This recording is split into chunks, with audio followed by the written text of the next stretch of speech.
Hunted by Grace Goodwin. This book is read by Leah Langola and Aaron Shedlock. 1. Vice Admiral Niobe, Interstellar Brides Testing Center, The Colony. Run. You know I like the chase. I will catch you and then... The male's deep voice was a rough whisper, but I heard it across the vast space between us like he was right beside me. He didn't need to finish his sentence. I knew what he would do when he caught me. It made my skin prickle with awareness, my pussy clench with need. I was fast. He was faster. I was cunning. He was ruthless. I was a hunter. I was also the hunted.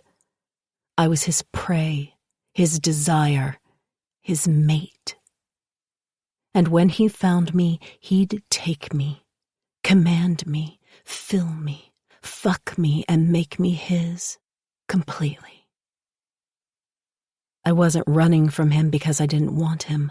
I was running because I did. My heart pounded not because I was tired, but because I was excited, eager. And so I ran faster, for the hunt was part of the mating.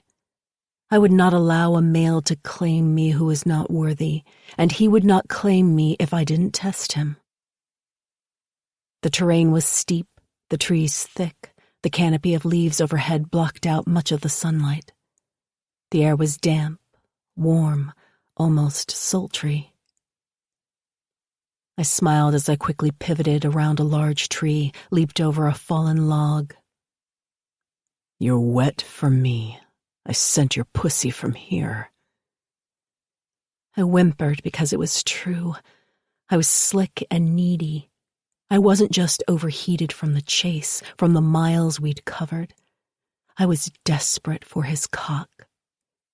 He moved so quickly, his footsteps were light upon the ground. Yet I heard him as easily as he did me. His breathing was shallow, sweat dampened his skin. I breathed him in, would recognize the dark scent anywhere, any time for the rest of my life. Most females would stop, wait, let her mate catch her. Gods, most females wouldn't run to begin with, but I wasn't most females. I was a Varian, a hunter in my own right, a warrior, and so I moved even faster.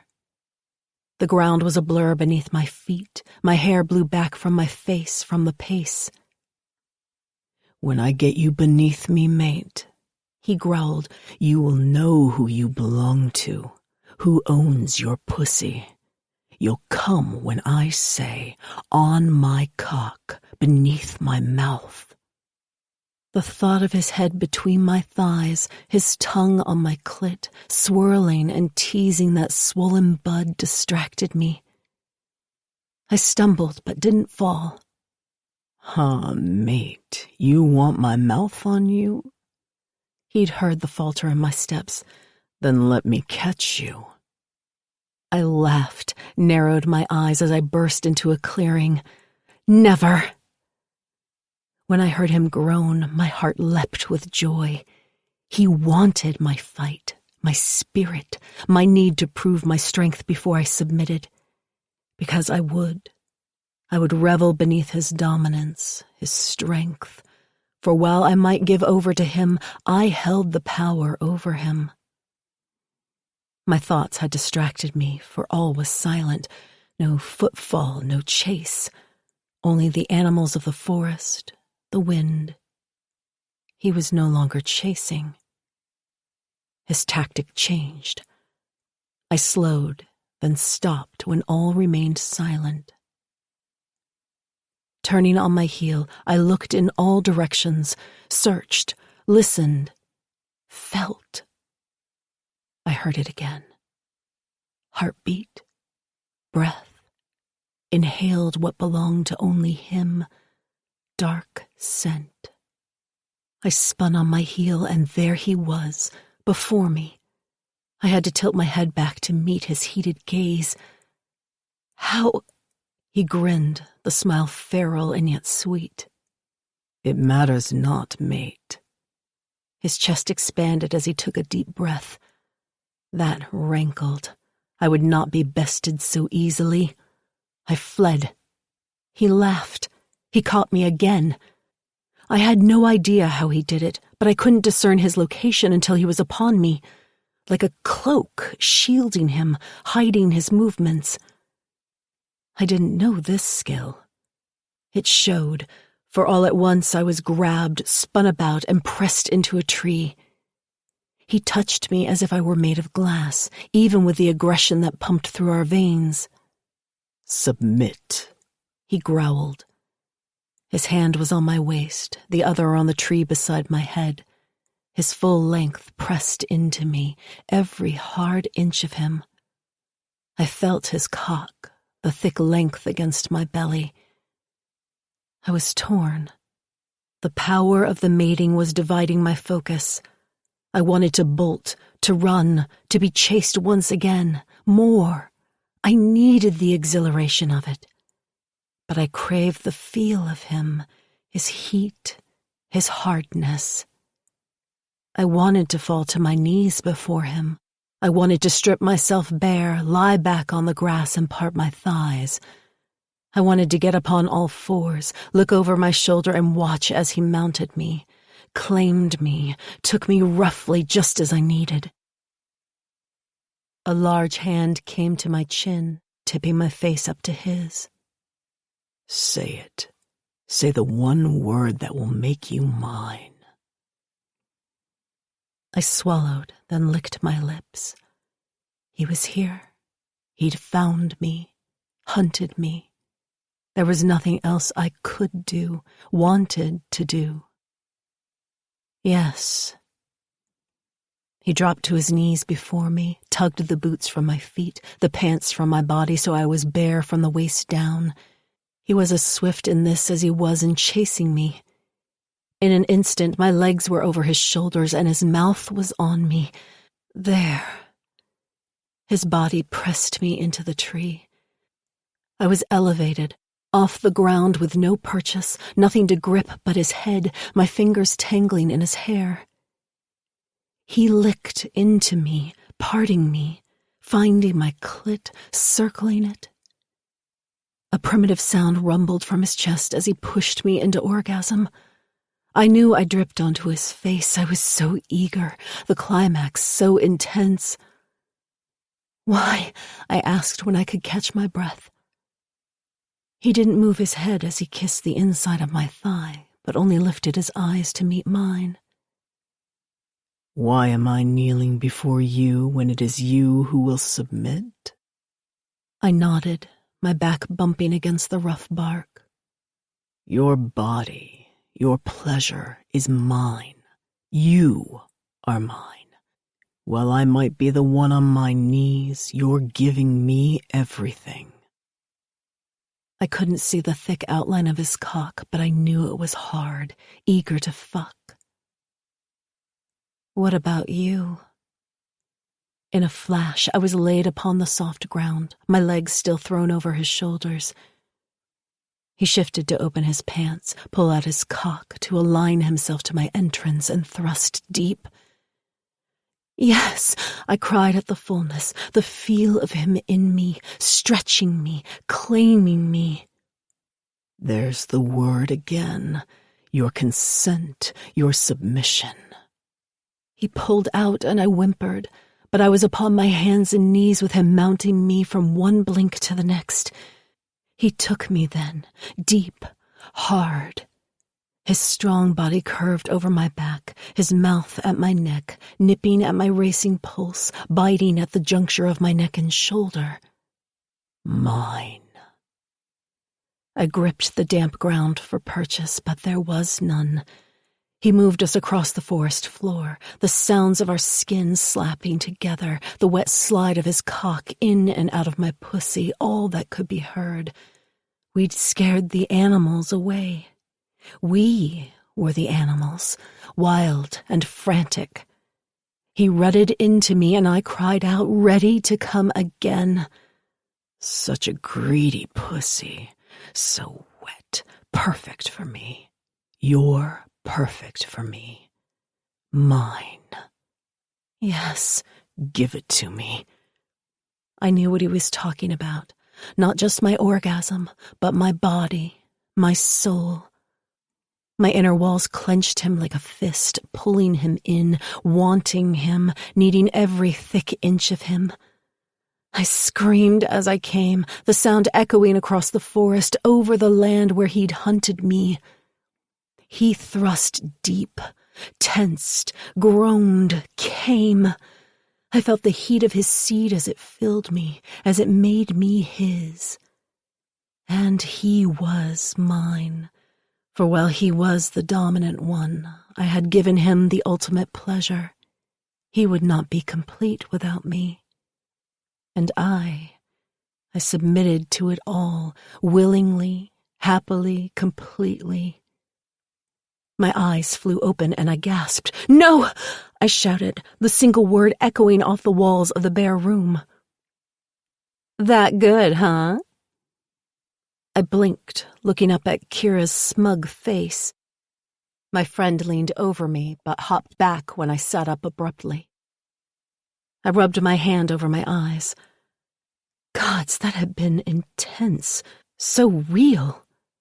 But it had all been a dream, a stupid bride-testing dream. Rachel, another Earth woman who had been mated to the governor of the colony, remained silent, but the corner of her mouth was tipped up. Yeah, she was internally laughing.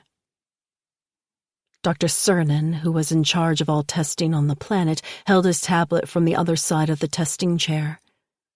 I wasn't sure if he was quiet because he knew the testing involved intense sex dreams, or because I was the first female he had tested and he wasn't sure what to say to me. From what I'd been told, I was currently the only unmated female on the planet besides the mother of another Earthmate, Kristen. This doctor did not normally test females. He only tested integrated fighters who were transferred here after they'd escaped captivity. I knew my nipples were hard, but I definitely wasn't sharing that with the doctor. I didn't have a hard-on because I didn't have a cock, but my pussy ached for the sex I'd vividly imagined, but hadn't had. I was horny, hornier than I'd ever been in my life. Was the testing supposed to be cruel, to get you all hot and bothered with no chance of relief? Was it so that the person being tested would be so desperate to come that they always approved the match just to get guaranteed sex? At this point, with those traitorous nipples and my pussy clenching for a cock to fill it, I'd probably approve a match to a planet whose males were blue and had 2 penises. "I came here to visit you in Aang, not to be tested," I reminded, not for the first time. She rolled her eyes. "You did both. A very successful trip." I climbed from the testing chair and stretched. Bad idea, since it only rubbed my nipples across my academy uniform. I whimpered. Rachel laughed. "I don't like you," I grumbled and gave her my head of the academy evil eye, which usually had cadets peeing in their pants. She only laughed harder. 2. Elite Hunter Quinn, Latiri 4, Hive Integration Base, Sector 437. Heavy manacles circled my wrists and neck, my dried blood the only sign of what the integration units were trying to do to me. Make me one of them. Hive. Control me.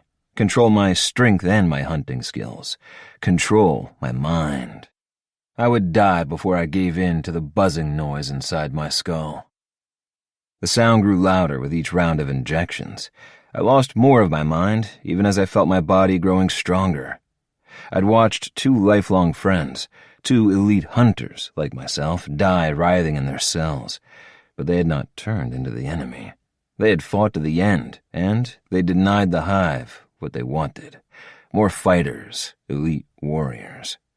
My brothers had not given the Blue Hive bastard running the base what he wanted. I was the last of us. the last elite hunter in these underground cells, his last chance to succeed. The others had fought him to the end, as would I. "I see you are awake, hunter." The dark blue alien was a patchwork of silver and dark, vibrant blue. His eyes were nearly black, completely opaque. There was nothing behind the orbs. No shine of emotion, no soul. Not the blue of a bright sky, something darker and far more sinister. I knew I faced the infamous Nexus, one of the mythical leaders or creators of the Hive systems. My information came directly from the IC, the Coalition Fleet's Intelligence Corps. Fewer than a handful had ever been seen, and only by human females from a new Coalition planet called Earth. "What do you want?" "I don't go for men, and I don't go blue, so don't get too excited." The Nexus narrowed his eyes at me but showed no other reaction. But he knew what I meant. I could sense his irritation in the air. "I have no wish to breed with you." Thank the gods for small favors. That irked him further. "You make attempts at humor, hunter, but they will not save you. You will be mine in the end." I shook my head and stared into his eyes.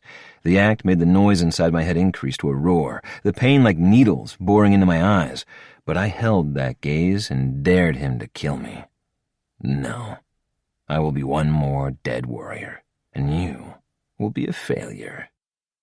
The Nexus snarled, raised his hand, and struck me across the cheek. The Nexus were not like their drones. They reacted. They referred to themselves in the first person, not the third. They were alive.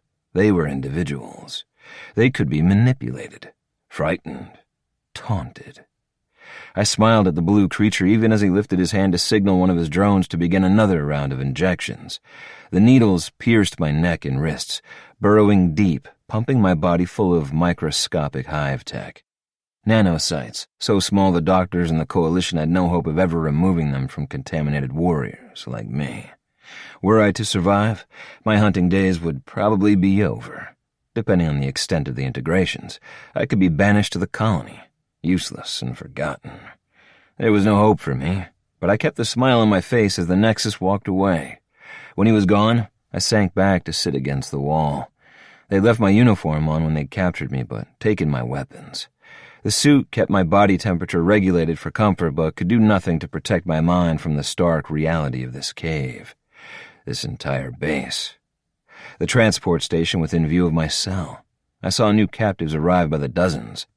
Prion, Viking and Human, Atlan, and Zerimian, although few of the latter two. Too dangerous to seize in large numbers. Fewer still were the Avarian hunters, like me. The fact that the Nexus was running an integration facility right here on this planet, right under Commander Carter's nose, was beyond scary. Insane, even. No one knew we were here. Right here, where they weren't looking for us because it was assumed it was hive-free. The thought brought fury, and the adrenaline coursing through my body cranked up the volume in my head once more. I couldn't afford emotion. I had to be calm if I was going to fight the hive tech and keep my sanity. If I was going to win this war with the blue fucker who intended to break me. Taking a deep breath, I slowed my heart rate and imagined my scarred friend Z and his new mate back on Everest, living a peaceful, happy life. If Z were lucky, he'd have 2 or 3 young ones running around each day, and his beautiful earthen mate Helen would surrender to his touch each night. I'd hoped for a female of my own, a tender, submissive female who would need a strong hand to both comfort and pleasure her. I'd even gone into the Interstellar Brides program and taken the matching test, followed their protocols. That had been months ago. No mate had arrived to share my life. No female had been matched to me. Perhaps I was too broken, too scarred within, too full of rage. I knew I was no longer a fit male, and still I clung to hope. But, staring into the cold, black eyes of the predator Nexus for the last few days, I allowed the hope for a mate to die along with the rest of them. I didn't need hope, not here. I needed strength, defiance, determination, will. The Nexus would not break me. He might kill me, but he would not break me. Niobe, Interstellar Brides Testing Center, the colony. Kira came over and hugged me, which made me stiffen in surprise. "Yes, you do," she said. We might have worked together at the academy and secretly on missions for IC, but that didn't mean I wanted her to squeeze me. "It's over, like a shot when we were kids. The thought of it was worse than the actual jab. Wasn't the testing good?" She wasn't giving up goading me, for the question was followed by a wink. "You know my stance on having a mate. I'm 36 years old. I've made it this far without one, so it seems silly now." "Yet you got in that chair on your own. We didn't force you," Rachel finally said. She was right. I hated her, too. I sighed. I'd been required to take leave from the academy, but I had no family to visit. Even though I was half Avarian and had lived on the planet for 2 years before joining the Coalition, I didn't feel like I belonged there. I would never go to one of the outer planets for a vacation, and I wouldn't have come to the colony if Kira hadn't invited me. She had done so more than once, and I'd given in. Not because I didn't like her, but because I didn't like not working, which had landed me in this stupid testing chair. I hadn't been drunk. I could drink the largest Atlan under the table due to my mother's Russian heritage and my predilection for vodka, which seemed to be in my DNA. What wasn't in my DNA was a desire for children, a family, anything a Coalition mate would expect out of a bride. I might have a uterus, but it wasn't open for any kind of business, not a chance. "I know," I replied, running my hands down my uniform, smoothing wrinkles that didn't exist. They hadn't forced me to be tested, but I had done so without any excitement. Who would I get? I was half human, half Avarian. I had never fit in on Earth growing up, and I was the Earth chick on Everest. I was, as usual, odd. I didn't like to be out of sorts, out of control, and all I felt was ruffled, sweaty, and mussed as if I'd just had sex. But I hadn't. God, who was that couple I dreamed about? That had been a relationship. Intense. The connection had been incredible. But the way the female had submitted to her mate? Yeah, that didn't work for me. I submitted to no one. I was a vice admiral in charge of the entire Coalition Academy. I didn't need a male to boss me around. I could certainly use his cock, though. That could definitely boss me around, especially the way the guy in the dream had given it to her. God, yes. But a cock without a male was just a dildo, and I had plenty of those. "You're not required to make babies," Kira reminded, as if she'd been able to read my mind. Or she'd listened to my constant grumbling about why I shouldn't be a bride ever since she and Rachel suggested it. "You both did," I countered, looking between the women. I didn't have tons of friends because at the academy I had to remain separate from the students and most of the staff. I was in charge and I couldn't just pal around. These 2 women had taken me under their wing during my visit, even when I hadn't been too thrilled about it. They knew I was prickly and oftentimes annoying by my ability to solely see things in black and white, not literally, but figuratively. But they were from Earth, and it had been great to talk Earth things. Hair dryers, real ice cream made with dairy from a cow, an animal that existed only on Earth. I hadn't felt quite so different. Somehow they'd cornered me about remaining single all this time. I was 6 Coalition deployments past the time to be tested and mated. I was an old maid, and I'd been fine with that. "We're not you," Kira replied. "We wanted to make babies." Duh. "Dr. Cernan, tell the Vice Admiral how she's not required to birth lots of alien babies for her mate," Kira said. The doctor, who moved to sit in a wheeled chair, glanced my way. "The Vice Admiral doesn't need this repeated," he said. "I won't insult her intelligence." Smart prion. I smiled and nodded at the mail. Fine, Kira grumbled. Then I will. You're smart, but you've got your head up your ass about this. The testing matches you to your perfect mate. That means if you don't want a baby, then the testing knows that. It won't match you to a guy who wants 12 kids. It's your perfect match. I glanced at the doctor, who nodded. Well, it's not like a match happens right away, I said, heading for the door to the testing room that was part of the medical unit. I'll go back to the academy and I can wait. I've heard from some of the warriors here that they've been waiting for years. The doctor cleared his throat and we all looked his way. I'm sorry to disappoint you, Vice Admiral, but you've been matched. My mouth fell open. My heart dropped into my stomach. What? Kira and Rachel both giggled and clapped their hands like cheerleaders at a pep rally. Why did I like them? You've been matched. I heard you the first time, I grumbled at the doctor. What does that mean? It means you've been matched to Everest and to an elite hunter. Of course you're matched to Everest, Kira said. Makes sense since you're half Avarian and you've got a mark. I flipped my hand over and stared at the mark on my palm. Growing up on Earth, I'd thought it was just a birthmark. But when I'd gone to Everest, I'd known it was so much more. To others. To me, it didn't mean anything. I wasn't holding out hope for a marked mate, obviously, since I'd just been tested. And matched. I didn't even know I was half Avarian until those hunters found me on Earth when I was 14.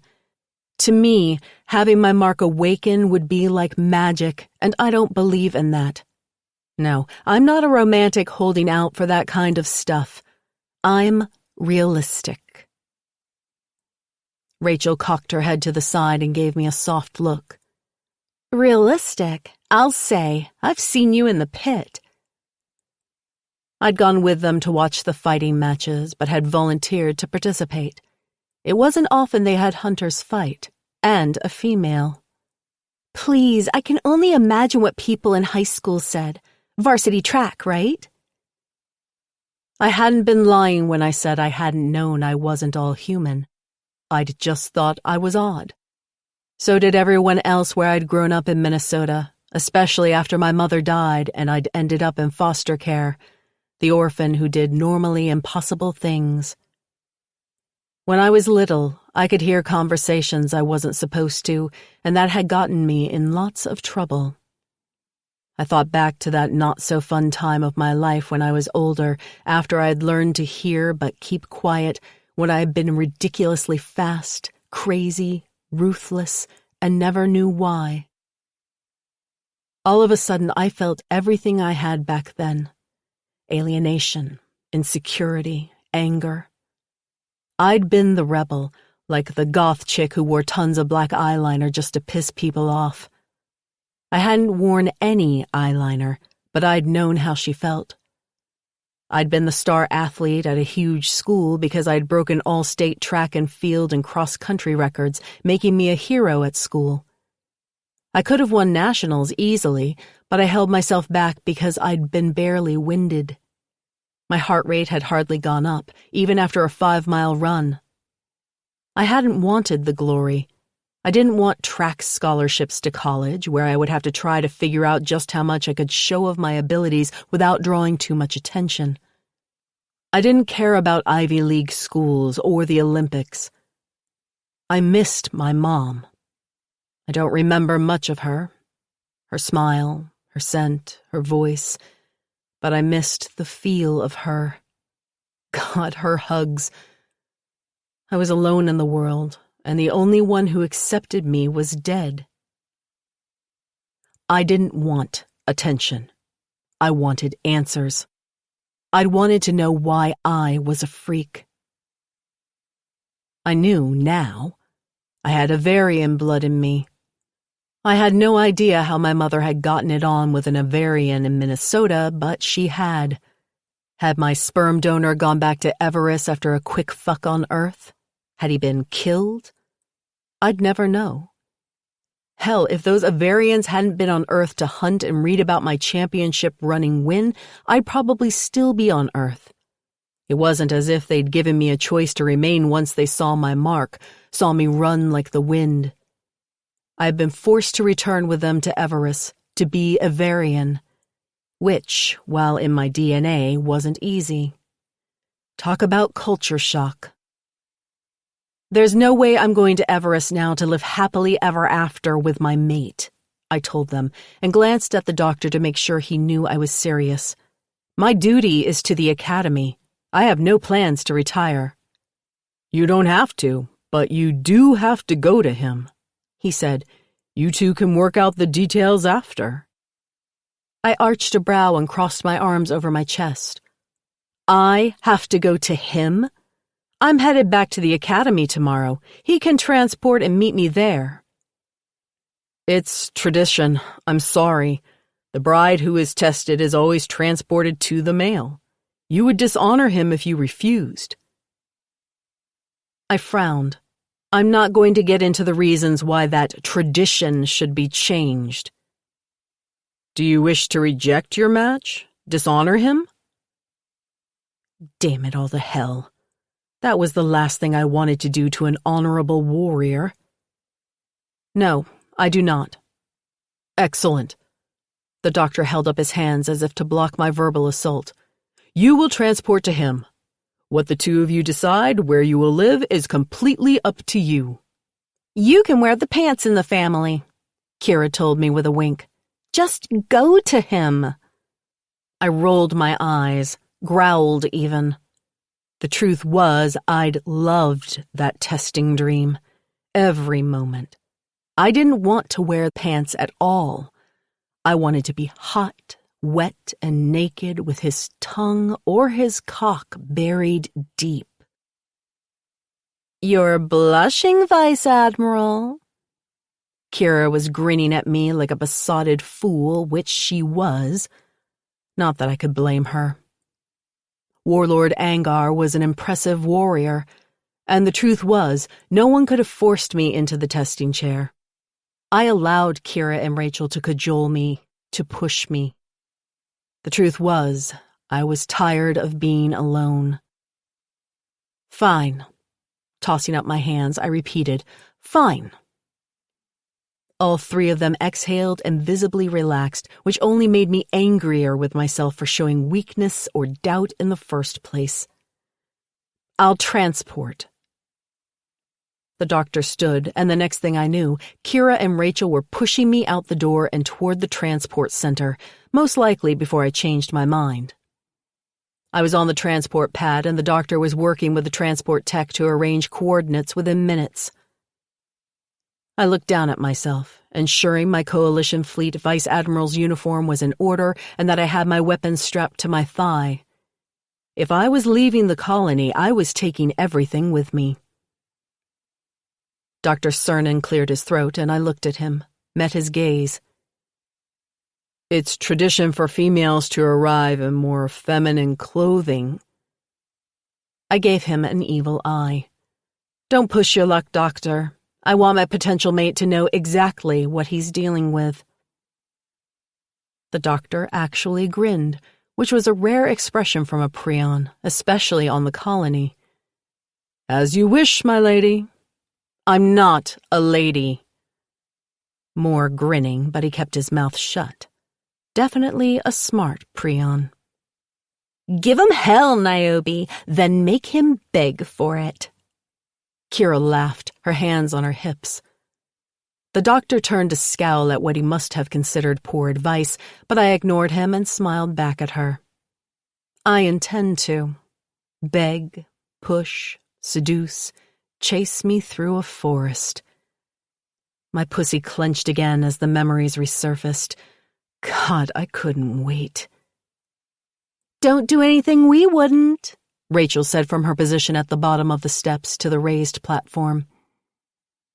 I'll give you 3 days, then I'm calling you for details. All the details. Kira waggled her eyebrows and I glared. Deal. Hopefully I would have some details to share. I turned my attention back to the doctor. Where am I going exactly? Everest? He glanced up quickly, then returned his gaze to the transport controls. No, Vice Admiral. Elite Hunter Quinn is currently stationed with Battle Group Carter in Sector 437. According to Coalition records, he's running Hive recon patrols from a subterranean base on Latiri 4. The Carter? Sector 437? The doctor was sending me into the middle of a war zone. I knew it. Apparently Kira did as well. Oh my God, that's the front line. Her gaze jumped from Dr. Cernan to me. Maybe you should wait. He's not even on the battleship, Niobe. He's on the ground. Elite Hunter Quinn. Nice name. Quinn. My mind wandered momentarily. He was an elite. He'd be strong, fast, maybe as fast as that warrior chasing me in my dreams. Niobe, no, you can't be serious. You should wait. I was so preoccupied with imagining Quinn that it took me a moment to process what Kira said. Wait, he's on the ground? I thought you said he was with Battleship Carter. Dr. Cernan cleared his throat, looked at something on his tablet, then looked at me. Normally I would not be allowed to tell you this, nor would I be able to transport you to his location, but I see you have very high-level IC clearance. I do. I knew just about everything going on in this war. Not all of it, but most. My work with the Intelligence Corps was extensive and had been for years. He sighed. Elite Hunter Quinn is currently operating with a Hunter unit doing reconnaissance on the Hive. His unit is stationed in an underground facility behind enemy lines. What? My mate was currently in Hive territory? The battle for Latiri 4 and Latiri 7 are pivotal in this war. Those two planets and their moons are perfectly positioned to operate as forward attack bases for several sectors of space. The Hive are not willing to give it up, and neither are we. I knew that. I even knew we'd followed the Hive's lead and started building bases under the ground for the sole purpose of allowing them to overrun the territory. Once they were ensconced above the ground, unaware of our below-ground reconnaissance teams, we gathered significant amounts of intel on their movements, plans, and technological developments. I'd read about the new subterranean programs in an IC briefing several months ago. But reading about it and transporting to an underground fortress beneath Hive-controlled territory were two very different things. Kira and the doctor both looked at me. Did I want to wait? No, not really, but I wasn't stupid either. Is the base secure? The doctor checked his tablet again. I'm sure you could check with better sources than me, but according to current data, yes. I digested that one for a moment. And how long is Quinn assigned to the base? His sigh was long and deep, and I knew I wasn't going to like the answer. Indefinitely. Hunter units aren't like other Coalition assets. They cooperate with the Coalition fleet as long as it suits their agenda. He could leave tomorrow. He could be there for years. There are no firm orders. It is up to the elite hunter in charge of his unit and their allegiances on Everest. Yes, I could go back to the academy and wait, or I could get on the transport pad and go on a wild adventure. A tingle of excitement flooded my system. I hadn't been in combat in years, but the thought didn't frighten me. What made me want to shudder with dread was the idea of going back to my sparse office at the academy and staring out that fucking window for one more day. Yes, what I did was important. I trained fighters, I made them smart, I saved lives. Occasionally, the IC would call me out for assignment. But these days, it was more diplomacy and spy games than open warfare. I was a desk jockey, and it sucked the soul right out of me. My primary job was to train new warriors, to make sure they could handle what they would find out there against the Hive. But I was bored, lonely. A few days of excitement and hot sex sounded amazing. I spent over a decade in recon before I was promoted to serve at the academy. I'm not afraid of getting dirty, Kira. Kira was IC, Intelligence Corps. She and her mate, the Atlan warlord, still served. She knew me well enough to know I meant what I said. I know. She didn't mention the IC aloud, as that was against protocol, but the look she gave me said she knew exactly what I was talking about. It's not the dirt I'm worried about. Rachel was laughing out loud when the vibrations of the transport pad traveled up from the soles of my feet. A second later, the hair on my arms stood on end. Your transport will occur in 3, 2, 1. Then my two friends were gone, and I was once again on a transport pad. Not on the colony, on Letiri 4. Instead of being welcomed by an elite hunter mate, I faced a Hive trio who looked as shocked as I felt. What the fuck was going on here? All three raised their weapons in unison, 3 former Viking warriors covered in Hive technology. There was no light in their eyes, no soul. They were well and truly gone. Integrated. Oh shit. Dr. Cernan needed to update his intel. This was no coalition-controlled base. This was Hive hell. 3. Quinn.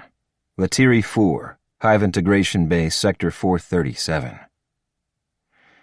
The transport pad vibrations made my head pound where my cheek pressed to the cold, hard floor of my cell. No doubt even more prisoners were about to arrive on their way to hell, more warriors I couldn't save. Fuck it all. I couldn't even save myself. The last injection the Nexus bastard gave me was burning through my system like acid. Worse, I could hear them now, inside my head, like the constant buzzing of insects on the trees back on Everest. Buzz, rattle, hum. The noise was constant.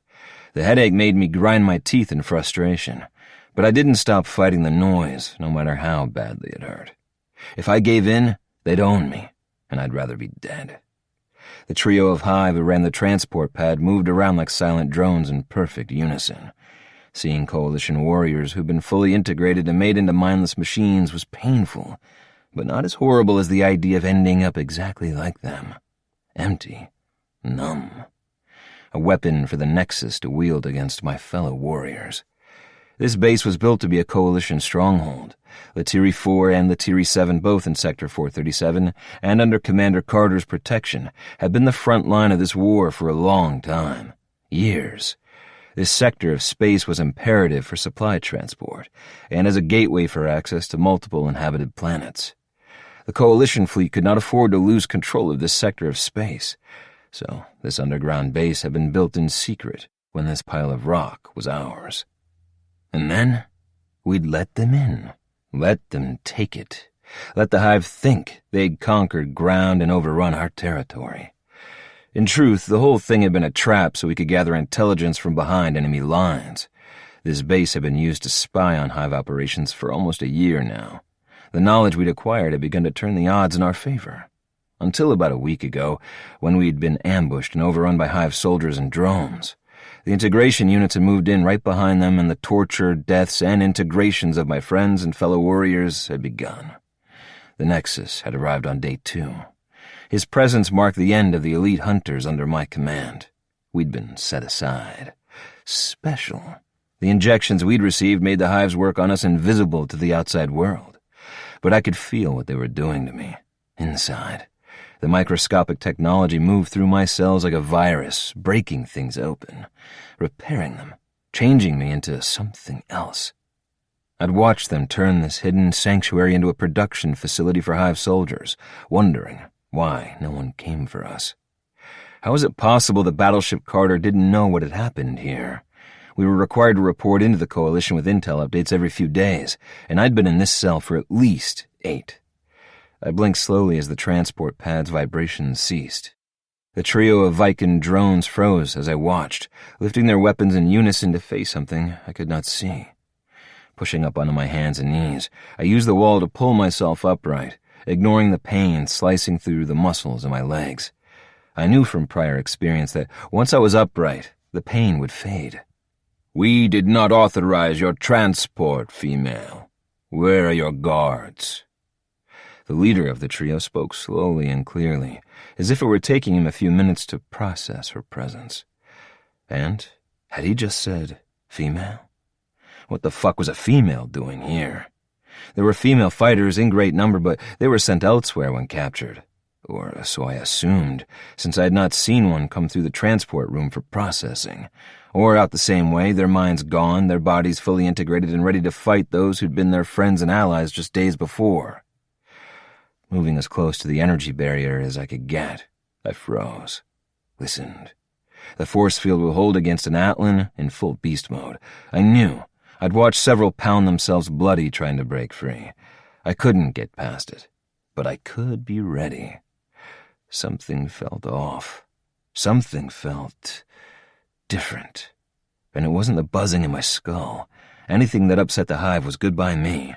I waited for the unknown female to respond, as did the 3 hive drones standing side by side in the transport room. Instead of a response, ion blaster fire took all 3 out in rapid-fire succession. Had she killed them? Was she a scout sent from Battleship Carter? The first strike of a recon team? Hope filled my head, making me dizzy. Seconds later, a female in strange armor ran around to the back of the transport controls, her hands moving so quickly I had to focus to follow the movements. I blinked at the sight of her. She was gorgeous. Long, dark hair pulled back into a simple style I'd not seen before. Her armor covered every inch of her like a second skin, but it was the insignia on the armor that shocked me. A vice admiral? Alone? Was this supposed to be some kind of joke? Who was this female? And why was she here? "Hey, over here!" I yelled at her in silent relief when her head lifted. She turned to face me and I stopped breathing, every cell in my body reacting to the female before me. Her dark brown gaze bored into mine like a gut punch, and everything I'd suffered the last few days faded to nothing of import. The integrations, the torture, none of it mattered. What mattered was her. I needed to survive, not so I could fight another day, but so I could claim her, bury my cock deep, master her body, make her scream my name. I'd never been one to believe in love at first sight or the matching protocols, not even the mark on my palm. I'd seen fellow Avarians find their marked mate, saw the intense connection they shared, but never imagined it for myself. My mark didn't burn, didn't awaken. She wasn't my marked mate. But that wasn't surprising. Less than 1 in 100, fewer ever met a true marked mate. Most Avarians chose their mates like those on many other worlds.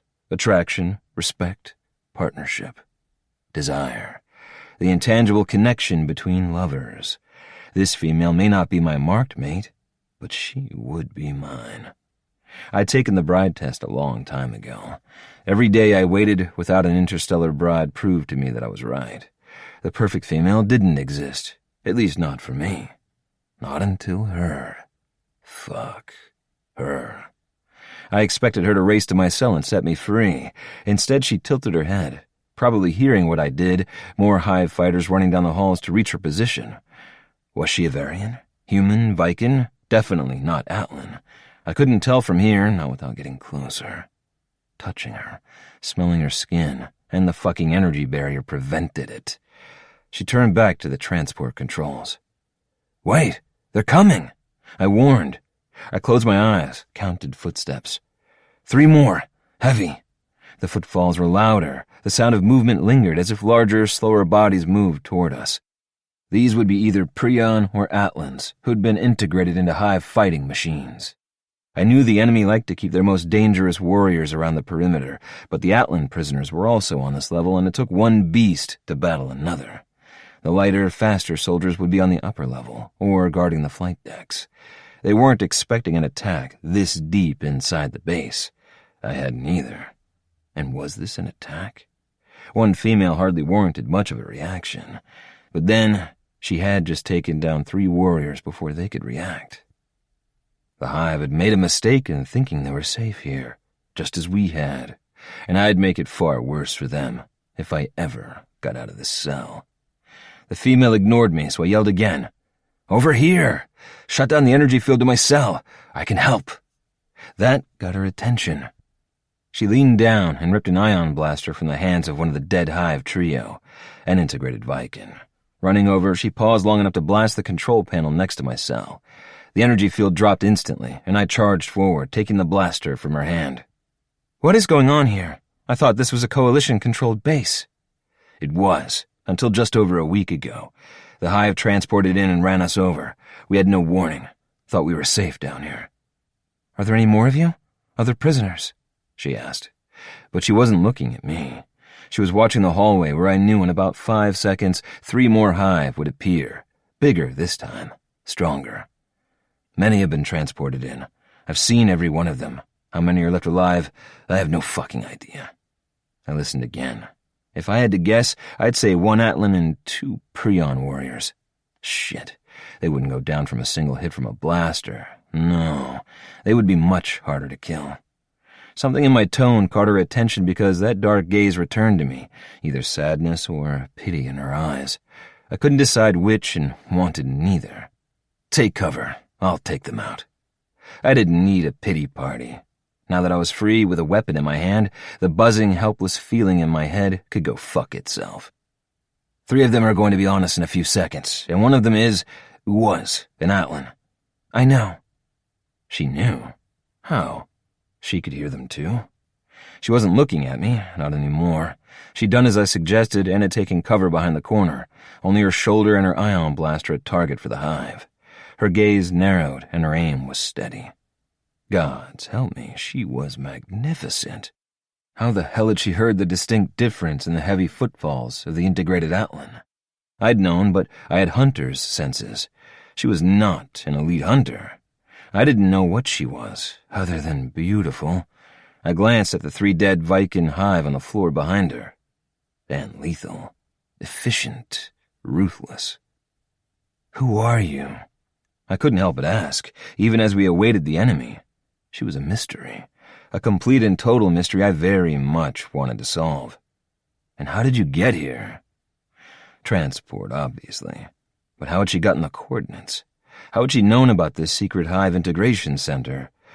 Of course, the vexing female ignored the questions. She glanced up at me, her dark eyes sharp. "Are you going to stand there like a target, or are you going to help me get us out of here?" I recognized the language as one common to Earth. Was she human? And if so, how had she heard the integrated soldiers coming? Or believed one to be an Atlan? Humans were known for their tenacity and courage, not for their superior senses. "Take cover, warrior, now!" That tone of voice, of a commander used to being obeyed, was one I'd not heard from a female often, and definitely not from any female as petite and beautiful as she. I didn't care what planet she was from. Here, in the middle of a fucking integration center, I got hard. My cock didn't seem to care that we were about to be set upon by the enemy. It wanted her, and her dominance. Ooh, it did something for me. Made my inner hunter want to show her who was really in charge. Maybe not in this moment, but once I got that uniform off that delectable body, she'd know it was me. I grinned. Oh, yes. I was the hunter, and she was going to quickly discover she was the hunted. A roar echoed down the corridor. The integrated Atlan in beast mode gave us warning. With the Atlans, I never knew if they were completely gone to the Hive implants or still fighting. Sometimes they would delay a killing blow to give a recon team or warrior on the battlefield time to take them down. A quick death was a mercy. Positioning myself to cover the female's position, I checked the power level on the weapon. It was fully charged, and I set the ion pistol to maximum damage. "I'll hold them off. Do you know how to work transport controls?" She glanced back at me, over her shoulder, the look full of irritation, her lips tight and thin. "Keep them off us, and I'll get us out of here. We'll have to come back for any other prisoners." "Done." She stood, turning so her back was to the wall as I continued to cover the corridor. "What's your name?" she asked. "Quinn." She blinked slowly, as if my name startled her, and her gaze roamed my face with intense interest, with something more than simple fighting instinct. "You're a Varian? An elite hunter?" I nodded.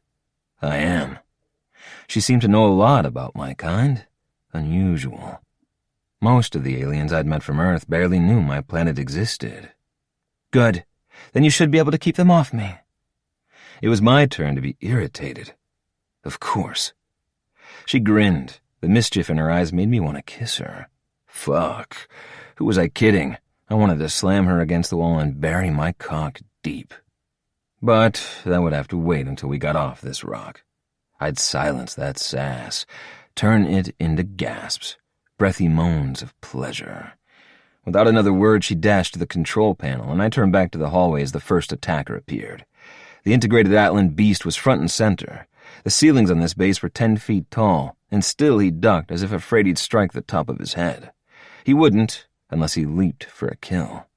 I fired non-stop until the beast hit his knees. Like water flowing around a rock, the other two moved in front of him and kept coming. Prion warriors, or at least they used to be. They were not my main concern. 2 shots for each and they were down, writhing on the ground as the Atlan behind them fought to stand. "Hurry," I called. "The beast is coming again." "I'm working on it." The female was bent over the control panel, her fingers flying furiously. The concentration on her face was another fascinating addition to her repertoire, but I didn't have time to stare, as I would have preferred. I filed the image away for later, when I would be able to take my time, perhaps trace her lips with my fingertips as I watched her expression change under my touch. "We kill." The integrated Atlan was in full beast mode, and apparently they, the trio of Hive, had received orders to kill me. Most likely, they would kill her as well. Not today. I fired, taking my time, hitting the vulnerable spots in the beast's armor, his neck, his knees, his face, when I could take time for an extra shot. I heard his helmet crack and fought down a shout of victory.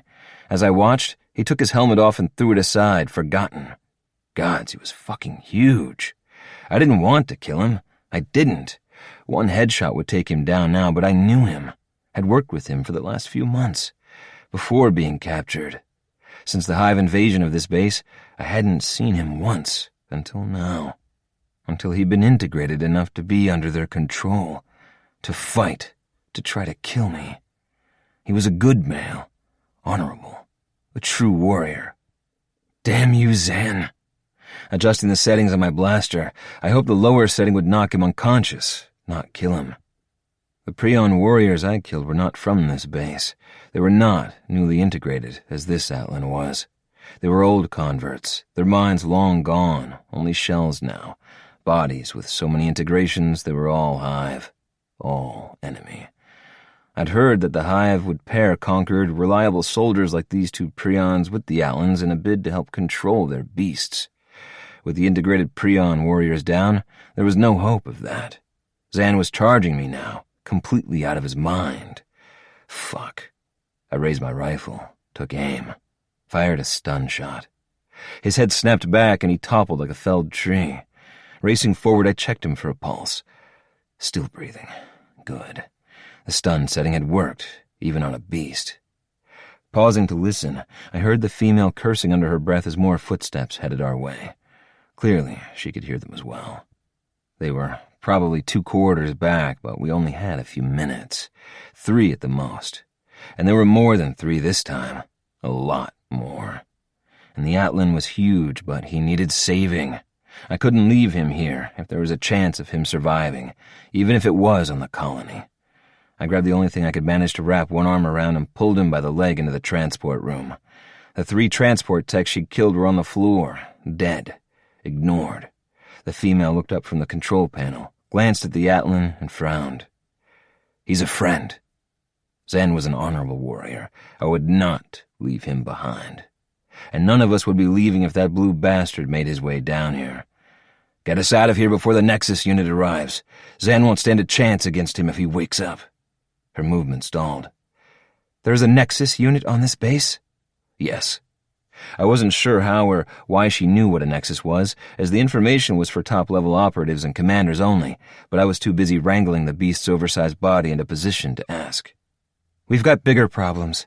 Incoming transport, and I can't override the command. It's too late." I dropped Zan's leg, leaving him stunned and sprawled on the floor. There wasn't much space to maneuver with him taking up most of the space, along with the dead transport techs. I turned to face the transport pad. As she'd warned, the buzzing charge filled the air and vibrations moved through my feet. "Friendly?" "No, I don't think so." She grabbed the weapons from the dead techs, tossed me one. I checked the settings, armed it. Never hurt to have 2 weapons instead of 1. "They're bringing more Coalition fighters, prisoners, to integrate." Readying her own ion pistol and taking a knee, she now had a weapon armed and ready in each hand, like me. She used the control panel as cover, waited. "How many?" I asked. 7. Fuck, that was a lot. If they were all Hive. The Hive work in 3s, always. They're fucking consistent. There wouldn't be 2 groups for 1 prisoner. It'll be 3 guards with 4 prisoners. Happens several times a day. I know. Unfortunately, I knew all too well. She nodded but didn't look my way. I returned my attention to the pad as 7 figures appeared. It was easy to distinguish Hive from Coalition. Easy to aim, fire, kill. The 3 Hive guards, just as I'd expected, hadn't imagined being ambushed within their own facility. Prisoners didn't escape, didn't fight back. But I did. So did she. She took down 2 of them nearly as quickly as I did 1. She was magnificent. Fuck, I didn't even know her name. The 4 Coalition fighters dropped to their knees and lowered their heads in protection. They could do nothing else they'd been trained to do. They had no weapons. They were restrained. It was over in seconds. The guards dead. The prisoners looked up, took in where they were, what had happened. "Where the fuck are we?" a Prion asked, probably noticing it was a Coalition transport pad he'd arrived on. "Letiri 4, I'll explain more later. Get the Atlan onto the pad. We're getting out of here," she ordered. She was already ignoring me, expecting me to do as I was told as her fingers flew over the controls. Damn the woman. I wanted her, and I wanted to bend her to my will, conquer her body and soul. This wasn't the time or place to argue, however, and she was right. I took an electronic key from the nearest dead integrated Viking's hip and motioned for the 4 prisoners to come to me. They did without delay, and I released their bonds. The nearest, a fierce-looking Prion warrior the others seemed to defer to, motioned the other 3 toward the Atlan. "You have your orders. Get this Atlan onto the transport pad." The female behind the controls glanced up at the sound of his voice. "Good to see you, Prax. It's been a long time." The Prion captain, Prax, grinned at her. She grinned back, the expression a new one and not directed at me. I blinked, trying not to stare. God, she was fucking gorgeous. And who was she that this Prion knew who she was and followed her orders without question? The Prion wore a captain's markings on his uniform, and I didn't doubt his assessment of the situation. The 2 obviously knew one another. But how? And did she belong to him? Was she his mate? Had he made a claim on my female? My female. The thought raced through my head even as I handed the unknown Prion captain my spare blaster and helped tug the giant Atlan onto the transport pad. We worked as a team to hoist him up to the platform. Even 5 strong fighters struggled with the beast. Once we had him where he'd be transported with us, I handed off my weapon to another of the fighters and moved to the female's side. I took her spare as well, tossed it to a 3rd warrior, and lifted the small ion pistol from where she had placed it within reach on top of the control panel. The warriors settled into a defensive position around the unconscious Atlan, and I moved between my female and the open door. I could hear the Hive coming. Knew the prisoners would fight to the death. More than happy to shoot any Hive who fucked with us now. "Can you get us out of here?" I asked her. She had been at the controls for what felt like hours, working those small hands with quick, deft movements. "Yes, but I'm locking down the entire base first." What did she just say? I turned to face her. How? She didn't even look at me, speaking instead to the control panel. "Initiate lockdown protocol. Command code." She rattled off a few words in the home language of Prion Prime and waited. Something beeped, and her shoulders sagged in relief. "They didn't get into the main system. My command codes still work." What just happened? No one could lock down an entire base. It wasn't conceivable. That's impossible. "I have level 2 command codes, Hunter. No one will get in or out of this base without my permission. Not anymore." She glanced at me as she moved away from the control panel toward the Prion captain.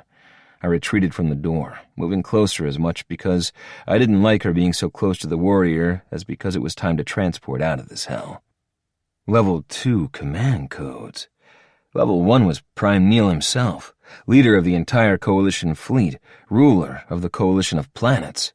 He controlled everything. If what she said was true, only the Prime himself could override her lockdown of this base. Battleship commanders like Commander Carter only had level 4 codes. Mine were level 5. Fuck. Exactly who was she? "Let's go." Captain Prack shifted on his feet. "I need to check on the rest of my men." I didn't have the heart to tell him they were probably already locked down in cells deeper inside the base, being integrated, destroyed. The female jumped onto the transport pad and the Prion captain positioned himself between her and the quarter in a protective stance. Not just that of a warrior protecting a helpless female. There was too much knowledge in his eyes. Respect. Who was she? IC? I didn't know any fighters with command codes. Unless she was just the victim of an accident and a transport tech had accidentally sent her to the wrong place. Yeah, no. She was too intelligent, too quick and keen for something as ridiculous as that. And if something that random had brought her to me, that transport tech was most likely headed for a Coalition brig. I felt the vibrations, heard the hum. "Everyone ready?" she asked, glancing up at the 6 of us on the transport pad. It had been about a minute since the prisoners arrived, and they were being sent right back out of here. They were lucky. So fucking lucky.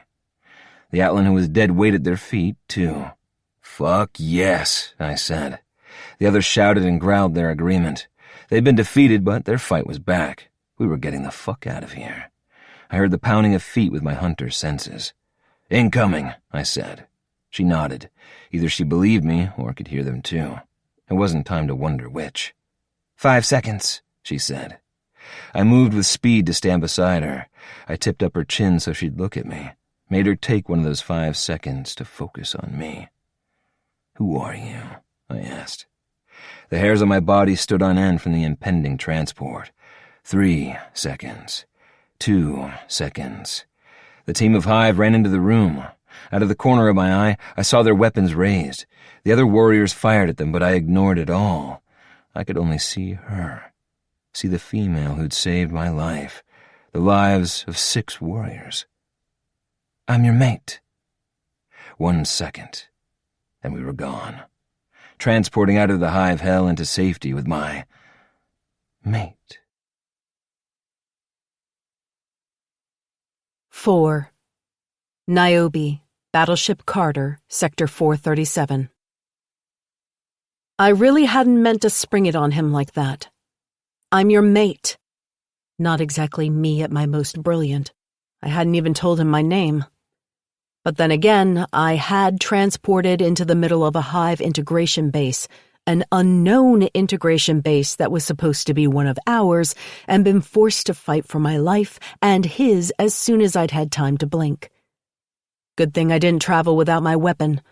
Good thing my instincts and reflexes hadn't gotten rusty running the academy.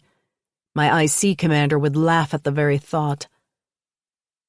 All in all, my years on a battleship recon team had paid off in a big way. The old training had kicked back in instantly, like I'd never been gone, let alone spent the last few years sitting behind a desk or training new Coalition cadets. I wasn't surprised by the shocked expression of the transport officer on Commander Carter's ship when 7 fighters transported without prior approval or planning. I had input an override protocol that placed us deep inside the nearest battleship, as far from the Hive as I could get us in the shortest amount of time. I could have transported us anywhere, the Academy, Everus, Prion Prime.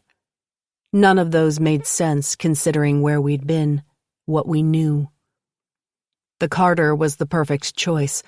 Not only was it in the same sector as the hidden Hive base, but it was the only battleship close enough to mount an assault on the Hive there.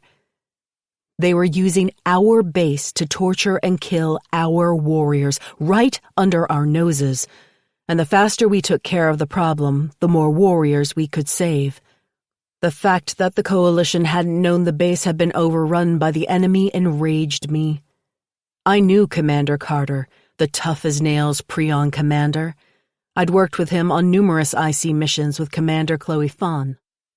I was confident Commander Carter would act quickly, would show no mercy. I'd locked that secret base down and trapped any remaining Hive like rats in a barrel.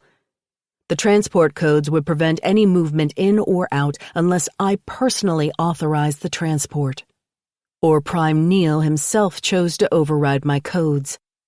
No, nothing was getting into or out of that base until we had enough warriors to go in there and clean house, save our people, and take care of this mess. Quinn hadn't known how many others were still down there, alive and trapped with the Hive. How could he know an exact count when he had been in a cell behind an energy barrier and the Hive were a bunch of ruthless assholes?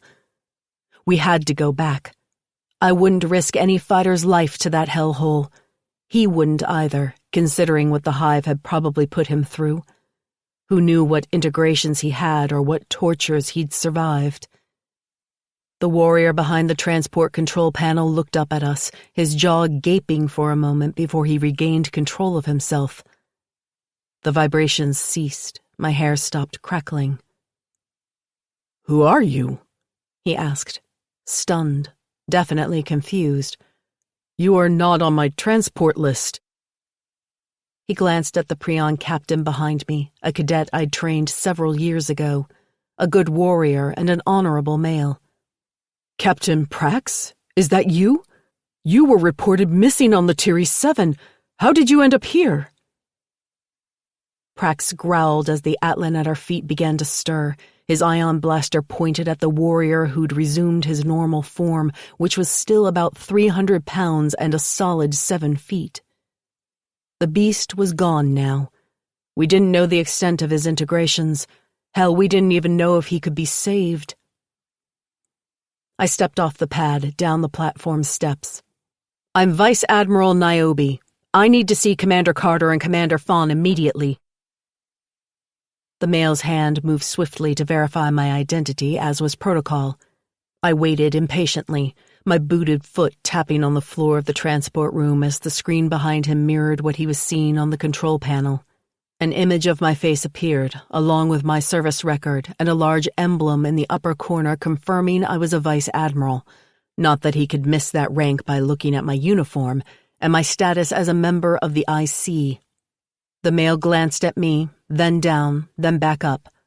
"At once, Vice Admiral. I will inform the commanders of your arrival." "Good." I nodded, trying to ignore the hunter behind me, my mate, who was moving in close. Too close, like an alpha male, a very protective one. I shifted a few steps away because I needed to stay in control. Breathing in his scent, feeling the heat coming from his body, the look in his gaze. It was distracting and nipple-hardening. "Alert medical." I tipped my head toward the platform. "I have an integrated Atlan here and 4 rescued prisoners from a Hive integration facility. They were new arrivals there and have no new integrations that I am aware of, but they need a thorough medical exam just in case." The tech nodded. "Yes, Vice Admiral." He stood, staring at all of us for another few seconds, taking in the battle-worn prisoners, the Avarian hunter, the unconscious Atlan full of Hive tech, and me. I raised my eyebrows. I didn't have time for this kind of nonsense. "Now!" He jumped as if stung by a bee, and a few seconds later a medical team in green raced into the transport room. The Atlan was injected with what I assumed was a strong sedative, as the others were led out of the room to the medical station. Captain Prax nodded his head, either in thanks or goodbye or any other possibility. I was just glad he was safe. Whole. I lifted a hand, signaled one doctor to remain. He nodded slightly and waited for my orders. There was one very stubborn Avarian I knew who needed to be tended. I also knew he wasn't going to allow it, not until he'd spoken to me. To tell him I was his mate, then transport to a battleship? Yeah, probably not the way it was usually done. I turned on my heel. I knew Quinn hadn't gone with the others. I felt him watching me, devouring me with his gaze. Intense, sensual, needy. "How long were you a prisoner?" I asked. I didn't want to know, and I did. My heart, which hadn't even known he existed just a short time ago, ached for him now. While I'd been on the colony with Kira and Aang and the others there, he'd been tortured. I lost count of the days. A week, maybe longer. I could only imagine. The base was underground, no windows, no light, no space to use to get one's bearings. He stepped closer, lifted a hand to my face, traced my cheek with his fingertips. For a hunter, and I knew he was an elite, his touch was gentle, the motions slow. "Is what you said true? Are you mine?" he asked, his voice soft. Yes. There was no reason to deny our match, and you are mine. I wanted to get that out there from the beginning. I was not a soft, submissive female. I would demand as much as I gave, perhaps more. By the gods. He leaned in close, nuzzled the side of my neck as I motioned the doctor in closer. "What is your name?" "Niobe." He repeated the name, breathed me in. His hands came to rest on my hips, and I swayed, the adrenaline from battle and his nearness combining to overwhelm me for a few seconds. But no more. He'd been tortured, integrated. He was hurt, too thin. The circles under his eyes spoke of long days without sleep, the lines around his mouth reflections of pain. And I could only imagine the mental hardships he'd endured. "You need to go to medical, Quinn." "I'm fine. I'll be fine. I need you, not a doctor." I laughed. I couldn't help myself, the sound a surprise even to me. He was feisty, my mate. I was afraid you were going to say that. That got his attention, and he lifted his head to stare into my eyes. "Niobe?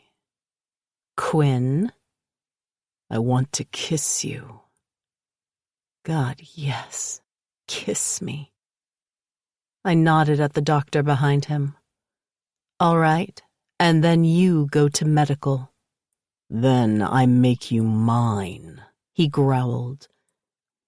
Before I could reply to that, his lips crushed mine, stealing my breath, my sanity. His touch made my body burn, and I had to use every ounce of discipline I had to raise a hand from his back and signal the doctor to get in close, inject him, knock him out. I knew the moment it was done, for Quinn sagged against me, our lips still touching. As his knees buckled, his eyes opened, and he held my gaze. A hand covered the injection spot on his neck. "You're going to get a spanking for this." I laughed again. God help me, he was charming. And that was fucking hot. No one had spanked me, not as a child for punishment or as an adult for play, ever. But the idea of Quinn doing it? My panties were ruined. First, he needed a thorough medical exam, some time in a regen pod.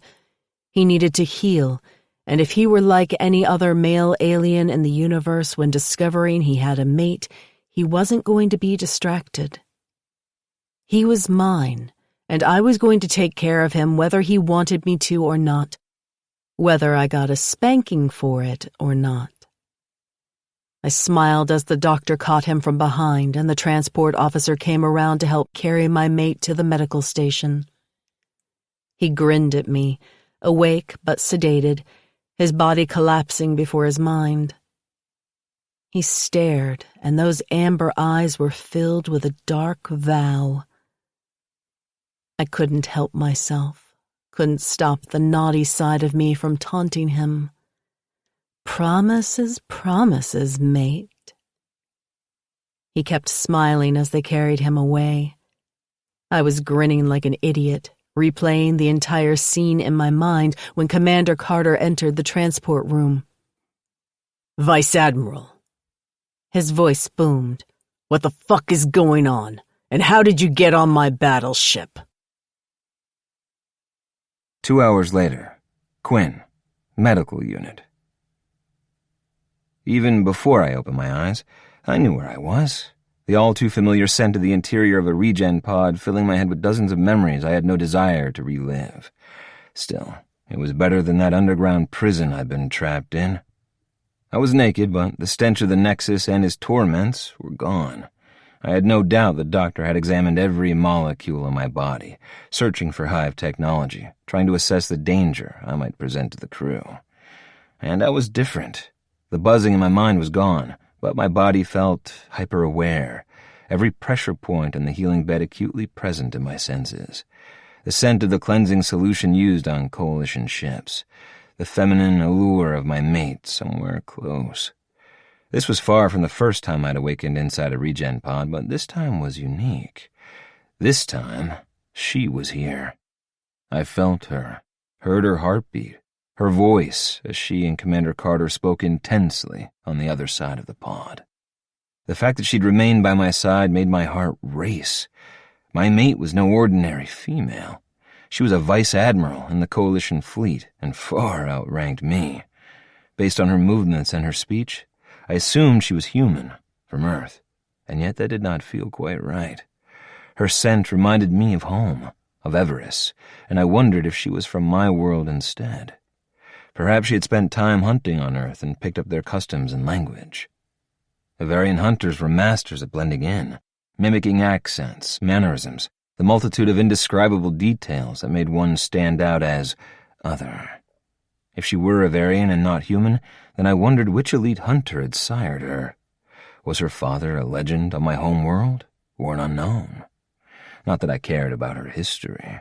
I couldn't care less where she had been in the past, as long as she was with me now.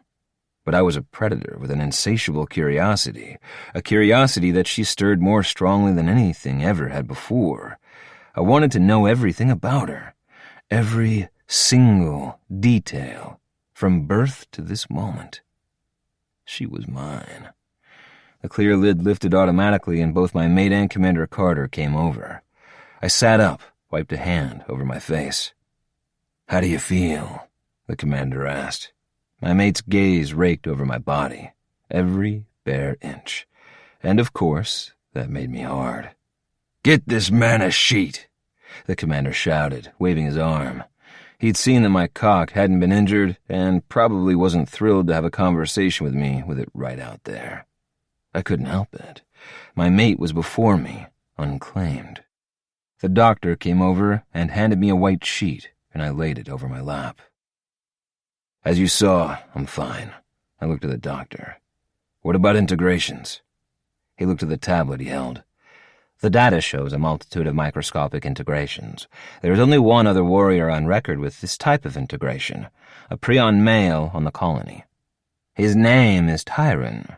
I have reviewed his file, and the type of implant you and he received does not appear to affect your mind until complete saturation level is achieved. Your cellular saturation is at 85%. Fuck. 1 or 2 more injections from that blue fucker and he would have had me. The doctor was still talking. "The integrations will make your muscles much stronger and more resilient than before. Your bones as well. I believe the prion Tyron has been tested and is stronger than the integrated Atlans on Base 3. As long as you do not receive any additional integration treatments, you'll be fine.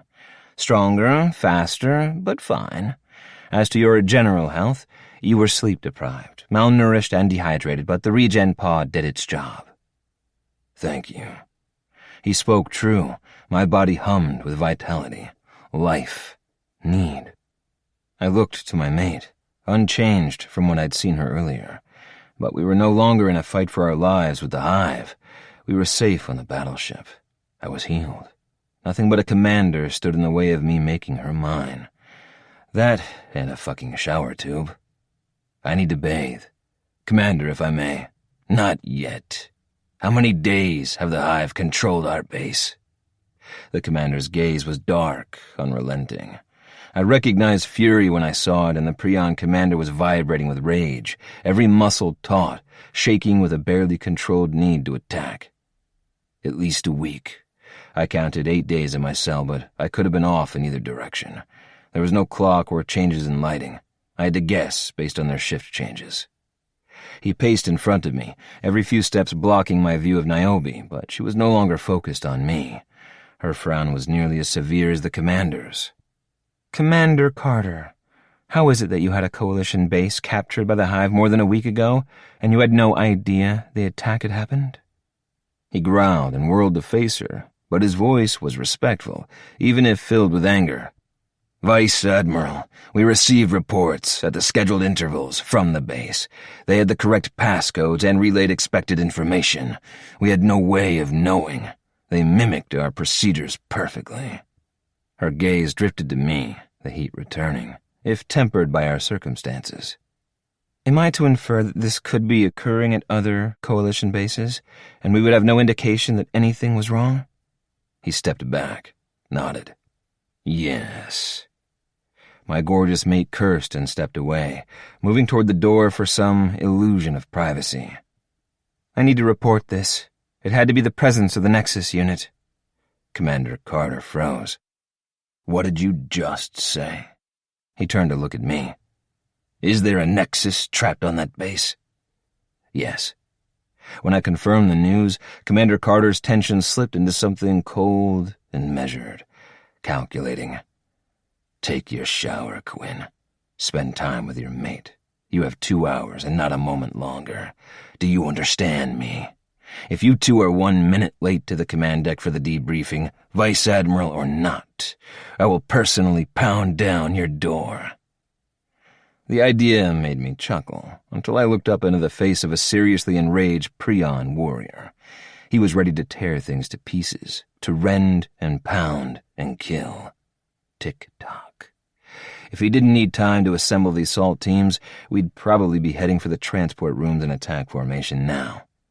I understand. Those are my men down there, too. He already killed my entire hunter unit. No one wants him dead more than I do. Commander Carter tilted his head, as if listening to Niobe's conversation with someone. She said she had to make a call. Report, but to whom? The doctor pointed. A shower tube is there. I climbed from the unit, stood before my mate with just my hand holding the sheet over my hard cock as she ended her communication. I had no idea who she was talking to, and I didn't care. I tucked her hair back from her face as I took in every inch of her features. Dark eyes, freckles on her pert nose, full lips, but in a severe line. She looked tense, worried. Oh, that would change as soon as I fucked her. Soon, mate. Elite Hunter, get your ass in that shower tube, Carter commanded, and cover it on your way there. After so many days of suffering, of pain, this unexpected turn of events was akin to being reborn. I had survived. I had a gorgeous mate, and vengeance would be mine in a matter of hours. The warmth I felt when I looked at Niobe was a spark of joy I desperately needed.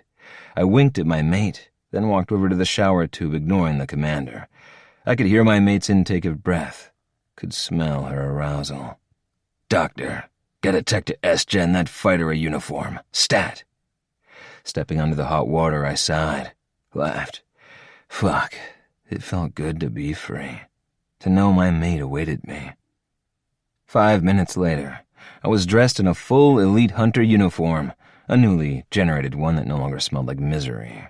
Carter stood just where he'd been, arms crossed over his chest. I saw that out of the corner of my eye, for I wasn't looking at him. I was looking at my mate, Niobe. 2 hours, he said. I didn't look his way. She wasn't a small female, long-limbed. Her body was lush and full, toned and well-muscled, even beneath the uniform's armor. I wanted to peel off every bit of clothing and learn her, inch by inch. "Elite hunter," the commander said. "Yes?" I asked, taking in the full swells of Niobe's breasts, the way they raised and fell with her every breath. She was aroused. I could scent it. Her cheeks flushed, and that was the only outward sign she offered that she was anything but the serious vice admiral she let everyone see.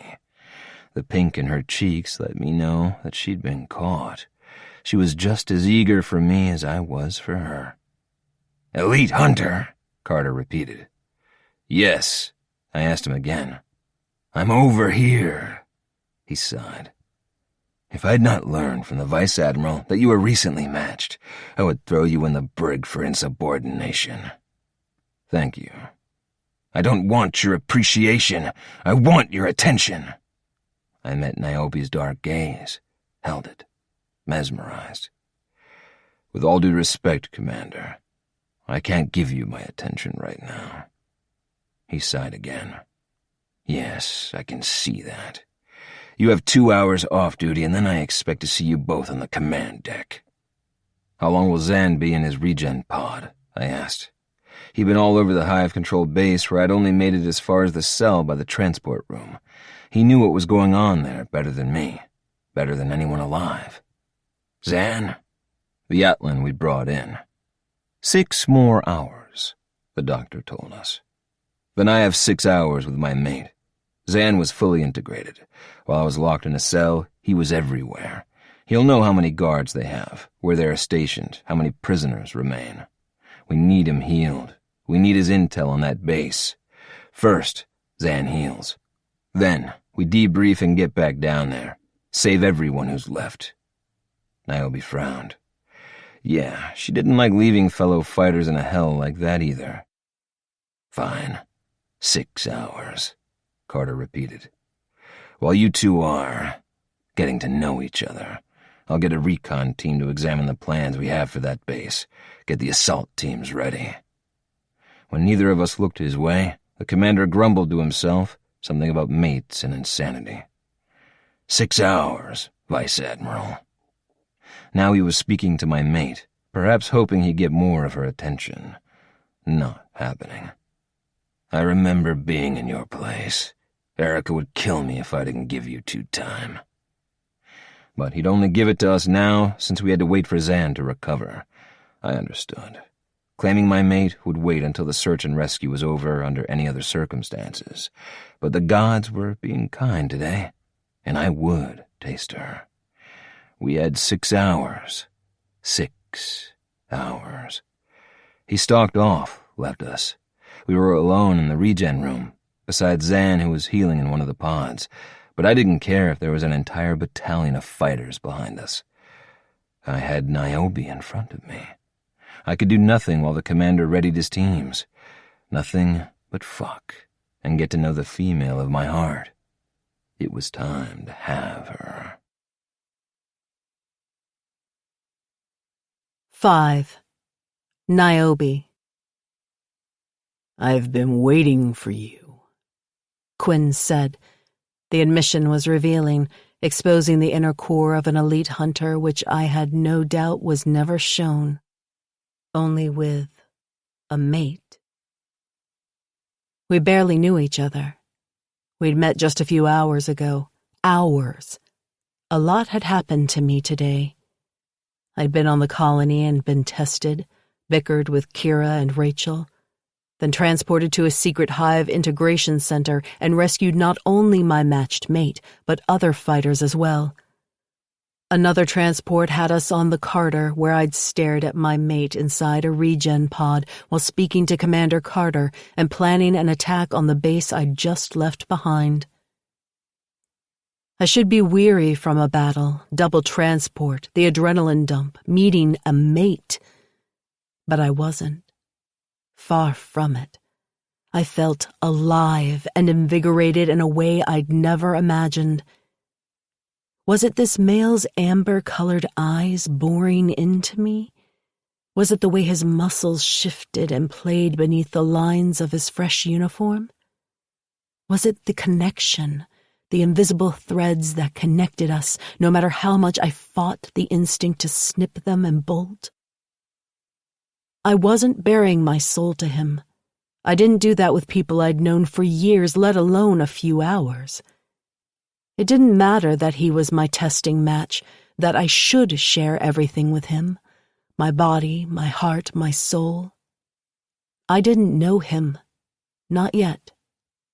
But I wanted to, longed for a deeper connection, for someone who was mine. I was waiting for you. You were the one in a regen pod, unconscious.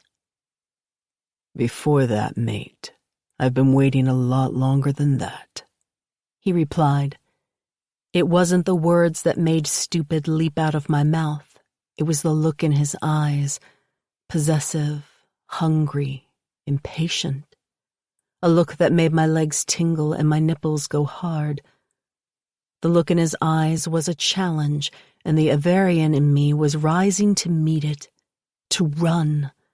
Just like in my matching dream, I wanted to force him to prove himself worthy, fast, strong enough to catch me, to conquer me. Shit, where had that thought come from? You had no idea I would arrive at that prison. I said the last few words as if they were poison. That place. God, it had been awful. I didn't want to think about what would have happened to him or the others if I hadn't ended up there, at that exact moment. How long would he have survived if I hadn't taken the Interstellar Brides program test? I wasn't referring to your timely transport, and you know it, he replied. He was so calm, so even. I breathed in his clean scent, even underneath the medical unit's strong soap. Hunters resolved problems with a demeanor of ease, of confidence. They didn't go beast like the Atlans or have a second like the Prions. We were independent, smooth, deadly. With Quinn, I was far from smooth. I felt frazzled now that he was whole, wary, off kilter, uncomfortable because I was out of my element. No, that wasn't it. It was 6 hours. We had 6 hours to play, to make love, to get to know one another. And even though my body was screaming, yes, yes, yes, my mind didn't like giving up control. And I felt guilt creeping in. Guilt that I was alive and whole and full of desire for my mate when there was an unknown number of warriors suffering on that base, waiting for me, for us. It seemed Quinn could shift his focus easier than me. My mate was looking at me as if I were his dinner, and that had my body responding, panicking. I had no control. A mission? Yes. A mate? Hell no. I was grasping, trying to cling to the last shreds of calm that I could find, and that completely messed with my mind. Mate, your need is nothing to fear. It is a need we share. His deep voice was even, almost soothing. We don't share anything. I held up my hand so he could see my palm, the mark there. We are not marked mates, just matched. Even as I said the words, I didn't believe them. We shared quite a bit. I just didn't understand it, and it was a bit scary. He shrugged those big, brawny shoulders, and it made my nipples go hard. Traitors. I crossed my arms over my chest. The corner of his mouth tipped up.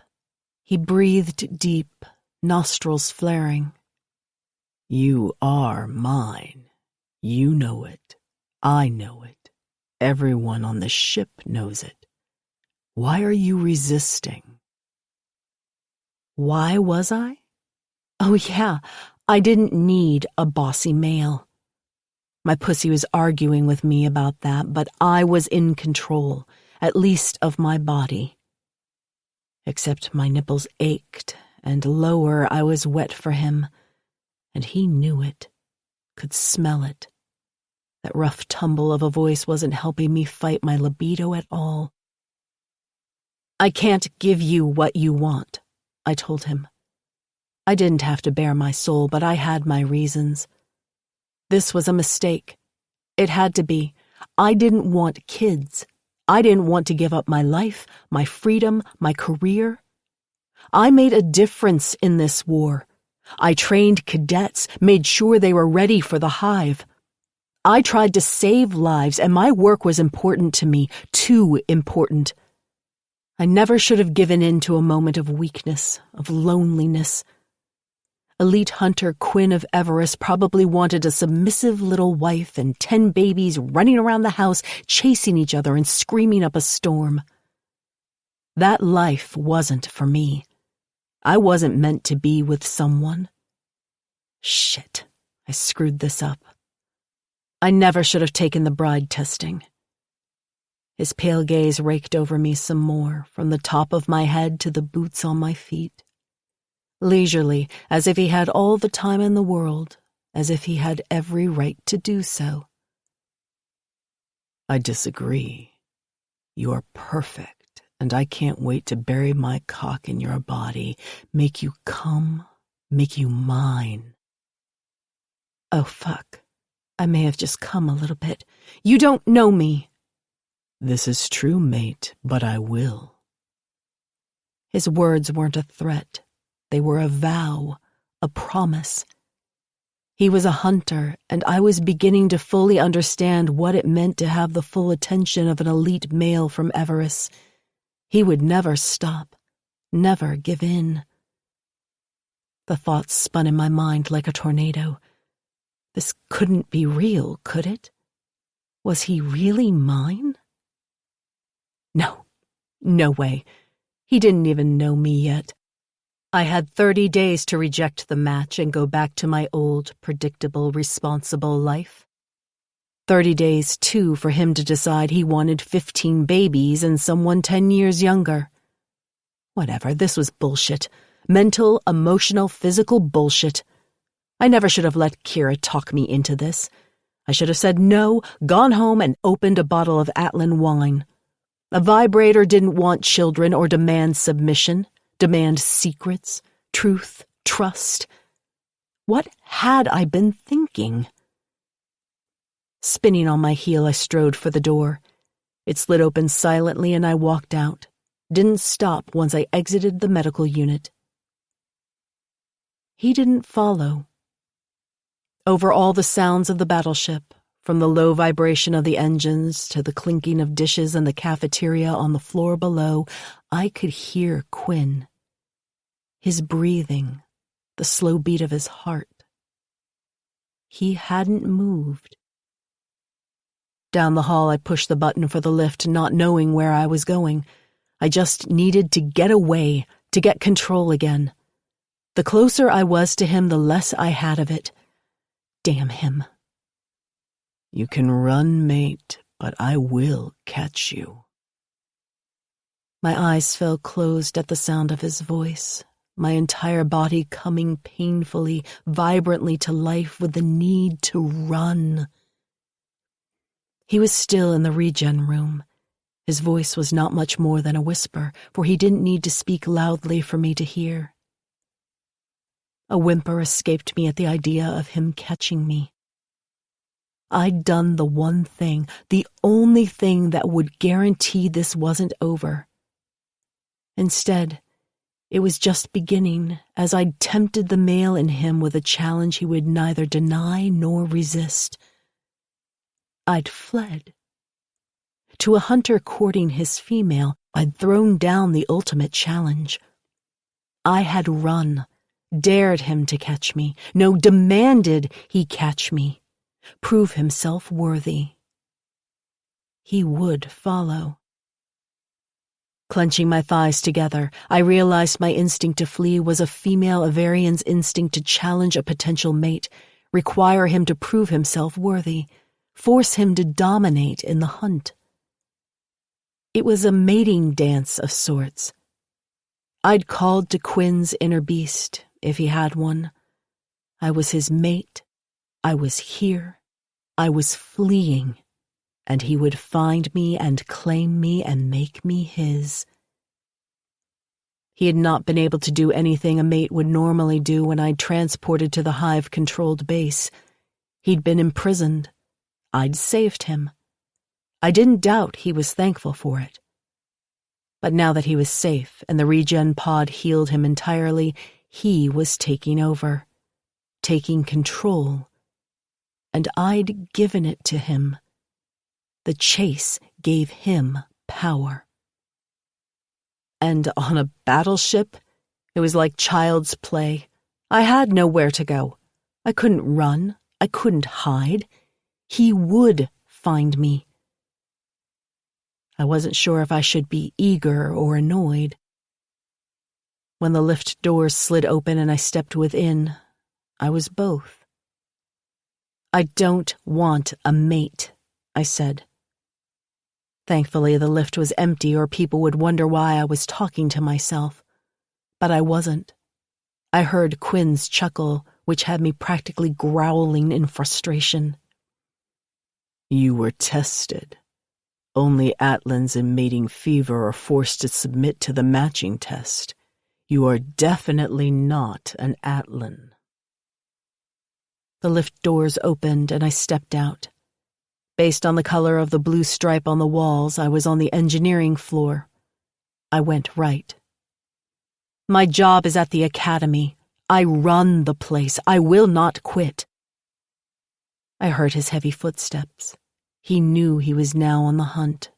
For me. It was like hide and seek, and he'd given me a count of 100 before he started his search. I can live anywhere, female. Anywhere you are.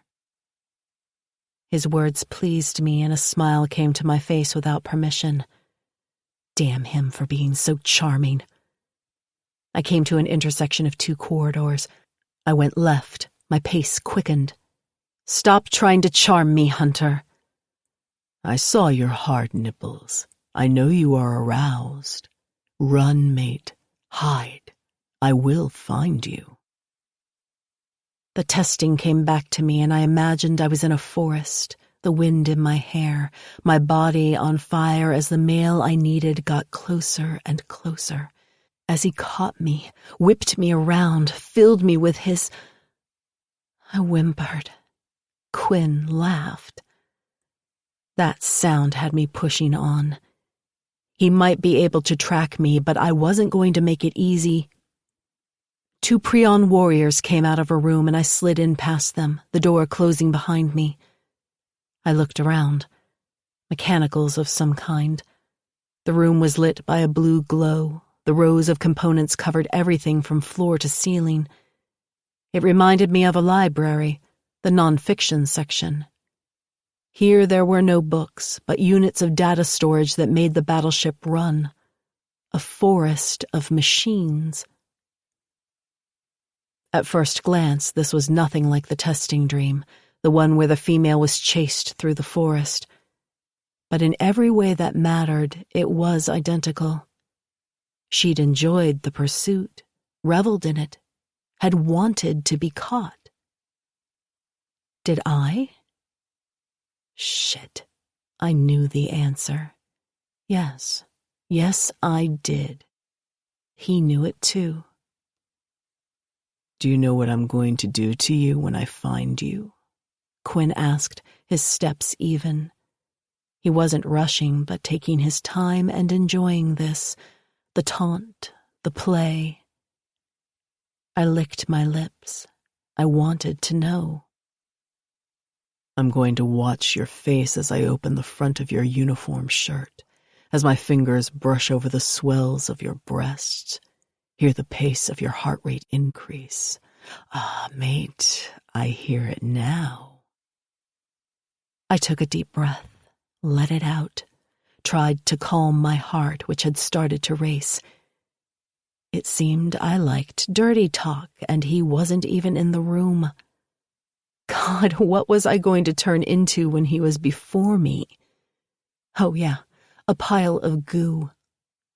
I can scent your arousal from here. With each step closer, you get wetter. I did. The almost silent slide of the room's door had me sucking in a breath, holding it. He was here. Mate, he said. This time the voice was from the far side of the room. Breathe. I exhaled. Good girl. I should have been pissed off by the endearment, but I wasn't. It was reassuring, gentle. I actually liked the praise. What was wrong with me? Oh yeah, I no longer had control of my pussy. And there he was. He stepped to the end of the row of components, set his hands on his hips, and looked at me, studied me, waited. So big, so male. I could smell him. Pine forest and dark male. I had no idea why I thought that. I felt like a silly commercial for men's cologne on Earth. There was no dark male scent. But there was, and Quinn had it. You should find your marked mate, I told him. He shook his head, but otherwise didn't move. We are matched. You are mine. I'm not. He laughed then. Not yet. I'm a vice admiral. I wear the pants in this relationship. I watched as his gaze dropped to my legs. I held still all the while. I wanted to squirm. You state the obvious. I see you in pants. I rolled my eyes. The earth slang had been lost on him. I won't let you control me, I said next, hoping to clarify. Yes, you will, he countered so confidently. He crooked a finger at me, beckoning me to him. I remained still and stared. I had no exit, not without taking him out in the process. I didn't want that. I wanted to climb him like a horny monkey. He didn't do anything but continue to curl that finger to beckon me. As if he were tugging a string, I stepped toward him. The look on his face didn't change. He didn't gloat. He didn't laugh. He just wanted me in front of him. And so my pussy-led body went where it wanted to go. To him. His hunter's arm moved so quickly I didn't even gasp. It was banded about my waist, and I felt every hard inch of him pressing into me. His head lowered, and he kissed me. I wasn't startled. I knew it was coming. I was no dummy. I was just surprised. Not by being kissed. I was surprised by the kiss. Holy hell. Holy fucking hell. Soft and gentle, not like I expected. His lips brushed mine, back and forth as if learning the feel of them. When he kissed the corner of my lips, his tongue flicked out, licked that spot. I gasped. He plundered. It went from mild to wild in a second. He wasn't just kissing me. I was kissing him. My hands were tangled in his long hair, the silky strands wrapped around my fingers. He tasted of mint and man, hot and delectable. I couldn't get enough. I wasn't a virgin. I'd been with a few men. But being in charge of the academy kept me at a distance from males. I couldn't have a fling with a cadet. I wouldn't have a fling with staff. The only time I'd gotten a space one-night stand-in was after an IC mission. It had never felt like this. Never. And this was just a kiss. My uniform shirt was open in a flash, and I felt the cool air on my skin before I realized he'd actually undone the fastenings. He lifted his head, stepped back far enough to look me over. My bra was plain white and simple. No lace, no satin, no peekaboo styling. And yet the way he was looking at my breasts, it was as if I were in the fanciest, sheerest of lingerie. "Take the shirt off." It was a command. My hands lifted to obey before I considered the bossy request. It took a second to shrug the durable fabric off my shoulders and down my arms. It fell to the floor behind me. He stepped toward me. I stepped back. He did it again, and I retreated until I bumped into the far wall. His body pressed into mine, and I felt his hard length against my belly. I wasn't the only one eager to take this to the next level. Our breaths mingled. My nipples bumped his chest with every inhale. I held still as he undid my pants, pushed them over my hips along with my underwear. His fingers found my center. I gasped, then moaned. "Mate," he growled. Lifting his fingers, I could see my glossy arousal on them, and I watched as he licked them clean. My needy scent filled the air. All noise, all sounds fell away except what was in this empty room and between us. He spun me about, and my hands went to the cool wall to brace myself. Stepping into me, he bent his knees, stroked his pant-covered cock over my pussy and the cleft of my ass. I had no purchase on the wall, nothing to grip or hold on to, and that prompted me to my control, which I'd left on the floor beside my uniform shirt. Spinning back around to face him, I said, "I am a vice admiral of the Coalition fleet." His jaw was clenched tight, the muscles in his neck taut. The hand on my hip was firm but gentle. He would not hurt me. Slowly, he shook his head. "Here with me, you're my mate, nothing more. You might be in control out there." He tipped his head to the side in the direction of the room's door. "With me, you submit." It was my turn to shake my head. "I don't want that." His hand was back between my thighs, sliding over my swollen lips, dipping into my pussy once, which had me going up onto my toes, then away. He painted my essence on my lips. "You do taste." My tongue flicked out.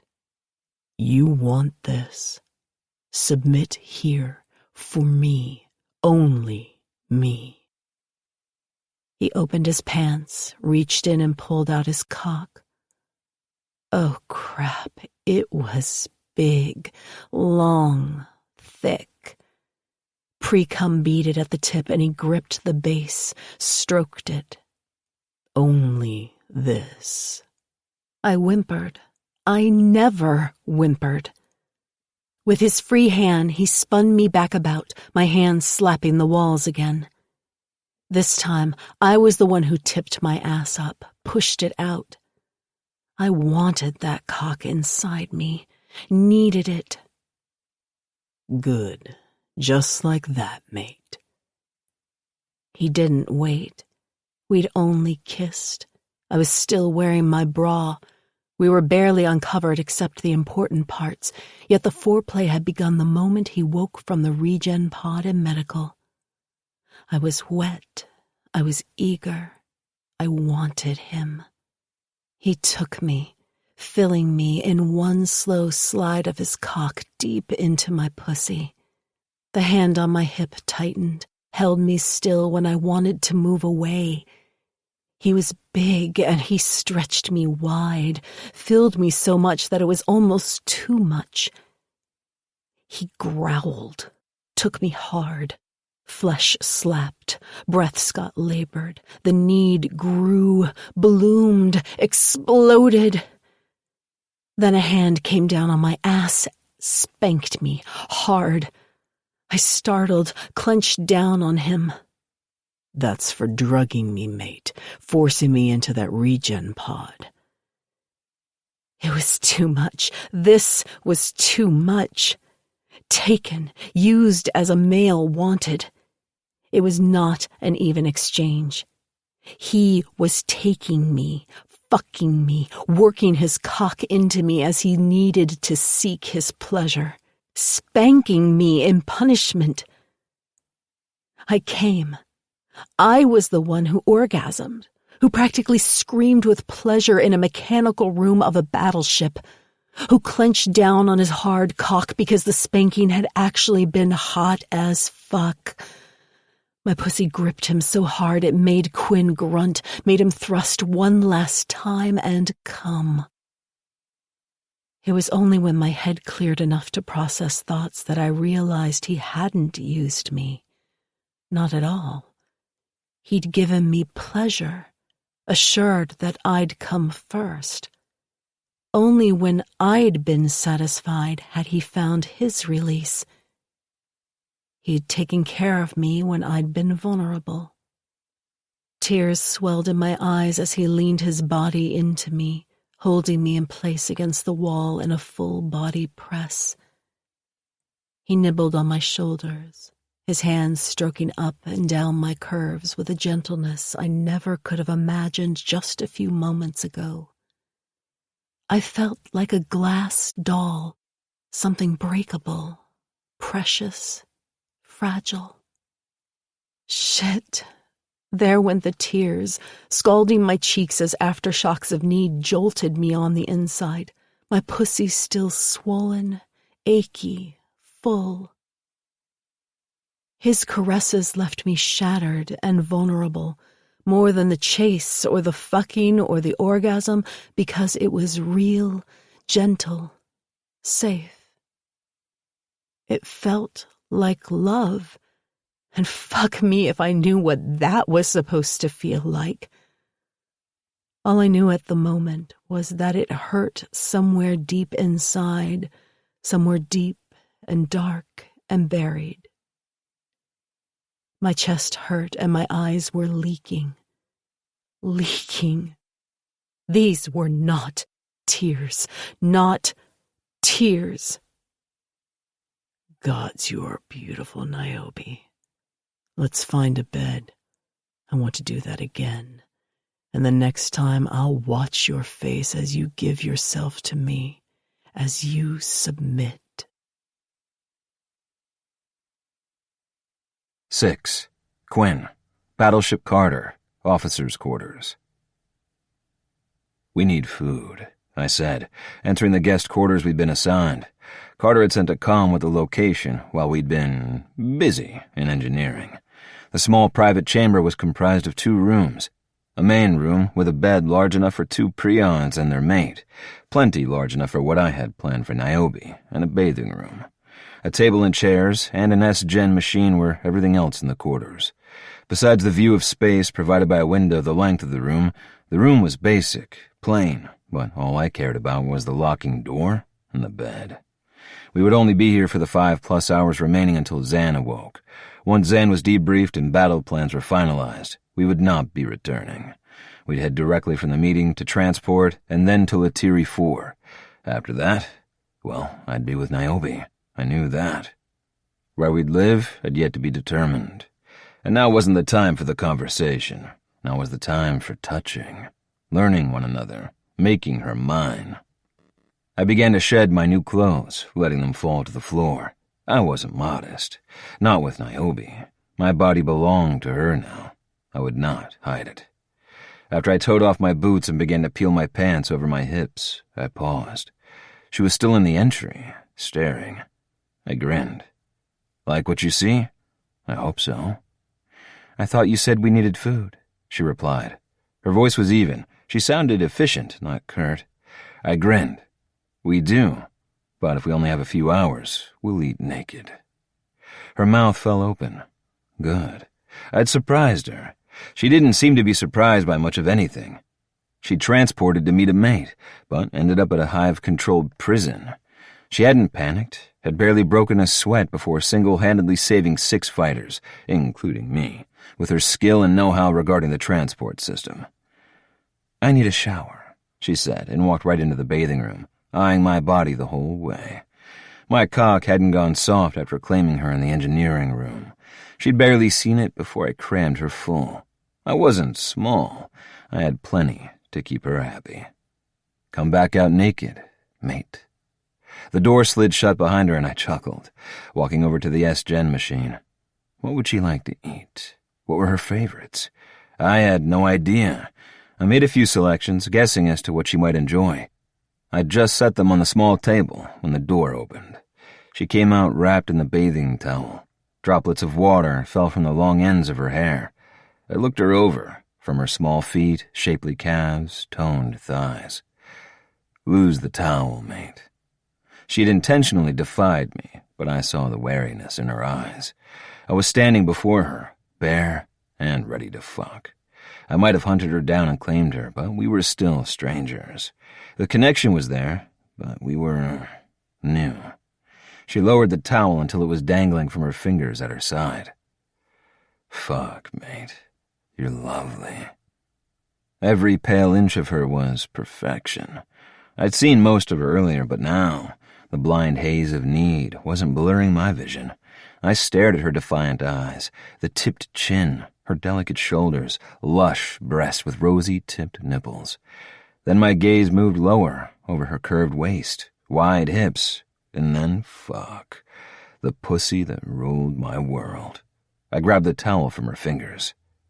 Quinn, she said, reaching for it, as if to cover herself. I laid it over one of the chairs and sat down on top of the fabric. No way was she getting it back now, and I owed it to whomever stayed in these quarters next not to have my bare ass and balls directly on the chair. Leaning forward, I took her hand, pulled her so she sat upon my lap. I groaned, the soft feel of her on my thighs. Torture. Her drying hair was right there, and I nuzzled into it, then kissed her neck, the curve of her shoulder. Eat, I said, trying to remain focused on the task at hand, feeding her, caring for her, learning about her instead of fucking. But it took every ounce of will I possessed not to lay her flat on the table and take her again.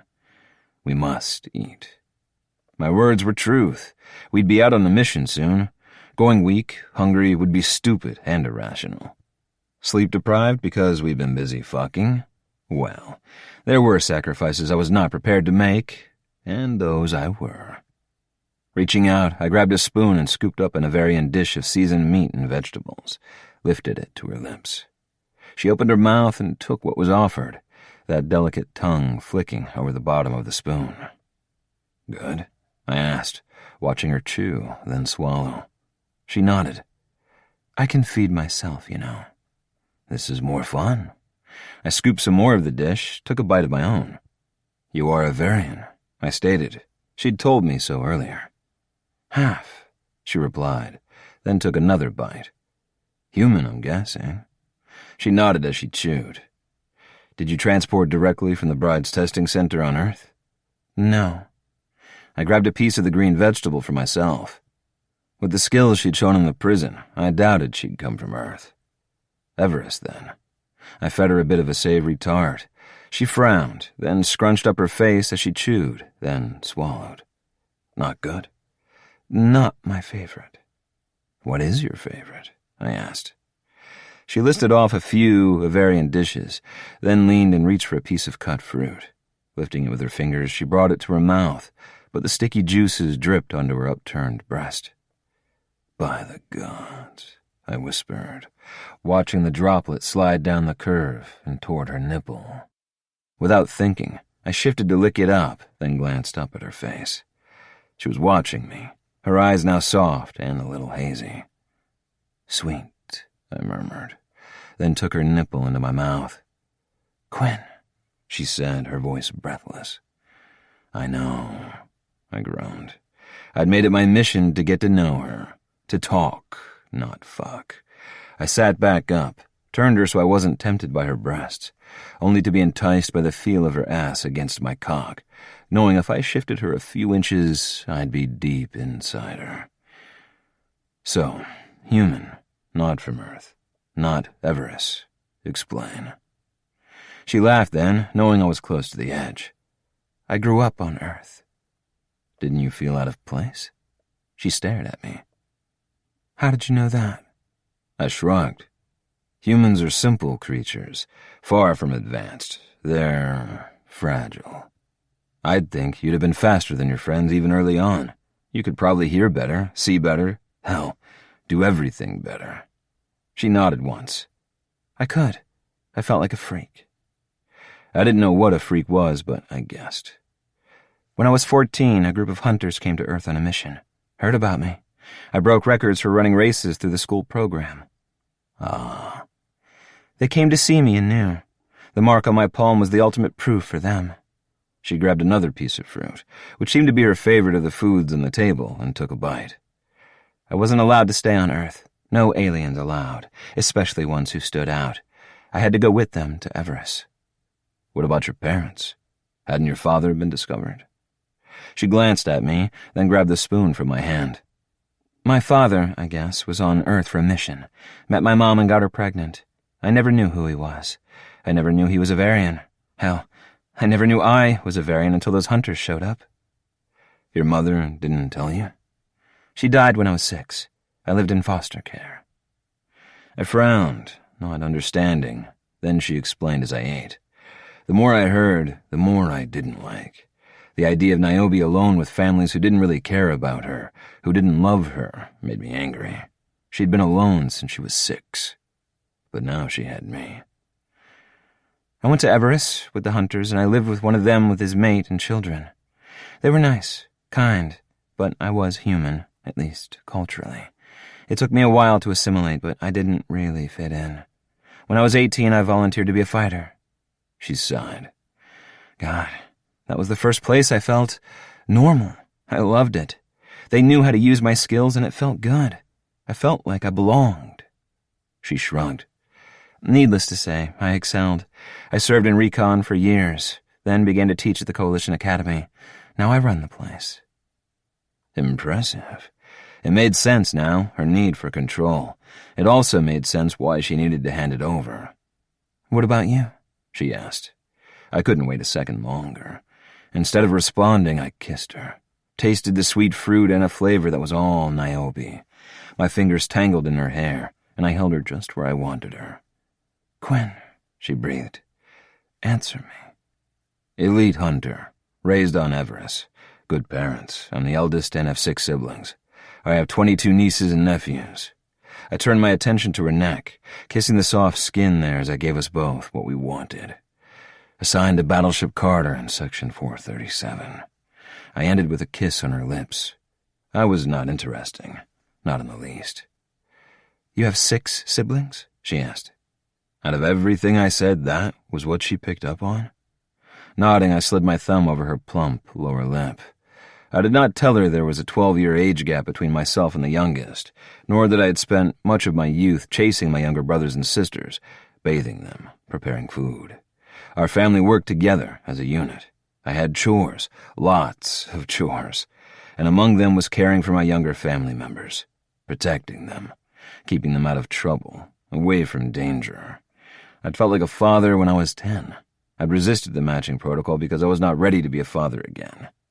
I'd come to terms with the fact that a female I was matched to might want children, but to be honest, if Niobe did not care to be a mother, I would be pleased. The need to be a parent had been worked out of me by the time I was 15. Yes, 6, all younger. I'm 38, and I waited until 2 years ago to be tested. While I love seeing all my siblings matched and happy and making lots of babies, I was content with just watching them. She looked away, bit her lip. And now? Now, I wondered. You are from a large family. I assume you want to mate and lots of babies? I sensed this was a serious question, so I paused, considered. You said before you couldn't give me what I wanted. You believe I want what exactly? Taking her chin between my fingers, I forced her to look at me. Babies. Lots of babies. I held her gaze and decided to be honest. I do not care to have children. The relief in her eyes, the release of tension in her body gave me pause. By your reaction, I assume you do not want to be a mother? She shook her head. No, I'd be a terrible mother. I have no idea what a good one would be like. I'd have no idea where to start. And the truth is... She bit her lower lip and stared up at me. The truth is, I have no desire to have children. I could not lead at the academy and serve the coalition as I like to do, if I had children to care for. I don't want to be a mother. I never have. Based on what she told me of her childhood, it made sense. But I knew her, at least well enough to see that she'd be kind, sweet. She'd be a good mother if she did have a child. But I respected her choice not to. I had no desire to be a father. I only wanted my mate to be happy, to feel whole. If that wholeness came from being a mother, I would acquiesce. But if not, well, the possibility of having Niobe all to myself for the rest of our lives pleased me greatly. I was staring at her lip, remembering the taste when she spoke again. Besides, I'm 36. What on earth is called an old maid? My biological clock isn't really ticking anymore. My eggs are old and dried up. I had no idea what her clock was, or how eggs could be tired. I understood her age. Females older than she was had children. It wasn't unheard of. But she didn't want them, and she worried I would, that she would not give me what I wanted, that she wouldn't be a good mate because of it. My mate watched me intently, worry and pain in her eyes. Not acceptable. Not when everything about her made me content. No, more than content. Happy. I want you, Niobe. I do not want children. I've never wanted to be a father. I enjoy my nieces and nephews. 22 of them are plenty of children for me. Niobe. She looked at me. Really looked. We would not have been matched if our intentions didn't align. She must have known that, but doubted, until now. You really don't want kids? Kids? Wasn't that the Earth word for baby goats? But judging by her earnest expression, she was referring to offspring, not agricultural animals. Perhaps this was more Earth slang. I do not want to be a father, all right? I asked, smiling. She smiled in reply. Yes. I lifted my hips, pressed my cock into her. We might not make a baby out of it, but we will fuck. Good, because I want more of you. I know, I replied smugly. She rolled her eyes, and I stood with her in my arms, walked the few feet to the bed, and dropped her on it so she bounced, her legs flailing. I grabbed her ankles, pulled her to the bottom of the bed, dropped to my knees on the floor, then placed her feet nice and wide on the soft surface. Quinn, she murmured, coming up on her elbows and looking down her bare body at me. This view. Fuck. I'd never get tired of looking at her. Legs spread, pussy wet and open. Her soft belly, full breasts with tight nipples. The aroused look on her face. I took a deep breath, breathed her in. I wonder if you taste as sweet as the fruit. I didn't wait a second longer to find out, licking up the seam of her pussy, getting all her sticky juices on my tongue. Quinn, she said again, this time in a surprised gasp. Her hands tangled in my long hair, pulled me into her. I grinned. You can't control me, mate. Those were fighting words to her. She released her grip, then slid to the floor directly in front of me. That smile now was feral, lethal to my senses. She was gorgeous, hair tousled, naked, aroused, playful. Her hand came to my chest, pushed. I let her, of course. Lowering to my back on the carpeted floor, I wanted to see what she intended. Fuck. She intended to grip the base of my cock and take me into her mouth, suck me like a black hole. Her mouth was hot, tight, wet. The suction powerful, her grip firm, sliding. The devious female had me close to coming. She literally had me by the balls. She sat up, wiped her mouth with the back of her hand. She was panting and very pleased with herself. I was dying to come, my balls full and aching. Sweat coated my skin. My lungs sucked in air.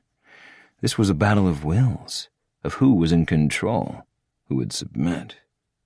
You're mine, mate. I control what happens in the bedroom. I wasn't going to argue on this. It was fact. But she was. A dark brow winged up. Oh, really? She glanced down at my cock, hard and rigid, slick from being in her mouth, almost purple in color and throbbing with the need to come. She was right. When I was practically down her throat, there was nothing I could do but give over. What male could resist such a temptation? But she was at her most vulnerable when her legs were parted, my mouth coaxing her pleasure from her. She was far from in control. This wasn't going to be resolved in the next few hours. She'd learned earlier if she fled, I'd hunt. I'd always find her. She would always be mine. I had the rest of our lives to prove this to her, to repeat the lesson over and over until she understood.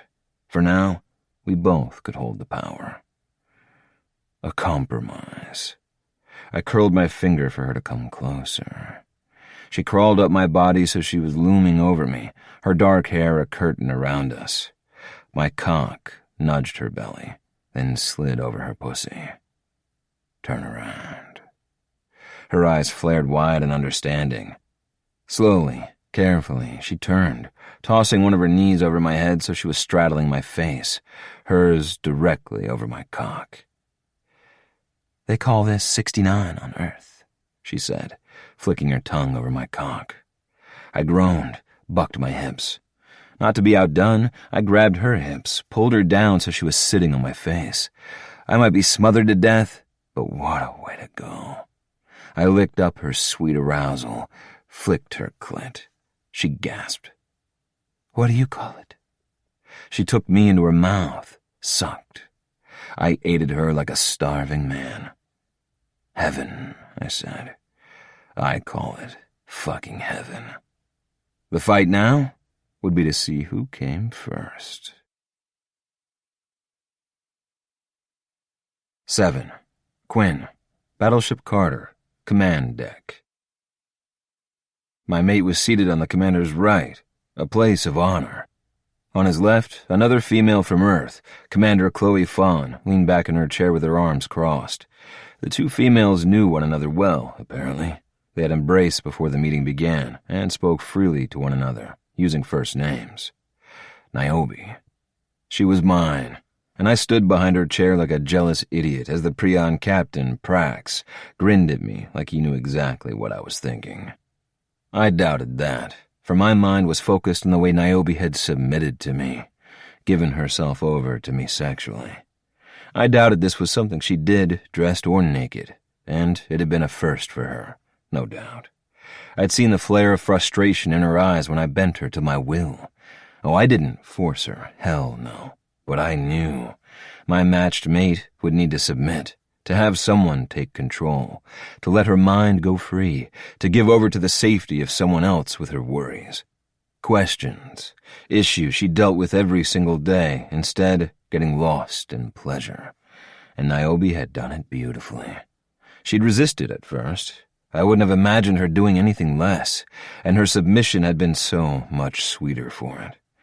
Now, seeing her in complete control of herself, her emotions, everything only made my cock hard. Again, I wanted her again. Still. Why? Well, why the fuck not? I could scent her. I could scent me on her. Knew my cum was deep inside her. Marked her. Filled her. Now, in this room, she would know she belonged to me. She could give orders to the warriors here, yet her pussy would ache from the way I'd pounded it with my cock. She could walk away from the meeting knowing I'd be there to keep her safe, to let her bare her soul to me, clothed or not, and I wouldn't let her down. Yeah, all that shit went through my head while I should have been following the conversation about the plan to go back to Latiri 4, to that same fucking hellhole, and save the other warriors trapped inside. Instead, I was consumed with the knowledge that the Vice Admiral, was going to be on the mission with us, carrying a weapon, putting herself at risk.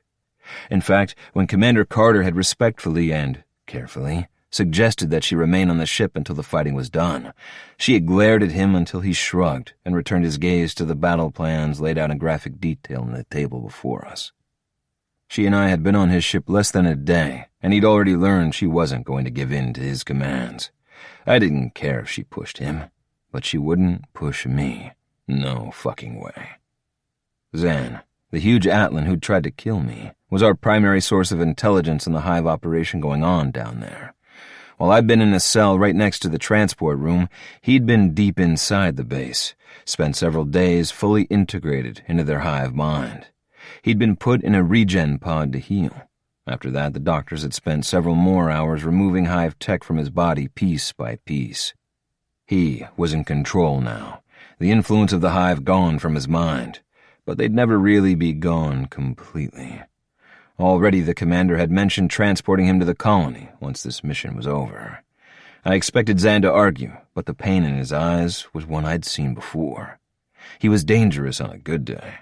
Now, with hive tech scattered throughout his body, there was no way any of us could know what would happen when we went back down there, when the Nexus was close. And we would get close to that Nexus because it was our mission objective. Then again, there was no way for me to know how I would react either. The injections that blue bastard gave me had burned like acid in every nerve and muscle inside my mind. The buzzing noise in my head had been consistent and powerful, and I had no way of knowing what would happen once I returned to that base. The doctor said my body was at 85% saturation. Did that mean my head would start buzzing again the moment the Nexus was close? Or had my weakness been lack of sleep, food, water? Would my mind be clear now that my body was healed, or would I have to grit my teeth and fight through it? I would, there was no question, but I preferred not to have the hive buzzing around in my head like insects. Zan and I were in the same uncharted territory. He'd have lasting emotional effects from his time in captivity, as I would, but he was here, ready to fight, ready to save others, to kill every fucking hive on that planet. I only wanted to kill one, Nexus 4. He told me his name. He spoke as an individual, controlled everything on that base. He'd killed the rest of my elite hunter unit. He'd tortured my friends and forced us to listen to one another's screams. He'd killed them one by one until I was the only one left. Carter might be talking about the group mission, but mine was specific, personal. Nexus 4. I'd have his head before I came off that rock. I needed to know he was dead, gone. The buzzing in my head had been him, and with the doctors unable to remove the microscopic tech he'd injected into my body, there was a very real possibility that once I returned to the base, I would hear him again. In fact, I was counting on it. It was as if he'd put a beacon inside me that would lead me right to him. And while his plan had been to keep me by his side, to fight with him, I would use it now to end the fucker. I paid attention to the battle plan as much as I needed to. I didn't like knowing Niobe would be among us, but according to the plans, she would be implanted with a group of Atlan warriors, fresh fighters from the battleship, eager and willing to avenge their brothers still strapped in prison cells. According to Zan, there were at least a dozen more Atlan warlords still imprisoned inside the base, so Commander Carter, Vice Admiral Niobe, insisted we transport in 2 Atlans from the ship for every one potentially integrated Atlan warlord. Thank the gods, the doctors on board this ship had managed to save him. Our Atlan, Zan, knew where the guards would be, where the hive's most heavily armed soldiers would resist, and where the rest of the prisoners were being held. He was most likely destined for the colony, but not before we finished this mission. We needed him. He needed to finish this. The Avarian hunters, like me, have been kept separate on Letiri 4, per Nexus 4's instructions. That's why I hadn't seen anyone else once they'd walked past my cell from the transport pad, why only I knew of the other hunters' deaths. Zan didn't know why they'd separated us from the other prisoners, and I didn't either. I was pretty sure I didn't want to know. I did, however, hope the blue bastard was trapped down there, because my mate had locked the place down before we transported out with the rest of them. He had tortured me, effectively murdered my friends. If I understood the latest Coalition reports correctly, the Nexus were believed to be the elite leaders of the Hive, their commanders and organizers, the brains that ran their entire operation. They were a unique species, conquering and integrating the rest of us to use in their war. One had even tried to create a female mate for himself, or so I'd heard. That rumor hadn't been in any official reports, but I had contacts on Rogue 5, and according to them, the female in question, a human, like my mate, had not only escaped a Nexus unit, but managed to set a trap and kill him. The very idea made me want to go rip heads off like an Atlan beast. When that specific Hive Nexus had died, thousands of integrated warriors had dropped dead on the battlefield in several nearby sectors of space. The scientists on Rogue 5 believed that most of the fallen had died from the shock of such an abrupt mental separation, but some had blinked, looked around, and woken, as if from a nightmare. I'd asked around, within the Coalition, but the Intelligence Corps was tight-lipped about the Nexus units and what they did, or didn't, know about the Hive leadership. They didn't share information, because the Nexus had spies as well. My mate was tracing her finger along the map projected onto the table, laying out priorities for extraction. The first was to save any warriors currently inside the medical labs where the integrations were installed. That area was closest to the transport room, and next to where they'd held me. That transport station was on the 3rd level, deep underground. Before Niobe's arrival, it had not been well defended. We had no idea what we'd be dealing with this time around, which was why an entire attack force was going to hit the base of the surface in a full frontal assault. Fighting ships, Atlan and Prion units on the ground, charging the landing bays and exterior doors. Recon teams, led by Commander Chloe Fawn's primary mate, Captain Seth Mills, would transport directly inside Level 1 and attack from the inside. Chloe sat between her mates, Seth, the human who would lead the recon teams. Her other mate, a Prion warrior named Dorian, would be on the outside leading a squadron of fighters providing aerial cover, in case the Hive attacked. Dora and Christopher will remain here with me, Lady Carter said. The commander's mate sat at the far end of the table and held Chloe's gaze as the two women shared a look I understood well. A vow, Erica to Chloe, to care for Chloe's children should all 3 of them fall. Thank you, Erica. Chloe blinked hard.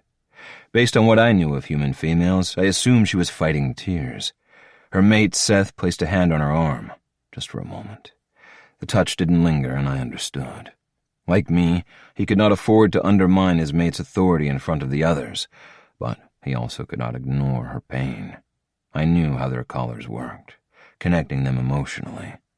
Chloe was a commander, equal in rank to Commander Carter himself, though her rank came from the IC and not the Coalition fleet's traditional and bloody selection process. She was no less respected for not bleeding in an arena. In the seat on Erica's right sat a Prion warrior I'd never seen before, but the insignia on his collar made his rank that of commander as well. By the gods, I doubted there had been this much rank in one room outside of Prion Prime's war room in years. 3 commanders, an elite hunter, and a vice-admiral? The Prion was inspecting my female, his gaze intense, interested. "Why do you not simply supply your transport codes to us, Vice-Admiral?" The Prion's question was nearly a growl. "Who are you?" I asked. If I needed to, I could have his throat slit before he'd lean back in his chair. One of the perks of being Hunter Swift. Unlike an Atlan, I was subtle, fast, and deadly. "I am Commander Zeus." Chloe, Erica, and Niobe all turned as one, the look on their faces one of confusion. "Zeus?" My mate's voice held more interest than I liked. "How did you come by that name?" The commander dipped his chin toward my female. My second father is human, from a place on Earth called Greece. He named me after a human god who threw thunderbolts at his enemies. Niobe grinned, as did Chloe. Fascinating. Is your father's name Kronos? Zeus frowned. So did I. Is your father still alive? She asked. I'd love to meet him. He is not. My mother alone survives. She is on Prion Prime, protected and cared for in my absence. Enough. Commander Zeus, why are you here? I asked. Commander Carter cleared his throat. Commander Zeus has taken command of Sector 438. Battleship Zeus has replaced the Varston. Chloe supplied the information to my mate, as if Niobe would know what she was speaking about. I had no doubt that she did. The Varston had been destroyed by a Hive stealth ship, and its destruction was still under investigation. We hadn't been able to track down the remaining Hive ships. That's why my unit of elite hunters had been requested. I'd been on more Hive-controlled planets, inside more caves and abandoned ships than I cared to remember, and nothing had been found. No plans, no rumors, no hint of where the new technology came from, or where the Hive planned to deploy another stealth ship. No clues about when or where the next deadly attack might come, when the next battleship would be blown into space dust. My only job in coming to Battleship Carter and then transporting down to Letiri 4 had been to track that threat, find out more information, hunt down the source so the fleet could eliminate the new Hive weapon. I'd failed. My unit had failed. Not only had we failed, we'd led the Hive scouts right back to the base where we'd been stationed. I'd had long hours in that cell to think, and the only conclusion was that the Hive had followed us back to the underground base, that we were responsible for the deaths of the Coalition warriors who died defending the base, that I was responsible for the suffering of those still underground. My team of elite hunters. Somehow the Hive had tracked us. Predator became prey, and we were taken down. My only chance to atone for my failures was to save those who were left and then remove that blue Nexus bastard's head from his body. Let's focus on the mission. Vice Admiral Niobe's suggestion was a command, and everyone in the room felt the authority in her voice. They sat straighter, smiles fading. My cock hardened, and I had to blink to focus on her words instead of her soft, feminine scent floating in the room. The transport system on Letiri 4 is under my control, she said. I will transport in with the first wave of Atlan warlords, led by Warlord Zan, and coordinate the attack from the transport room on Level 3. I don't understand, Niobe. Why? You should coordinate from here on the command deck with Commander Carter. Chloe asked the question, and I was grateful. I didn't understand my mate's insistence that she be in the first transport. Niobe shook her head. The transport system is locked to my DNA. Either I am in the initial transport beam, or no one goes. Once we arrive, the transport room will remain locked down until I give the system my authorization codes. A DNA lock? I didn't know that was possible. Captain Seth Mills, Chloe's mate, sighed the words as he leaned back in his chair, arms crossed. I'd heard of such a thing, but never seen it used until she'd rescued us. My mate had locked down the transport in such a way that only she could get anyone, literally anyone, in or out. According to what I was hearing, Prime Neil himself would have a hell of a time trying to override her lockout.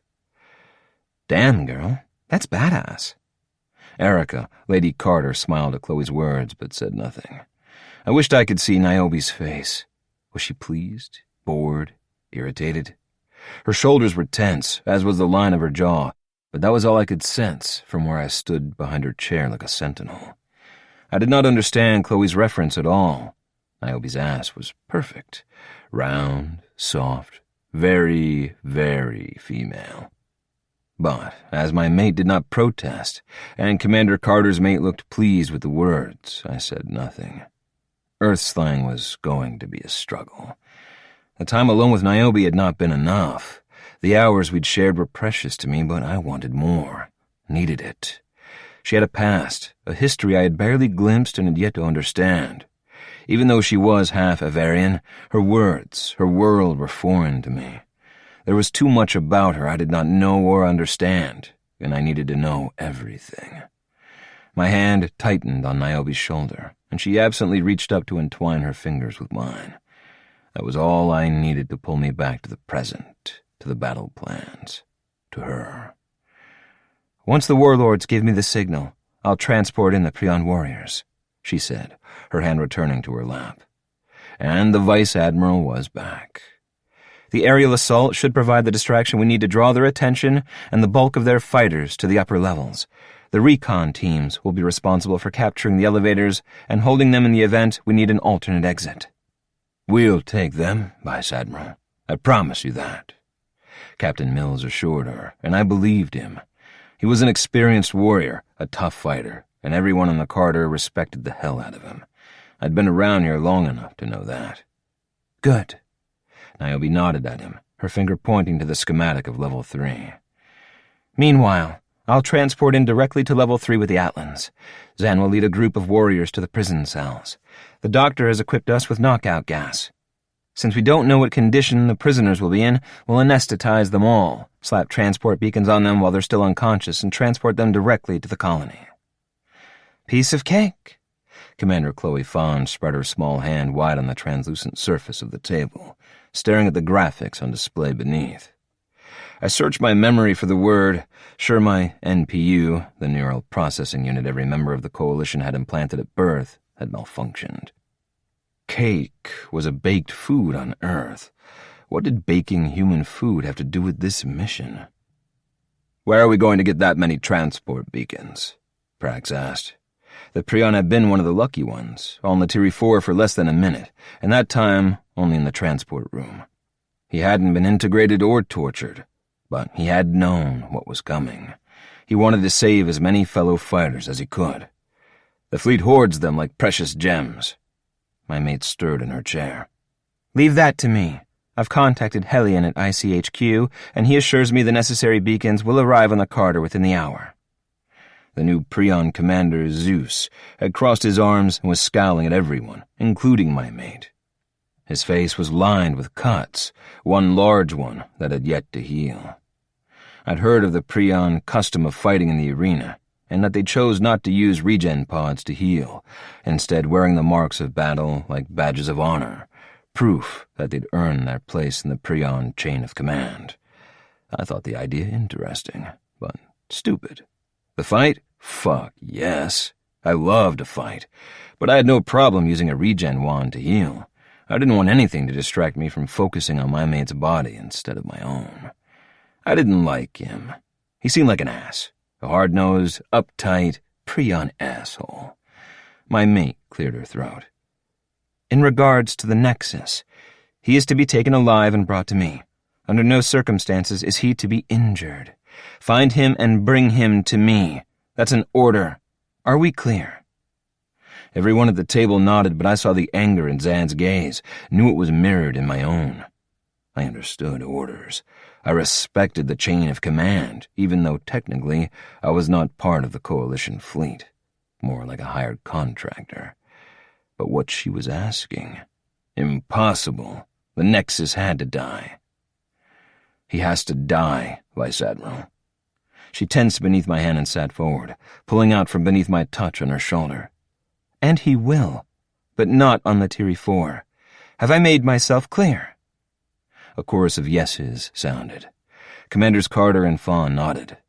I disagreed, but wasn't about to try to argue with her now. Not here, in front of all these people. Alone, with my cock buried deep, I could get what I wanted. Vengeance. In the meantime, I had some questions. What is knockout gas? And do you mean Dr. Hellion? And what is HQ? Another human word I didn't understand. Commander Chloe Fawn, human, grinned at me, her gaze locking with my mate's for a brief moment before she answered my questions. "Sorry about that, Earth slang. Knockout gas means it will make the prisoners unconscious, so we can transport them without a fight. And HQ is slang for headquarters. You know, Corps Command." I knew what Niobe's pussy felt like gripping my cock. I knew what she sounded like when she came. I knew the color of her nipples, but I was beginning to realize that I had no idea who she really was. 8. Niobe, Transport Room, Latiri 4. Surrounded by 20 Atlan warriors, half of them partially transformed into their beasts, I couldn't see over the closest set of shoulders as the first round of fighting took place. I lifted my hand instinctively and tried to shove the giant warrior aside. That accomplished nothing. He turned and growled down at me. He wasn't in beast mode, but his eyes were too bright. He was holding on by a thread to protect me. So all of his angst and beast rage wasn't directed at me. "Do not move, Vice Admiral. Warlord Zan will signal when it is safe for you." The Atlan speaking was one I did not know, not that it mattered. They were here to rescue their Atlan brethren along with the rest of the prisoners still alive on this base. Most of the prisoners here, according to Zan, were fighters from Battle Group Carter. Friends. Family. This wasn't a random recon mission for these fighters. This was personal. I was vital to their mission. I got them all here. Until I reversed the lockdown on this base, no one was getting off this planet unless I allowed it. Hive or Coalition, prisoner or warrior. "My apologies," I replied with a deferential tip of my head. "I served almost 10 years in recon. It was instinct." The Atlan nodded in understanding and turned back around to face the corridor, where sounds of fighting still filled the air. I stepped back and tried to be patient as the screams and ion blaster fire filtered back to me through the warriors blocking my view.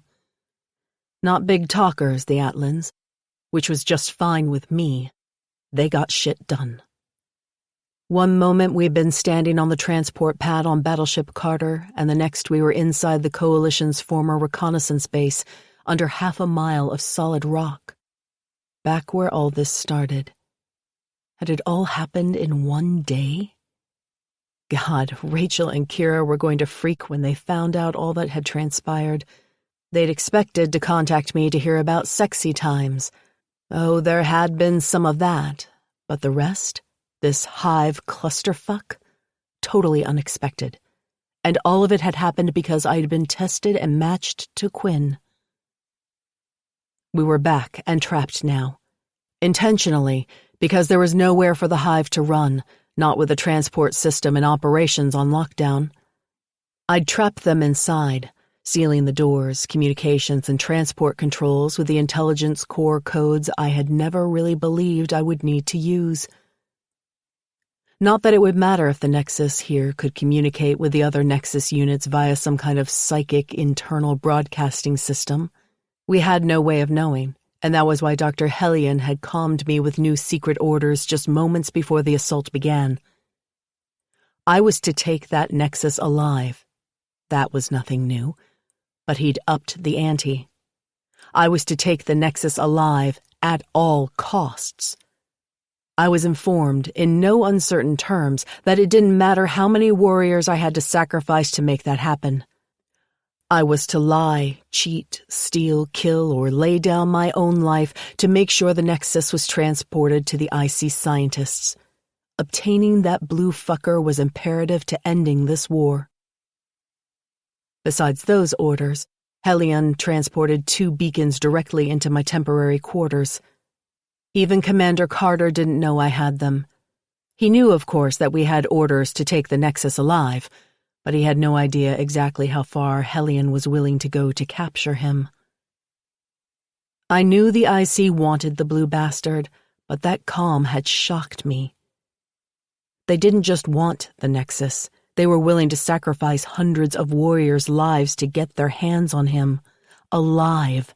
That was the caveat. He had to be alive, fully functional. No damage, no injuries. As Helion had informed me, not a scratch on him. Our last lead on a Nexus had been on the colony months ago.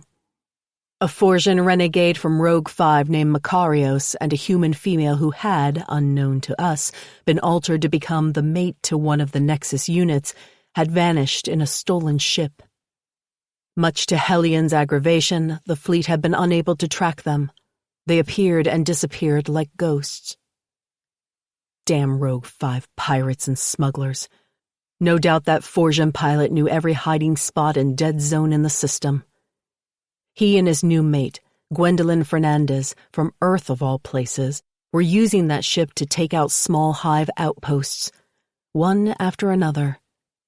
It reminded me of the Millennium Falcon from Star Wars, a ship battling the dark side. I'd read the reports. Not that I didn't appreciate their efforts, but they'd gone rogue, beyond the IC's control, and Dr. Hellion did not approve of hotshots or soldiers who didn't follow orders. Part of me wanted to pump my fist into the air every time I read another report about Gwen stirring up trouble out here. But the Vice Admiral side of me agreed with Dr. Hellion. We could accomplish so much more with them if they'd just come in and coordinate their efforts with ours. Attempts to reach out to them had been answered in one succinct sentence. We will not be caged. I had no doubt Hellion assured them that no such thing would happen if they just turned themselves in. That was a lie, of course. They'd be caged and trained, set free only under strict control of IC Corps Command, and most likely one at a time to assure compliance. Dr. Hellion was ruthless, but I understood his rationale. It wasn't one planet, one species, one solar system at risk in this war. It was all of us. When that fact tipped one side of the scale, there was nothing capable of balancing out the equation. Nothing he wouldn't risk or sacrifice to defeat the hive threat. And that meant getting this nexus alive. A few hundred warriors from Battleship Carter were nothing to him, to the overall success of this never-ending war, not when we had a nexus within our grasp. Clear. A deep voice filled the room with a roar, and the 5 Atlans who had formed a solid wall of protection around me stepped away so I could take in the damage. The hive had definitely been expecting an attack. Instead of 3 integrated Viking manning the transport room, 6 integrated Prion warriors lay on the floor around the transport controls. I didn't know if they were dead or unconscious, and I wasn't going to ask. I had bigger fish to fry. I needed to unlock transport on level 1 so Quinn and the rest of our assault team could get inside.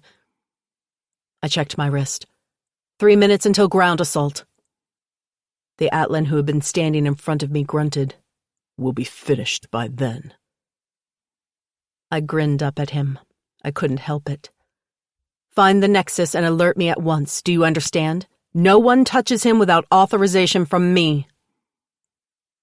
We heard the order, Vice Admiral.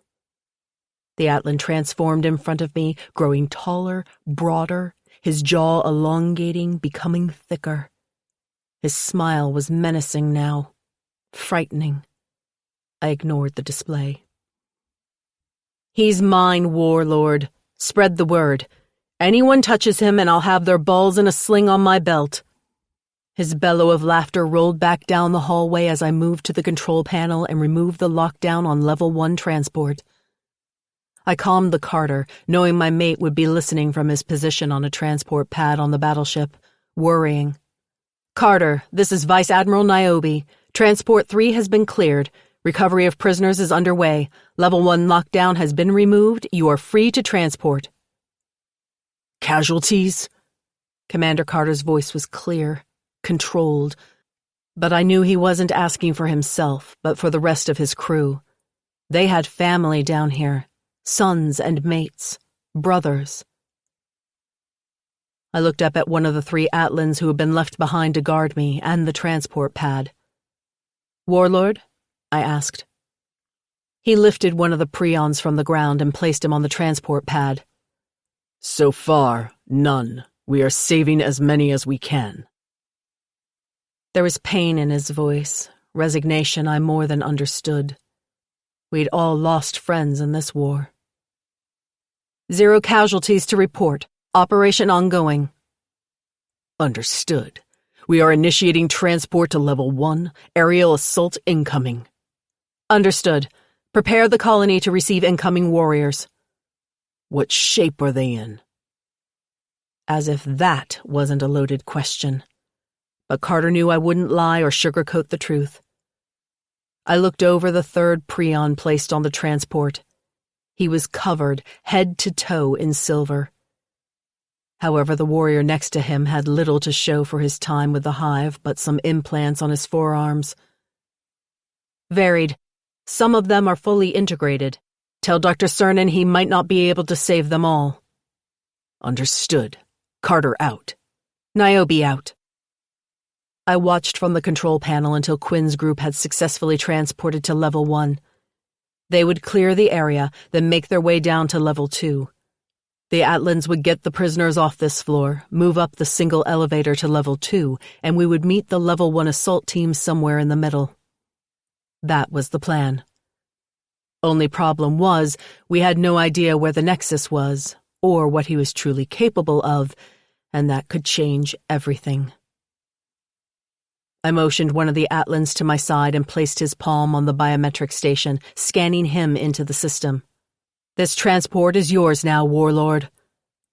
The other two paused, one dropping the last of the 6 prions onto the transport pad with a loud thud. What are you doing, Vice Admiral? I'm leaving you 3 in charge of this room. I have some hunting to do. Perhaps it was my imagination or wishful thinking, but I could smell him now. The Nexus. His stench had been all over my mate when I released him from the cage I could see now across the corridor. I hadn't known what I was scenting at the time, but when Quinn had told me about his time in this place, I'd connected the dots. Quinn would be hunting him as well, eager for vengeance.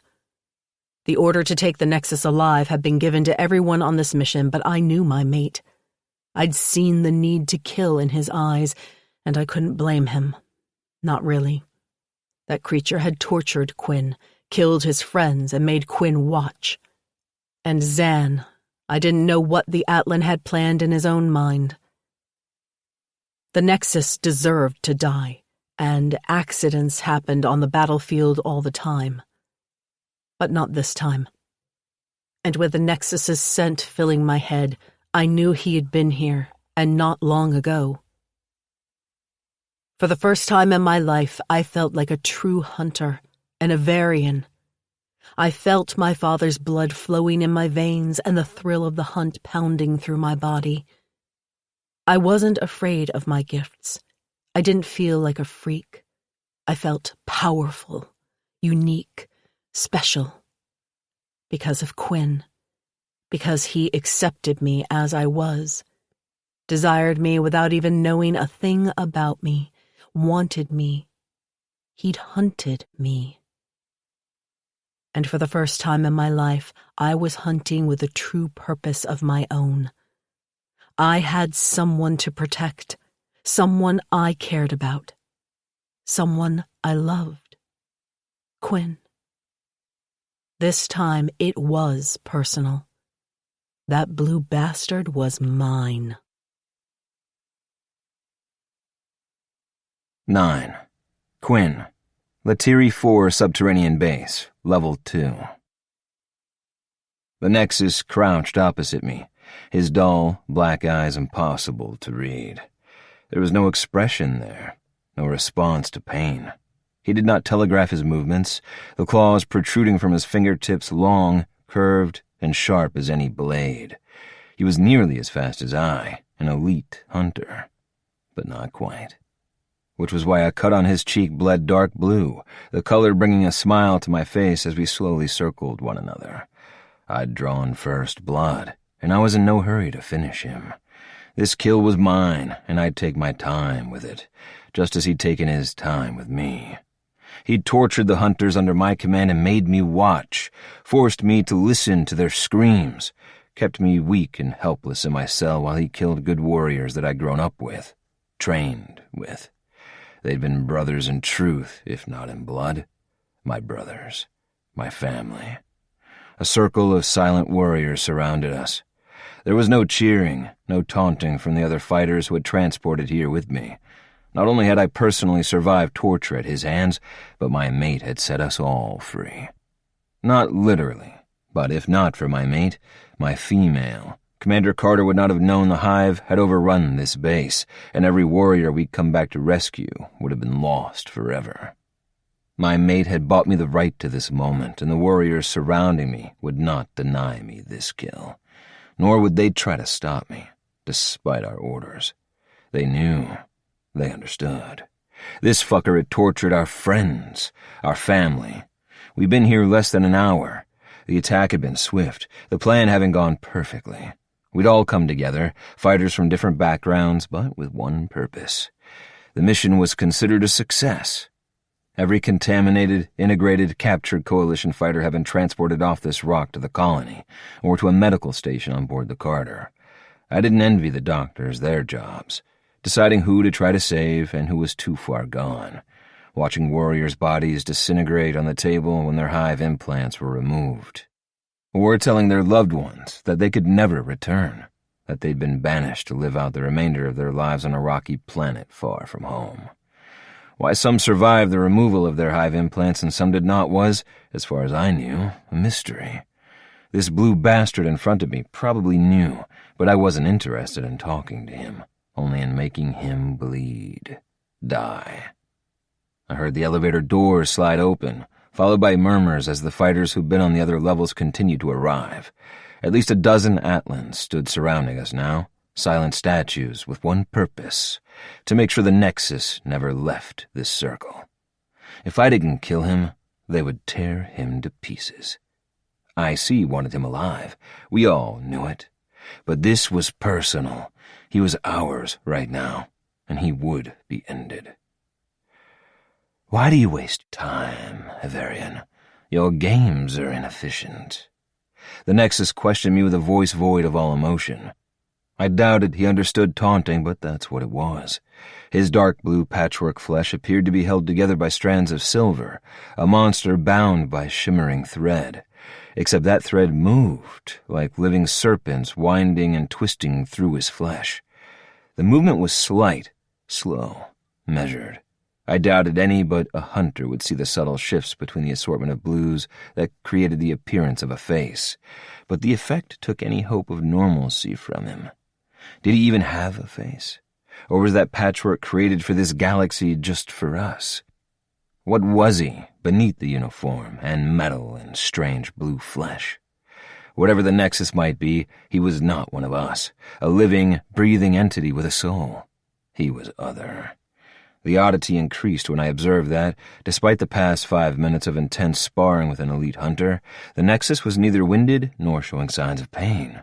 He bled, but did he feel? Did he care if he lived or died? Did he have any emotions under that hideous blue skull? I'm going to kill you. I stated my intent as calmly as I could. A fact, nothing more. Repeating threats is also inefficient. He truly did not seem to care whether he lived or died, which only made me want to make him suffer. But would he suffer?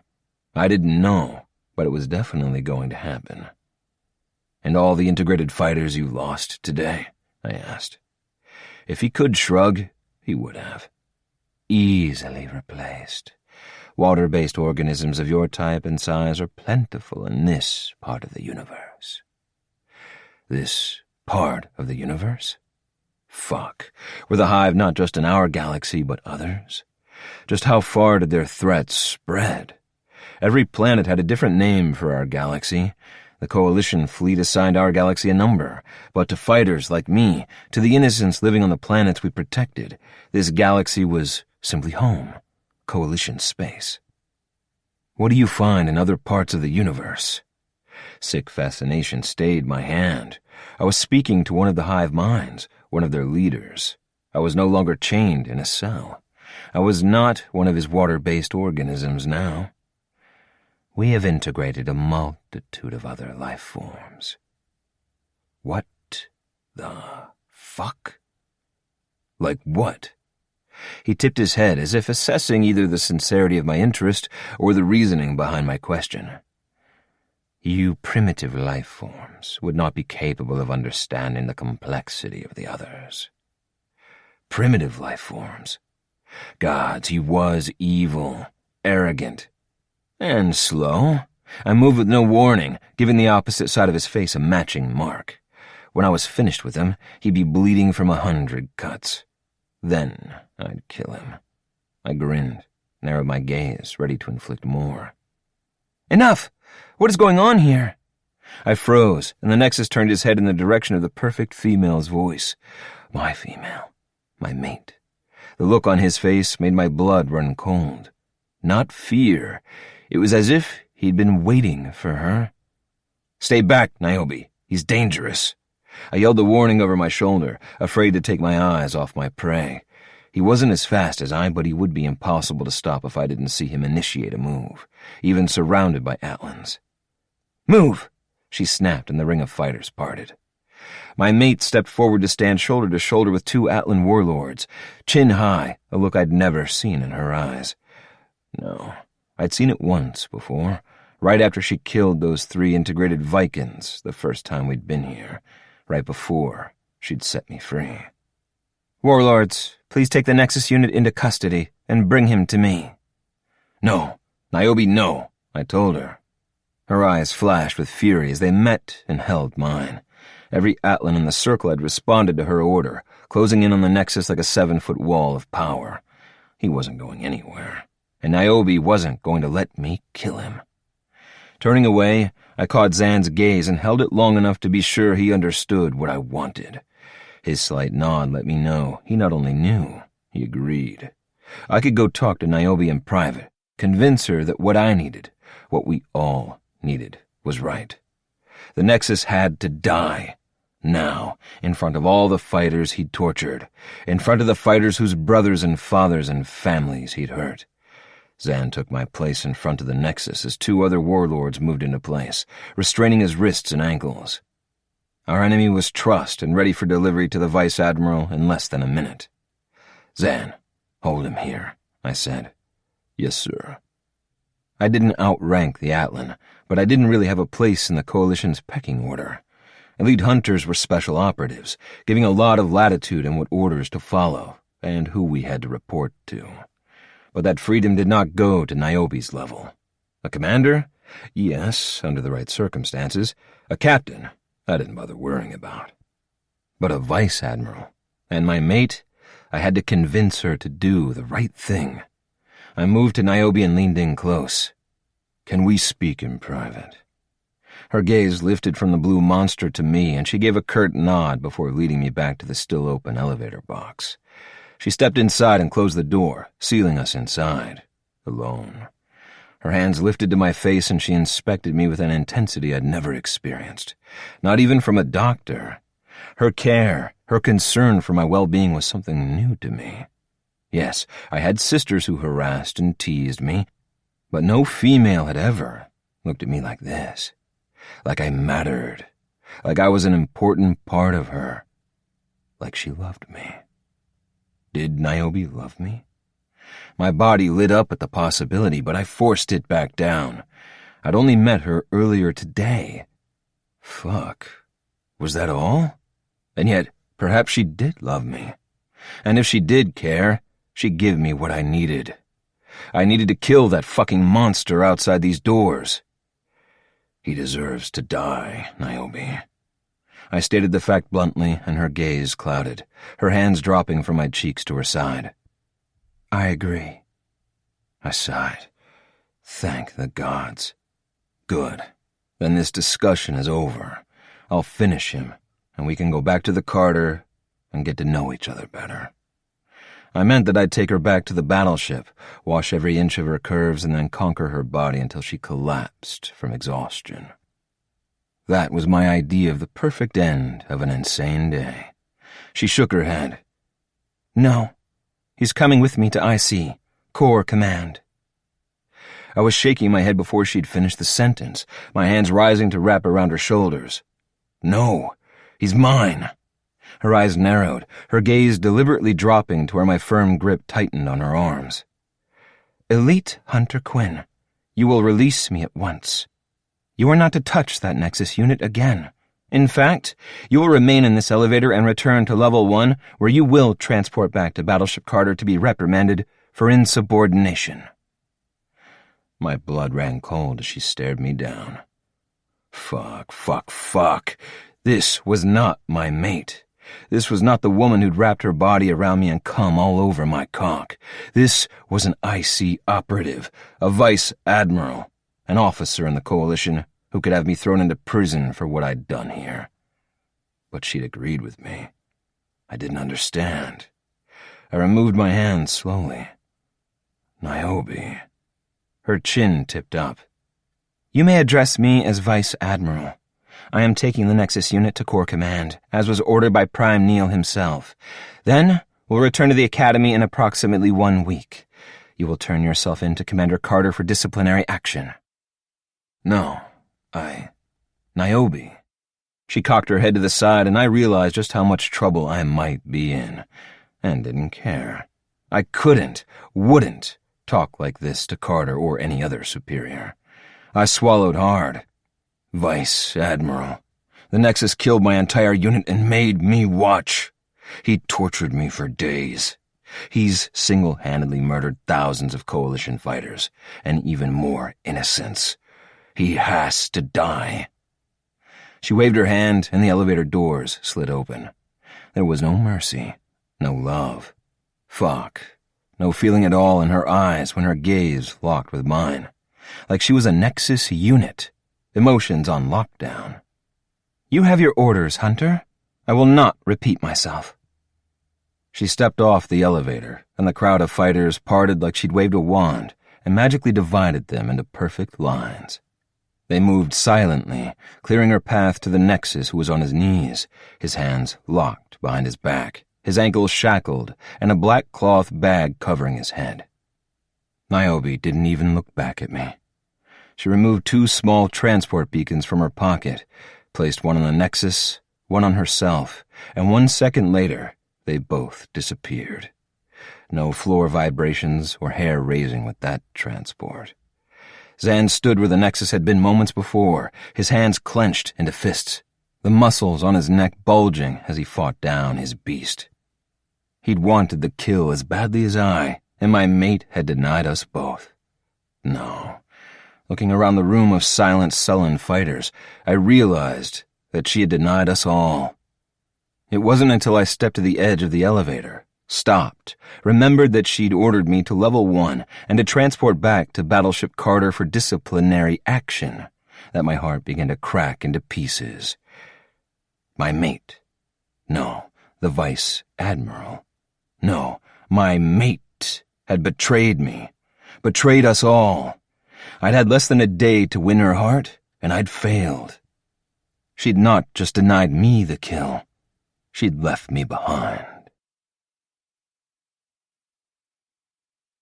10. Quinn. Battleship Carter. Canteen. "What the fuck are you doing here, Hunter?" Carter said as he approached. We were in the canteen, the floor below the command deck at a table in the back corner. The room had been filled 15 minutes earlier with those who had finished a shift and with those eating in preparation for one. S-Gen machines lined one wall, windows lined another. Looking out, the universe was as black as I felt. Stars and galaxies spread from one side to the other, reminding me that my mate was out there on one of those bright white specks, light years away. The clatter of dishes and silverware were Commander Carter's backdrop. I breathed in the tangled scent of hundreds of meals, not my mate's scent. She wasn't on the battleship. I knew it, not only because I'd watched her transport from Latiri 4 to somewhere with that blue fucker, but because I didn't smell her. Didn't hear her breathing or her heartbeat. I didn't sense her. She was gone. It had been a week since the mission to shut down the Hive prison base. Since then, the Coalition had taken back the territory near the base and broken it down. The base was gone, and so was my purpose for being in this sector. Things had moved quickly. Life moved on, but I hadn't. My mate had been gone for a fucking week. No word, not a peep. I'd known her for about 7 hours, and nothing. My life turned upside down. "Well?" Carter asked, pulling out a chair and dropping into it. 3 low-ranked fighters just finishing their meals at the table behind ours stood and fled. Clearly, they didn't like the tone of their commander's voice. They didn't have to worry. It was directed at me. A doctor in a green uniform approached, handed him a tablet. Carter glanced at it, nodded, and the male walked away without saying a word. That's what I asked him an hour ago. Dorian, the fair Prion who was mated to Commander Chloe Fawn, told him. He's been quietly fuming. We'd finished our meals. Trays and dirty plates littered the table. Zan and Zeus had gone to the machines and retrieved drinks. While I had been given clearance by the Avarian Council to leave Battleship Carter and move on to a new assignment, I hadn't bothered to check in, to evaluate the options. I didn't care about earning more money. I was already wealthy. My family, every one of my siblings, mates, nieces, and nephews, were well taken care of on what I'd already earned in this war. I was an elite, and we charged a very high price. But the truth was, there was nowhere I wanted to go. Not alone. Without her. Zeus slammed a large cup of alcohol onto the table before me, the dark liquid a spicy brew from Everest. The others sipped a pale-colored alcohol from Prion Prime. Dorian had something called beer, an earth drink I assumed his mate and Seth, the other male in their Prion trio, enjoyed from their home world. Slouched in my chair, I had my arms crossed, my half-empty glass resting between my fingers. With my legs kicked out long in front of me, I had no doubt I appeared more relaxed than I felt. I now had an idea what an Atlan felt like if separated from their mate, as if missing a part of themselves. I had no cuffs. I had no Prion collar. I just felt like half my soul was missing. I couldn't fucking breathe. And after only knowing and being with Niobe for, less than a day, I was screwed. It's been days since the battle, and he's been like this the entire time. Barely says a fucking word. Zan said, his voice deep. Aren't you supposed to be on the colony? I asked. If he was going to pour acid on open wounds, so would I. I leave tomorrow, Quinn. But Prime Neil lifted the ban on the contaminated returning home. His voice held resignation, not hope. Still, he was a good warrior, a friend. I'm sorry, Zan. I'm being an asshole. So, where are you going? You going home? He shrugged, the slight movement masking a mountain of pain. No, they will only fear me, despite the lifting of the ban. I will not belong, and I doubt I'll be matched now. Not like this. He pointed at himself. I've heard there aren't many females on the colony either. If it's a mate you want, you should go home to Atlan. The Prion commander Zeus offered his advice. Fuck those who fear you. Let them be afraid. Zan shook his head, taking another sip of his drink rather than respond, and none of us pushed him. This was his life, what was left of it. And when it came to obsessing about females, I had no room to talk. I wasn't sure what he was going to do. He'd proven himself returning to Letiri 4, but he was integrated. Substantially. He should go to the colony. That was the protocol. With Prime Neil's new rules, it wasn't mandatory now. Carter wasn't going to force his transport. But would Zan transition better on the colony with others who understood his new life? Or should he return to Atlan and take his chances there? It didn't seem like Carter was pushing him to transport, but apparently he was pushing me. I respected the commander, but in this moment I didn't like him all that much. For days he'd been fucking with me. Carter kicked my chair and I held back a warning by biting the tip of my tongue. I was not technically under his command, but I knew better than to insult a Prion battle commander on his own fucking ship. Leave me be. I'm fine. He's barely said anything since the Vice Admiral transported with the Nexus back on Letiri 4, Zeus explained. Like a recap had been necessary. Everyone knew what had happened. Dorian had been above ground, and he knew. These ranking fighters were like a bunch of girls, blathering and gossiping. Days ago. I sighed. Exactly, Carter snapped. His shoulders were tense, his gaze shrewd. Didn't he ever relax? Like I said, what the fuck are you doing here? Seth walked over then, handed a drink to the commander. Carter nodded his head in thanks and took a sip as Seth sat across from me. 5 Coalition fighters sitting around drinking and looking at me, probing me for my inner thoughts and feelings. What the hell was this? An intervention? Commander Carter. A voice came from the leader's comm unit on his wrist. Go ahead, he said, lifting his arm to speak into it.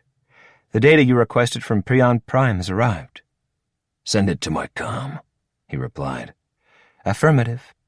Sorry, Commander. Direct interrogation doesn't seem to be working with this very stupid Avarian, Dorian said when Carter was done with his communication. Dorian was trying to coax me out with humor, a little light-hearted banter to get me to talk. Carter, the opposite. I took a swig of my drink. This was my second, not enough to get me drunk, which I wanted to be, so I could wallow in my own anger. How many males in the galaxy had their matched mate transport away on their first day together? Carter sighed. Fine. I shall handle this a different way. He pulled his ion pistol from his thigh holster and aimed it at me. Seth pushed his chair back 2 feet to get out of the line of fire, but the bastard still laughed. I could see the weapon was set to stun, and I rolled my eyes.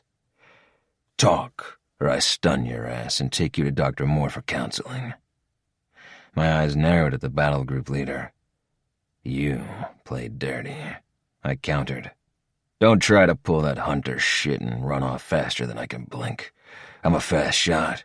I hear Dr. Moore has a couch for you to lie on. Says it helps a patient to relax while they share their feelings. A slow smile spread across Carter's face. Talk. It had grown quiet in the canteen. Conversations dropped to whispers, and no one was eating. I couldn't hear one scrape of a fork across a plate, and I heard everything if I let it in. I doubted everyone had paused to listen to me baring my soul, but waiting to see if their commander intended to shoot me, that was high-value entertainment. Commander, someone called. Carter lifted his free hand, waved it in the air, but didn't look away from me. He didn't need help. I sighed. My answer to your question is, I've been working. Why aren't you with your mate? He countered. If you remember, my mate transported off of Letiri 4 with the Nexus.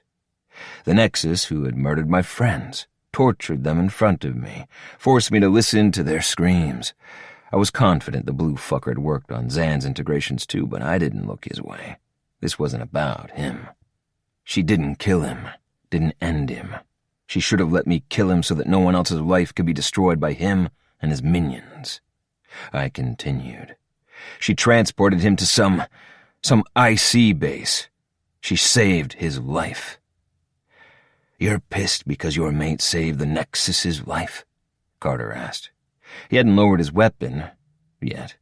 I leaned forward, set my glass on the table. He was mine to kill. He controlled me, controlled all the prisoners who went through that base. My sensitive ears heard Zan's deep growl, knew it was his inner beast. He'd wanted the Nexus dead, too. I looked into his eyes, knew it. And you think Niobe is yours to control? Carter asked. I whipped my head around and glared at Carter. She's my mate. She's also a vice admiral. She's my mate, I repeated, my voice deep, slow, as if that would help them understand. I want to take care of her, not control her. She was brave and fierce and perfect. I didn't want to change her. I just wanted her to allow me to take care of her, body and soul. She needed release. She needed to let go. She needed a safe place to surrender to the world, to me. So you say. And as her mate, you see a part of her that no one else does. Carter was recently mated to Erica, along with his second, Ronan. Seth and Dorian were mated to Chloe, both Earth women. Both quite a bit like Niobe because of their shared culture. Your mate remains here on the battleship with you. She's not a fighter. Carter shook his head, lowered his weapon to rest on his thigh, but he didn't slip it back in his holster. No, she's not in the Coalition the same way everyone at this table is, or your mate. But she is Lady Carter now. She is responsible for everyone in the battle group not fighting. She's the highest-ranking civilian officer in the battle group, and she takes care of me.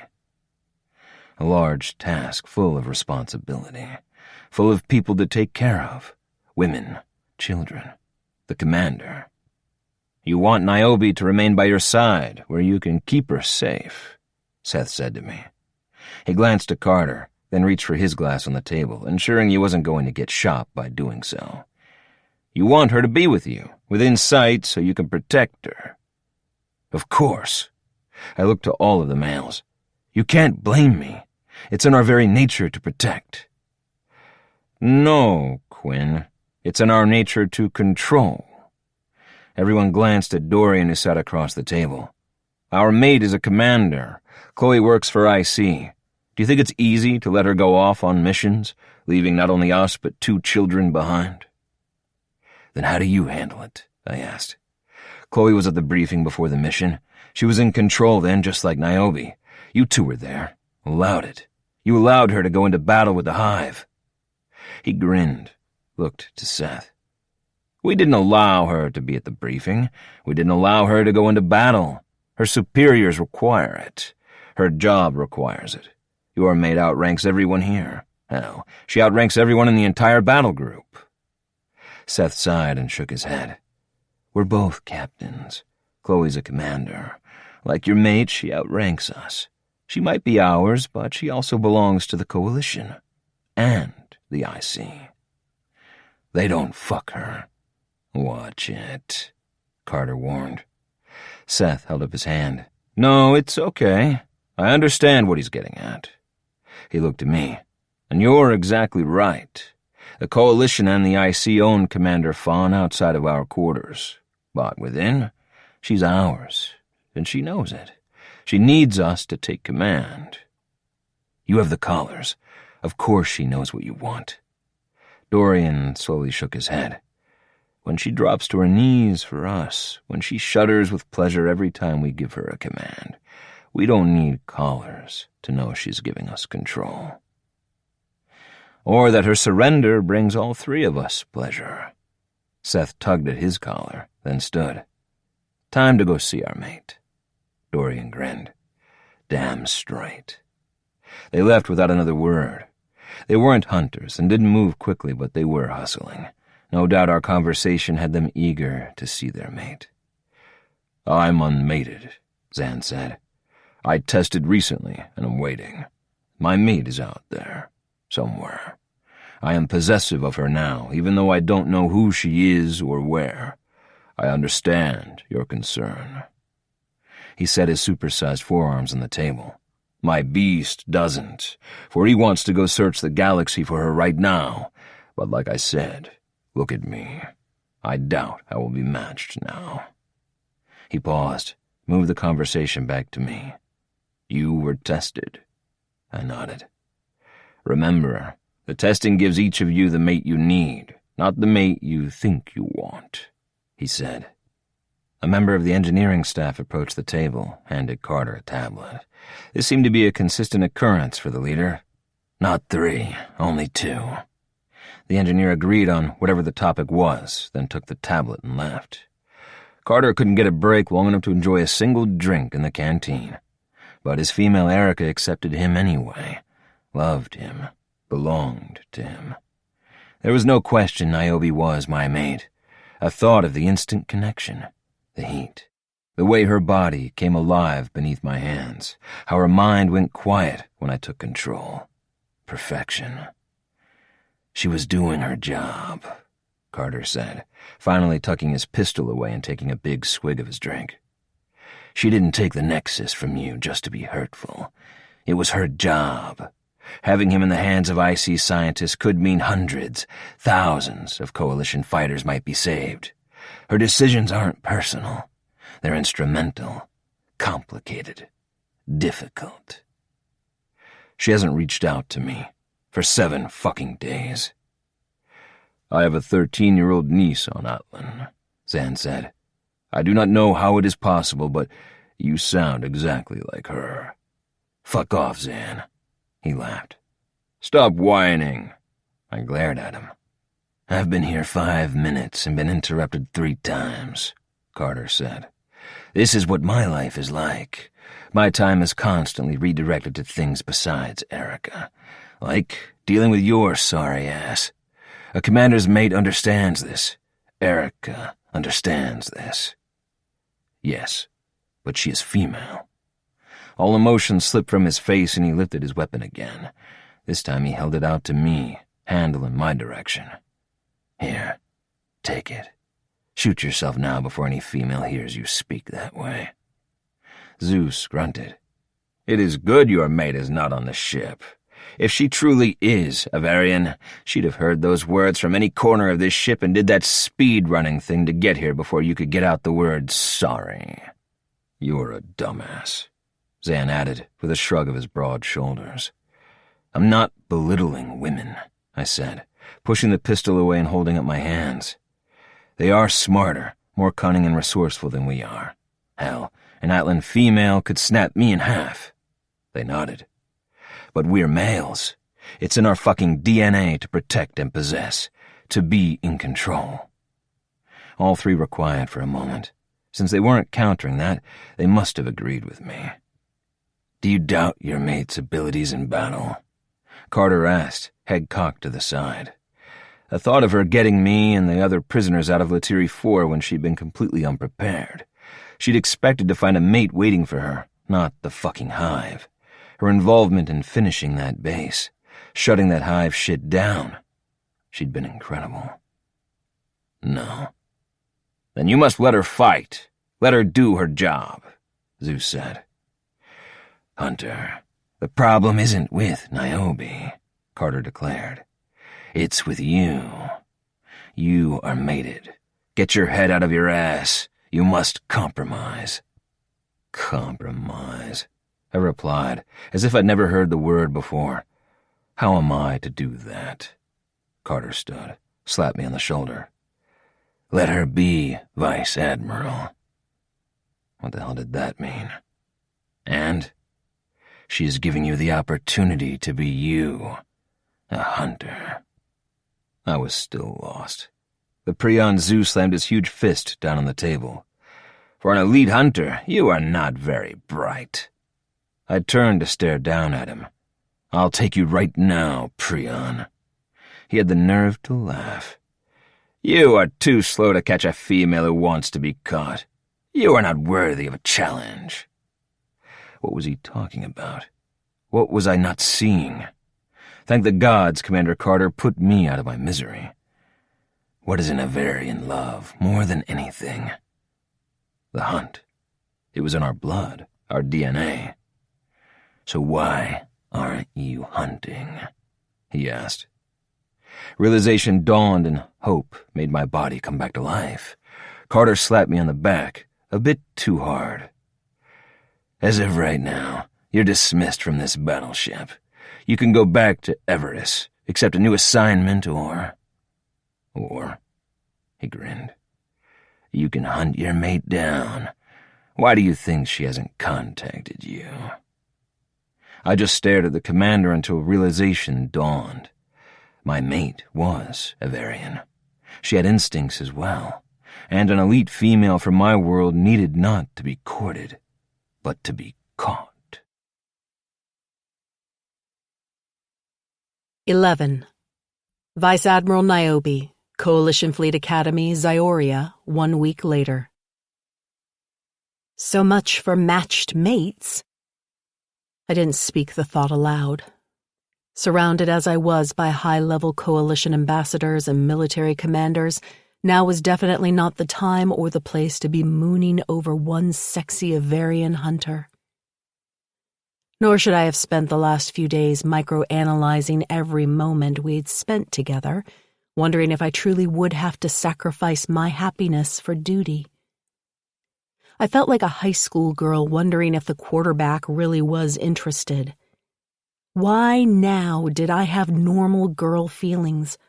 I didn't have time for that stupid shit. Yet I still thought, considered. As for right now, it looked like the answer to the sacrificing was a resounding yes, which really was not helping me concentrate on this meeting. My meeting. Shit. Cadets had returned to campus the day before and were settling back in. While they were prepping their uniforms, tablets, and weapons for the months of classes and training ahead, the staff was an hour into the preterm meeting. The 34 head instructors, 12 military commanders from various planets, and 2 representatives from Prime Neil's version of a presidential cabinet were in attendance, and we were less than a quarter of the way through the jam-packed agenda. Twice a year we gathered. The military commanders updated the academy instructors on what they were seeing in the field, recommending changes to the training protocols and getting information from Prime Neil's closest military advisors on what might be coming down the pipeline. Every once in a while, an IC commander or scientist would show up and demonstrate a new weapon or advancement in technology.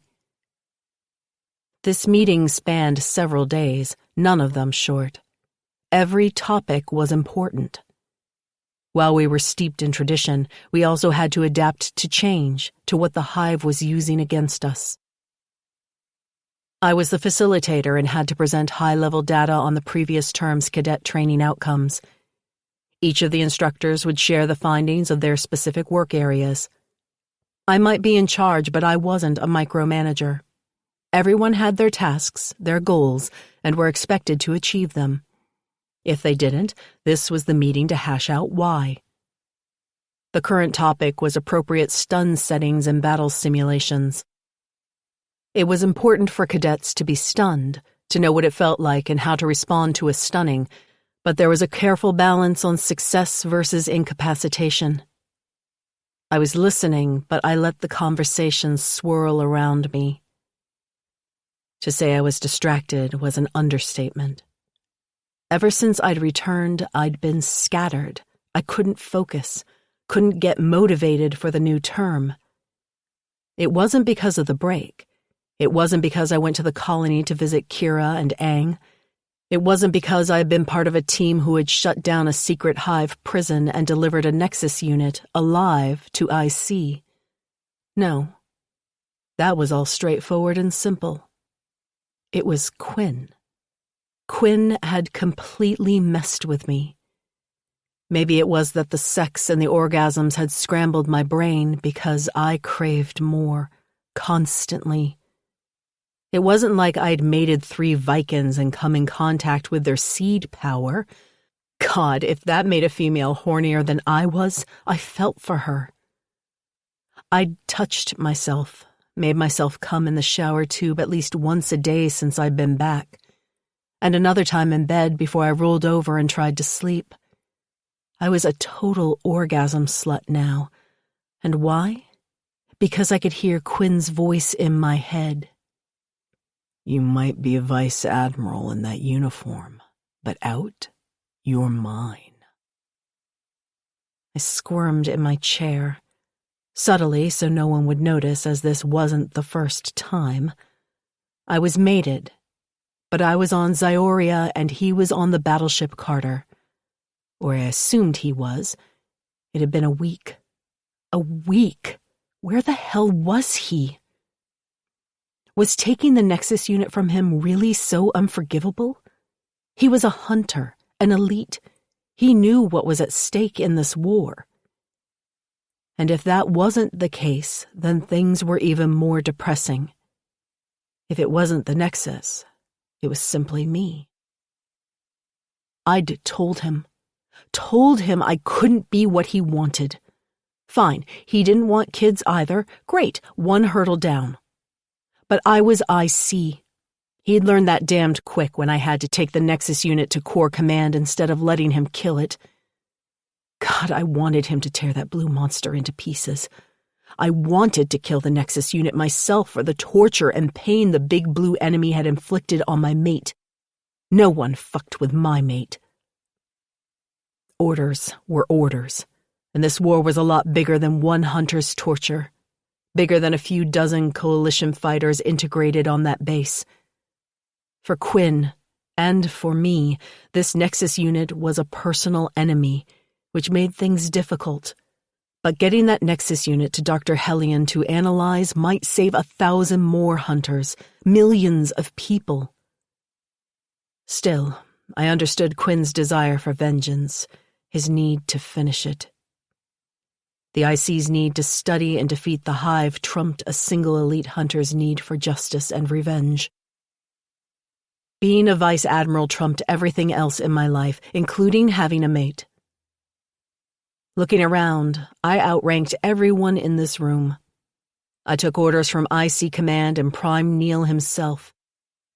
There were a few admirals who ranked higher than me, but they were generally far from here, either out on the front lines or on Prion Prime serving on the War Council. And this war didn't give a shit I was mated, didn't give a shit that Quinn was stationed light years away from me. I couldn't quit, not with so much at stake. I couldn't just up and walk away, transport to some vacation colony and have sexy times with Quinn until neither of us could walk right. God, that sounded incredible. I squirmed some more. The stun-setting conversation resolved, and I moved everyone on to the next item on the agenda. One of the representatives from Prion Prime spoke of a program for elite cadets happening mid-term, a mock battle to take place on the battleship Zeus. Again, I tuned the voices out, wondered if my testing match was really just a one-night stand, because that's all we'd had. Hell, it hadn't even been one night. It had been a day, less than a day. 6 hours of fucking and eating and talking and fucking some more. What's your take, Vice Admiral? I blinked, stared at the Prion warrior who was obviously waiting on my answer. All eyes were on me. I glanced at my tablet, at the notes that had been audibly generated and recorded. My brain processed the information at lightning speed. 5 female, 5 male. 2 sessions, not 1. Lower the stun rating for the mock battle to 3 and ensure that vids are sent to IC. They are always interested in new recruits. The Prion warrior nodded, seemingly content with my additions. Next on the agenda is being introduced to the group. I spun my chair around at the voice. Quinn. Whispers erupted down the long table at the interruption, at the unfamiliar face, at least to them. For me, the face was very familiar. I remembered the long, wheat-colored hair, the strong brow, the eyes that seemed to be able to look into my soul, the Roman nose, the full lips. I remembered all of it. I stared at him, mouth open. He grinned, ignored everyone in the room and gazed at me. Took in my uniform, the way my hair was pulled back into a bun at my nape, the way I sat at the head of the table. How long had he been standing there? I didn't need to ask how he sneaked in so quietly. He was a hunter. So was I, damn it. I should have heard him, sensed him. Instead, I had been lost in my thoughts about him. I breathed deeply. Yes, I smelled him now. I focused my mind away from the meeting and to him, heard the beat of his heart. I noticed everything. The Atlan who taught hand-to-hand fighting stood, ready to prove his skills if Quinn were a threat. It was almost laughable because I was the only other Avarian in the room. No one else was as fast or ruthless as Quinn. The Atlan might be huge and could rip Quinn's head off, but there was no way he'd catch him to do so. "Thank you, Warlord," I said as I rose from my chair, holding out my hand to stop him. I moved to stand beside Quinn. "I apologize for the interruption, but perhaps now is the time to take a break." "You're not going to introduce me, mate? I've come all the way from Sector 437. The word mate wasn't missed by anyone. In fact, everyone smiled and began talking at once. A few clapped even. Smiling, I couldn't help it, I was so happy to see him, I turned to the group. "Everyone, may I introduce Elite Hunter Quinn of Everus." The room erupted into a chorus of greetings and murmurs, no doubt speculating about that word. Mate. Mate. I wasn't sure if they were so enthused because I had found a mate or because it was a happy event. I was pleased to see Quinn. Stunned, even. But he'd interrupted my meeting, messed with my order, my routine. Prime Neal's lead representative came around the table. "Congratulations, Vice Admiral." He tipped his head at Quinn. "Elite hunter?" Quinn nodded in response, and the Prion returned his gaze to me. "Vice Admiral, if you wish to excuse yourself, I can lead the remainder of the meeting." "That won't be thank you, warrior," Quinn said, cutting me off. I narrowed my eyes, glared. How dare he? This was my meeting, my work. "I am able to continue, and no, you're not," Quinn said. "The warrior has offered his leadership, and we shall take him up on that." He took my elbow in a firm grip and steered me toward the door. "Quinn!" I hissed quietly, but he didn't even turn to look at me. I knew he could hear me. He could hear my heart beating in my chest. His name as a whisper on my lips, he would hear as clearly as a shout. Cadets in the corridor stopped and saluted as I passed, but I knew they were wondering why I was being led from my own building. Once outside, Quinn finally stopped. "Where are your quarters?" "Now you're paying attention to me?" He frowned. "I've always seen you." I huffed. "Seen me, but listened? That was my meeting." He shrugged. "It's just a meeting." My eyes bugged out. Two cadets walked past, saluted. God, this was a nightmare. Word of me being mated was no doubt spreading like it was middle school, not the Coalition Academy. I'd been odd when I was 13, and I felt the same way now. I didn't say more because I couldn't go back into the meeting. That would stir up even more confusion and talk. I turned and walked toward my quarters. As Vice Admiral, I had the perk of my own house. It was set back from the main dormitories and classroom buildings, with trees surrounding it. While I didn't share the space, it wasn't large. That suited me fine because I didn't collect things, didn't need much, and I lived simply. I was content. Until now. Now I was pissed. "This works," Quinn said, looking around the inside of my quarters. The wood floor, the white walls, plain furniture, the bed in the other room. "Good. Now you won't have to be quiet when I make you come." "Are you kidding me right now?" I shouted. He grinned. "There she is." I looked around. "What the hell are you talking about?" "My feisty mate." I pointed to the floor. "You come here, out of the blue, and pull me from an important meeting? To what? Argue?" "I came here for my mate." I thumbed over my shoulder. "Yeah? Well, that was your mate back there in the meeting." He slowly shook his head, looked me over from head to toe as if remembering me naked. I shouldn't be wet, but I was. Why did I want to strangle and jump him at the same time? He moved over to me in the blink of an eye, then slowed, stroked a knuckle down my cheek. My eyes fell closed at the touch, but I popped them open, grabbed his wrist, and torqued it. How dare he lure me with sweet gestures? He leaned to the side to alleviate the pressure of the lock, but spun the other way, taking me with him in a circle so he was behind me, his arm about my waist. I felt the heavy prod of his cock against my lower back.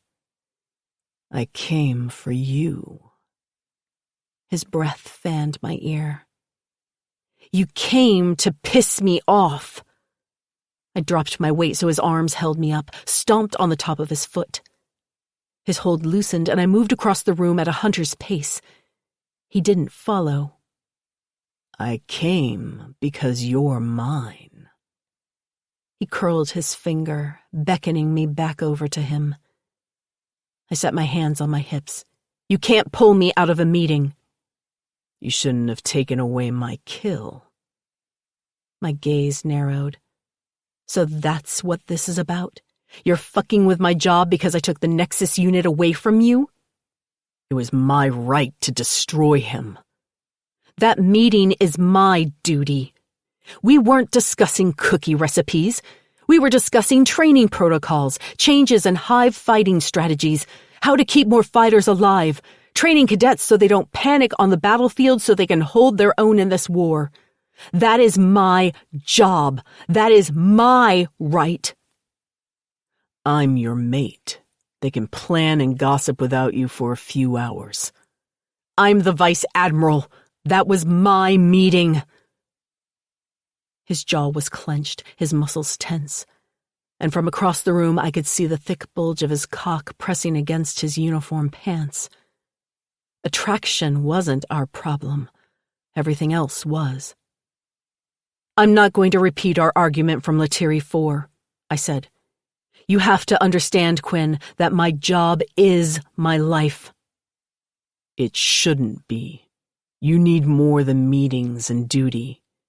We are mates. It's my job to take care of you now. I sighed. He wasn't behaving this way to be annoying. He sincerely believed everything he was saying. Maybe he was too used to operating in a small unit of elite hunters with nearly complete autonomy. The hunters chose which missions to accept and which to refuse. Once on a hunt, they lived by their own code of honor, their own rules. They served the Coalition, and Everest sent regular fighters to the war, but the elite hunters were a whole different level. They were not normally in the direct chain of command, didn't report to someone like me. They bypassed the bureaucracy, the red tape, the meetings. I sighed. How do I make you understand? No one does. That's why this is so hard. No one has ever understood me. On Earth, I was so different. Everything I did screamed freak. Then on Everest, I didn't fit in. I behaved like a human. I didn't like Avarian food. I didn't know the customs. So I left. When I joined the Coalition, I finally felt like I had a place where I belonged. Everything I did was accepted. My differences made me better.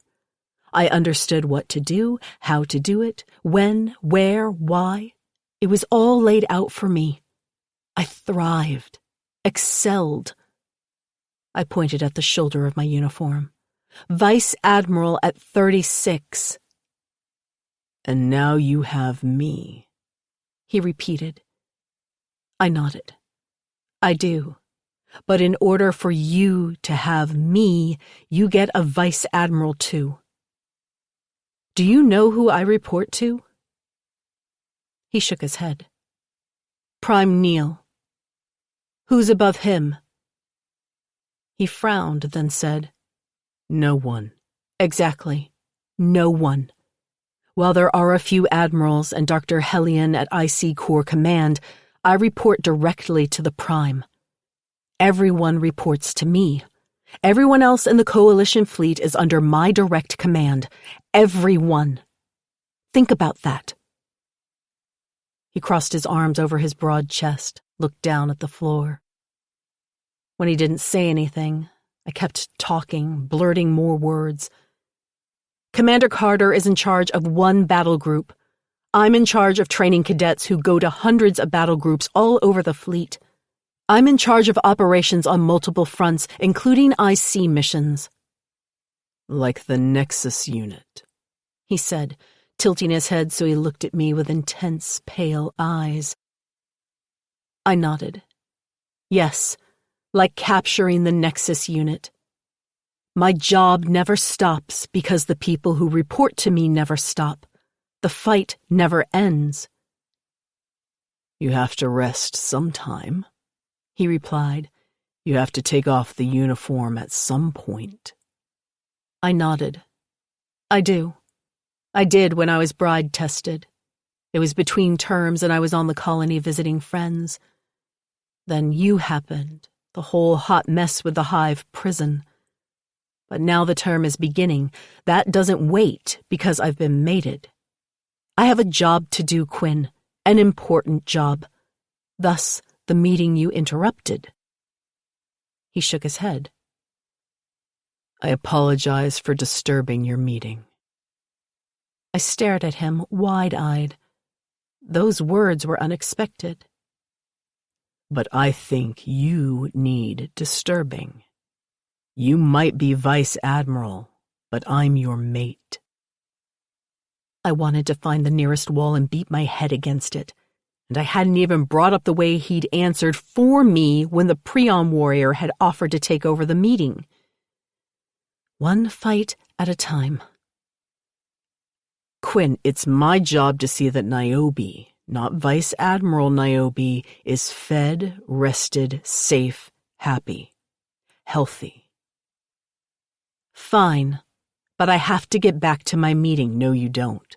The Prime's guy can handle it. But no, strip. I stepped back. No. Yes, he countered. Strip. I heard you the first time. I took another step back. Then do as I say. I'm too mad to have sex with you. His pale brow went up. Oh, really? When he took a deep breath, his nostrils flared. You're wet. I was. Damn it.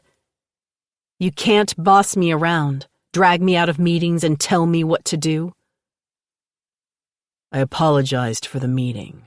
As for the rest, yes, I can boss you around. I can tell you what to do.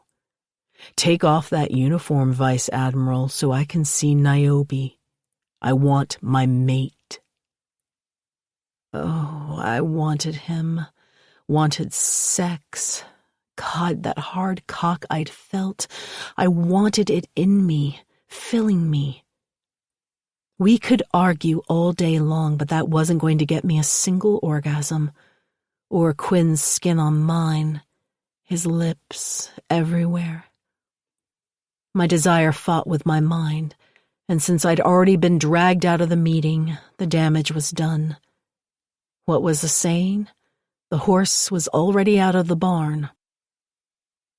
He'd apologized. It was time for me to bend a little, or strip. He didn't move, barely breathed as I took off my uniform. Every bit of clothing until I stood bare across the room from him. I looked at him, waited, watched as his eyes heated, his jaw tensed, his cock grew beneath the pants. Show me how wet you are. His rough voice had my nipples pebbling, had my heart rate picking up. I palmed myself, slid fingers over my wet folds, then held up my hand for him to see. My wetness glistened on my fingertips. He shook his head. Not like that. Turn around. Bend over. Holy shit. He was filthy, and I loved it. The wood floor was cool beneath my feet. Good thing since I was hot all over. I turned and did as he said, leaned forward so my butt was up, so my pussy was right there for him to see. He walked over at a human's pace, taking his time to look at me. I watched him, even upside down, watched him look at my very center, knew it was wet, open, swollen, and ready for him. Even though I saw him move, when his hand settled on my bottom, I startled. Shh, he soothed, stroking his big palm over my skin. Put your hands on the wall. He held my hip as I straightened to do as he said. Now I looked straight ahead at the white wall, my ass out. Good girl. I'll have you know I'm a Vice Admiral, not a good... He spanked me then, one slap to my bottom. Shh, he repeated. I know what you are. Out there you command. In here, with your gorgeous body on display just for me, you're mine, and you're being very, very good. I gritted my teeth, willing myself not to wiggle my hips for more. Then why did you spank me? I questioned, glancing over my shoulder at him. He was fully clothed while I was bare, bent over, vulnerable, letting him spank me. I should turn around and kick his ass for wanting to spank mine. But the truth was, I loved the sting, the shock of it. I loved letting go just a little, allowing someone else to be in control. Because you need it. I laughed. Need it? He spanked me again, this time on the other side of my ass. It wasn't hard, but it held a lot of sting. I gasped, then groaned when he drew a finger up my slit. See? You need it. Clears your head. What are you talking about? He spanked me, one side, then the other, harder, then slid a finger inside my wet core. I groaned. Yes, that was what I needed. But his finger wasn't long enough or thick enough. I needed his cock. He spanked me 3 times in a row, swift and hot, with that one digit inside not moving. Heat engulfed me. The sting morphed into warmth, fire. A glow that spread, made my pussy all but melt. Quinn, I panted. What was your meeting about? What? I asked, frowning. Your meeting, he repeated, then gave me another swat. I can't think when you do that. Leaning forward, he whispered in my ear, Exactly. He stepped close so that his cock and hips pressed into my heated ass through the material of his uniform. Why wasn't he naked? He moved back, and I whimpered, missed the feel of his uniform against my bare skin. The discrepancy between us was so noticeable. Everything was melting away but him, but Quinn. He dropped to his knees behind me, breathed, then licked. Quinn! I cried at the touch of his tongue. There, on the entire length of my pussy, then settling on my clit, flicking it, circling it. I couldn't help shifting my hips, practically fucking myself on his face. My palms pressed into the wall, but they became slick. I could barely keep myself in the right position, but I was so close to coming. Quinn must have sensed it because he sat back on his heels, then pushed to standing. Quinn, I said again, in the most desperate, needy voice I'd ever heard come from my throat. He was turning me into an animal. I turned, faced him, wondered why he stopped. He walked toward my bedroom, stripping as he went. He turned in the doorway. Come. I was trying to, I grumbled. My nipples were tight peaks, my pussy so wet that my thighs were coated. I was so sensitive, so ready to come, all I had to do was rub my thighs together. The sight of him, naked and, God, incredible. His long hair brushed his broad shoulders, abs so hard a quarter would bounce off, a cock he used for very magical orgasms, and he was all mine. I started to go to him, ready and eager for that huge cock, but he held his hand up. Kneel. He went into the bedroom, sat on the edge of the bed so I could still see him. He gripped the base of his cock, stroked it, and looked at me. Are you serious? I asked. Submit, mate. There was a soft rug on the floor at his feet where he wanted me to kneel before him. Kneel, submit, give him complete control in order to get the good, hard pounding I wanted. Niobe, he said when I didn't move. The only one here to see you give yourself to me is me. There's nothing to worry about, no one to command, to consider, no orders to give, no meetings to run. I am going to take care of you, fuck you, make you come, make you scream in pleasure. Don't think. Just listen to my voice and do as I say. While I had a variant senses and could hear, smell, see everything in fine detail, it all shut down to just him, his voice, his breath, his words. We were alone. There was no academy outside the door. My uniform was a pile of clothes on the floor. The clothing meant nothing without the body to fill them. Right now, I was just Niobe, Quinn's mate. Could I do this? Could I kneel for him, give over to what he wanted so I was under his power? He was making a point, negotiating the dynamics between us, telling me what he wanted. He was a hunter, an elite, strong, fast, controlled, a predator, dominant by nature. The question was, could I give him control in this? Did I trust him enough to let go, surrender, submit? The human side of me was arguing with everything happening, indignant, irritated, furious that he'd interrupted my meeting. But the Avarian half, God help me, she was so fucking hot I was having trouble holding her back.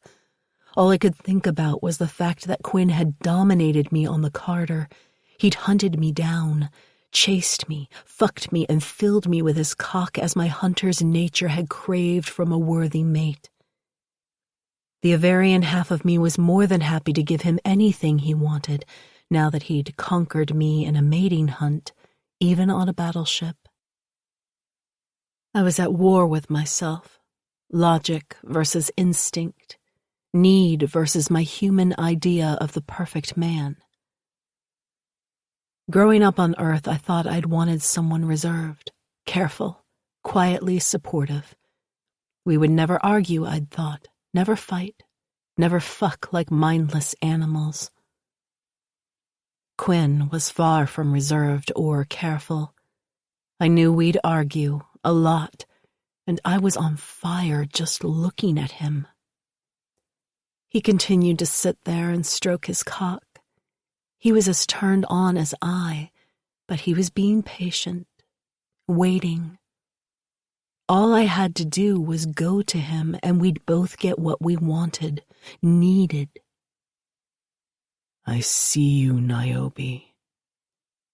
While his voice was deep, full of need, it was calm, almost comforting.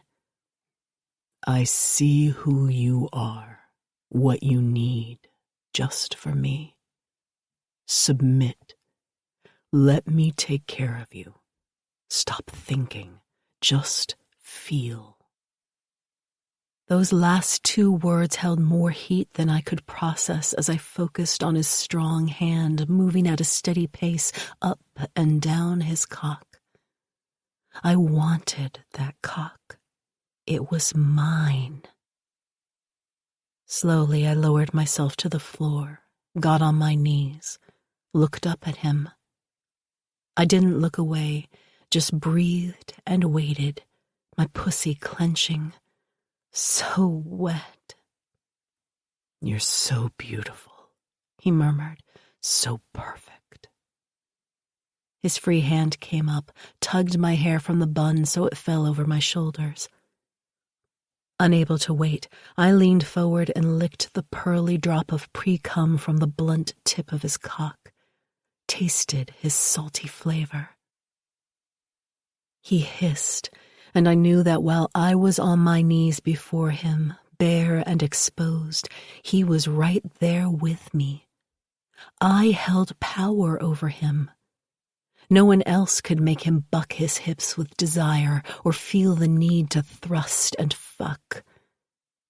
I made him an animal, subject to his base instincts, just as he made me eager for him, wet, ready, aching to be claimed.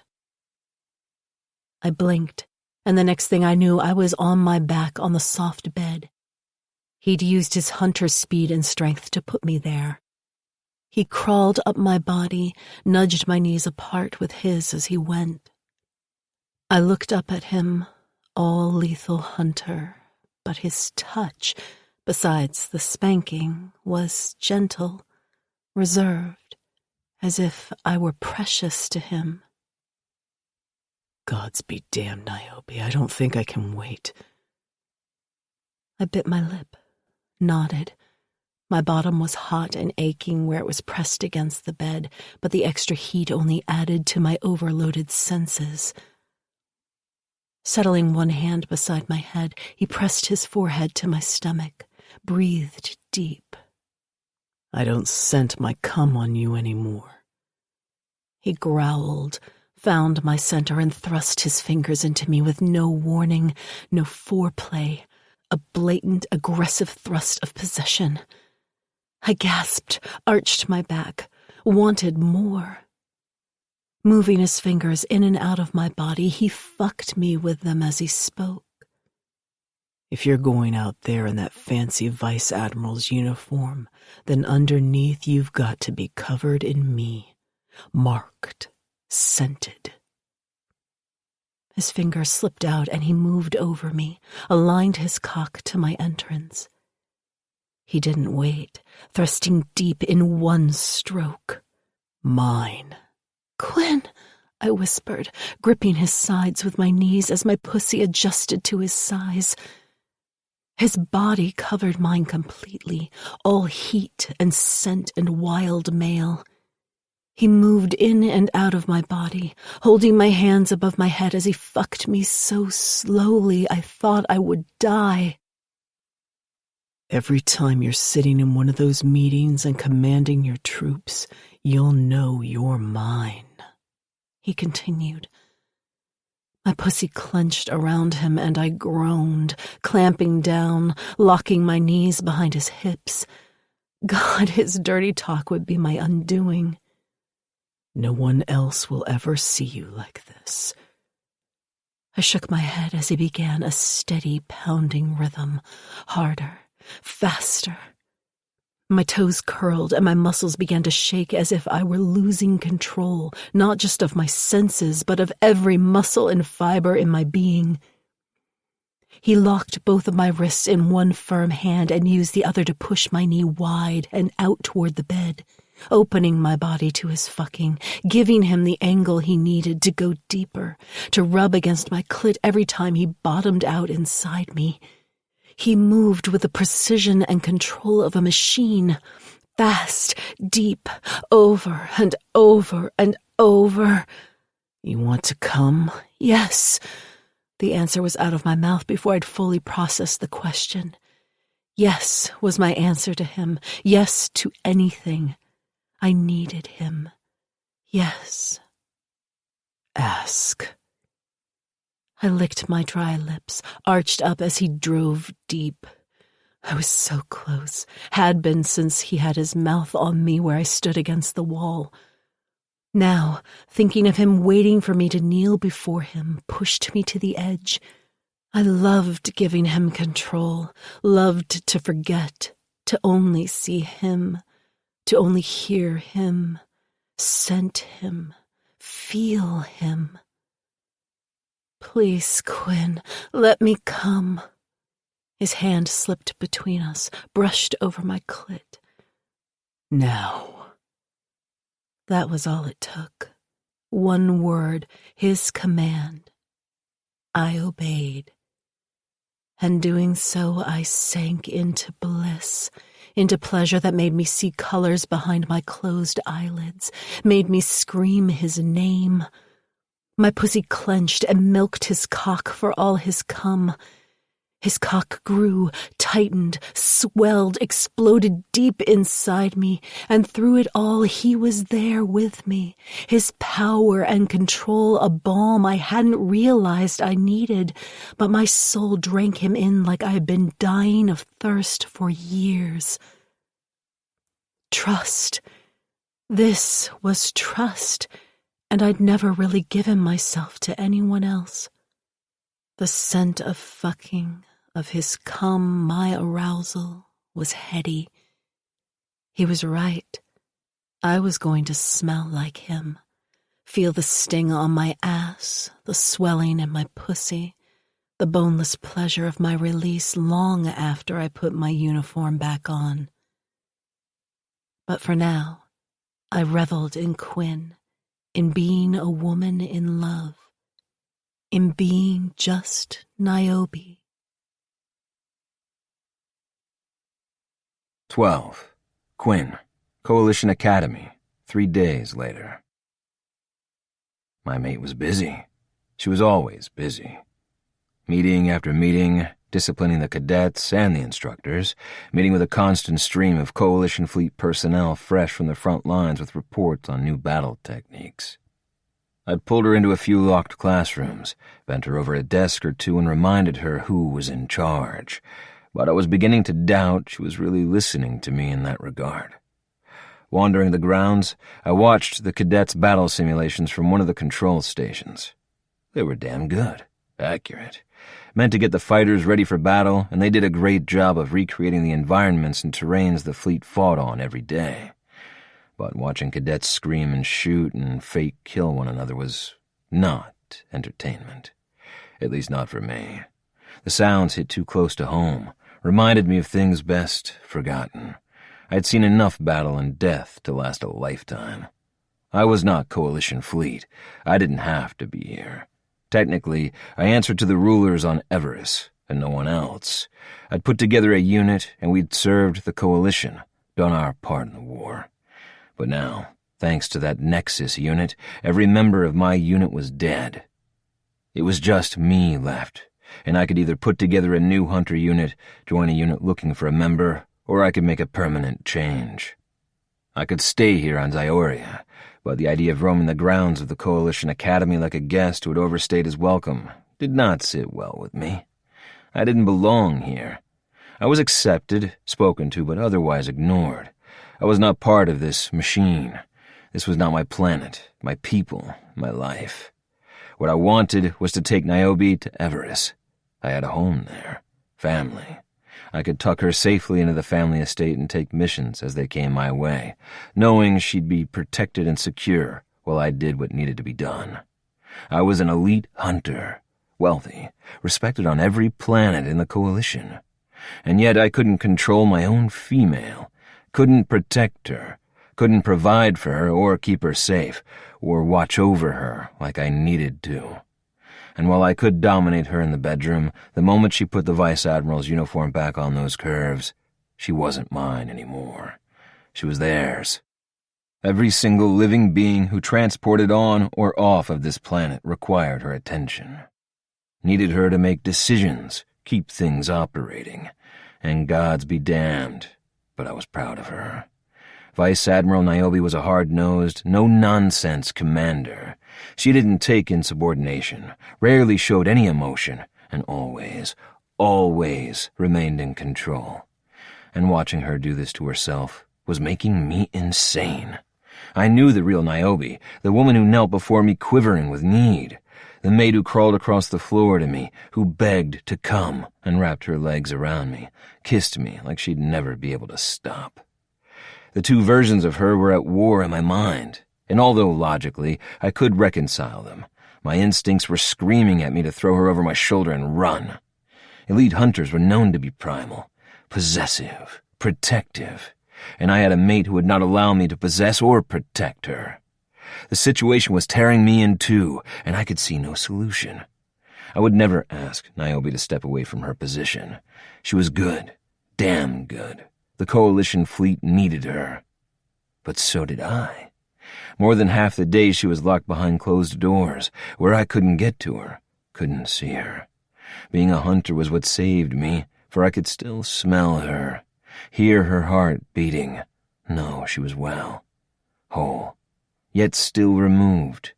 My obsession only grew each time I took her, filled her with my seed, marked her with my scent. Obsessed was too tame a word.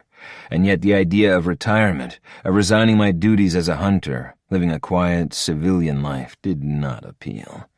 I would lose my mind cooped up in Niobe's small house like a pet with nothing to do. Sitting around skulking wasn't in my nature either, but I've been doing a hell of a job of it the last couple days. I was moody like a growing youth. I was coming out of my skin, unable to protect her, unable to leave. So I fucked her. Hard. I gave her the only thing I could. Pleasure. Orgasms. Relief, if only for a short time, from her duties to the rest of the universe. And in between, I tried not to rip the head off each and every cadet, instructor, or visitor who tried to speak to me. I was too raw to be civil, my need to protect my mate driving me to the brink of an elite hunter's legendary self-control. I'd been on hunts in hive territory that had been easier than letting her walk away and close her office door on me every day. Every fucking day. Elite Hunter Quinn? A young cadet jogged toward me from the main administration building where Niobe was, at this very moment, locked inside a room with 8 Atlan warlords, discussing Atlan training techniques. More secrets, more details I wasn't allowed to know, but could hear clearly. Yes. I turned to watch the young male approach. He was Prion and looked barely of an age to fight, but then, maybe I was just getting old.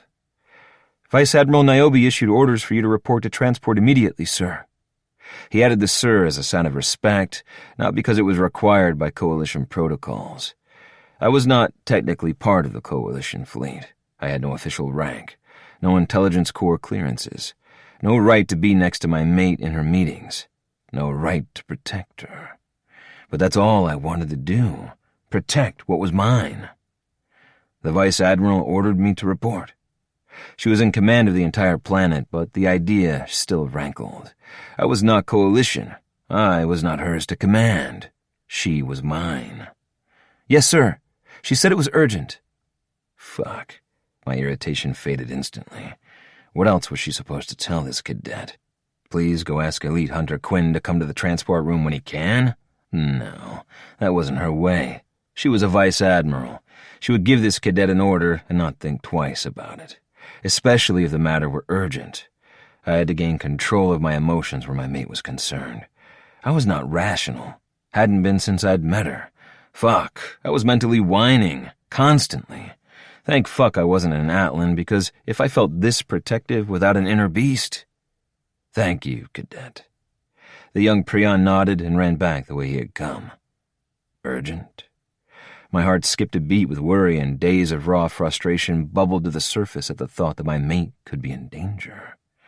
Moving with hunter's speed, I was inside the building before the cadet had made it halfway down the path.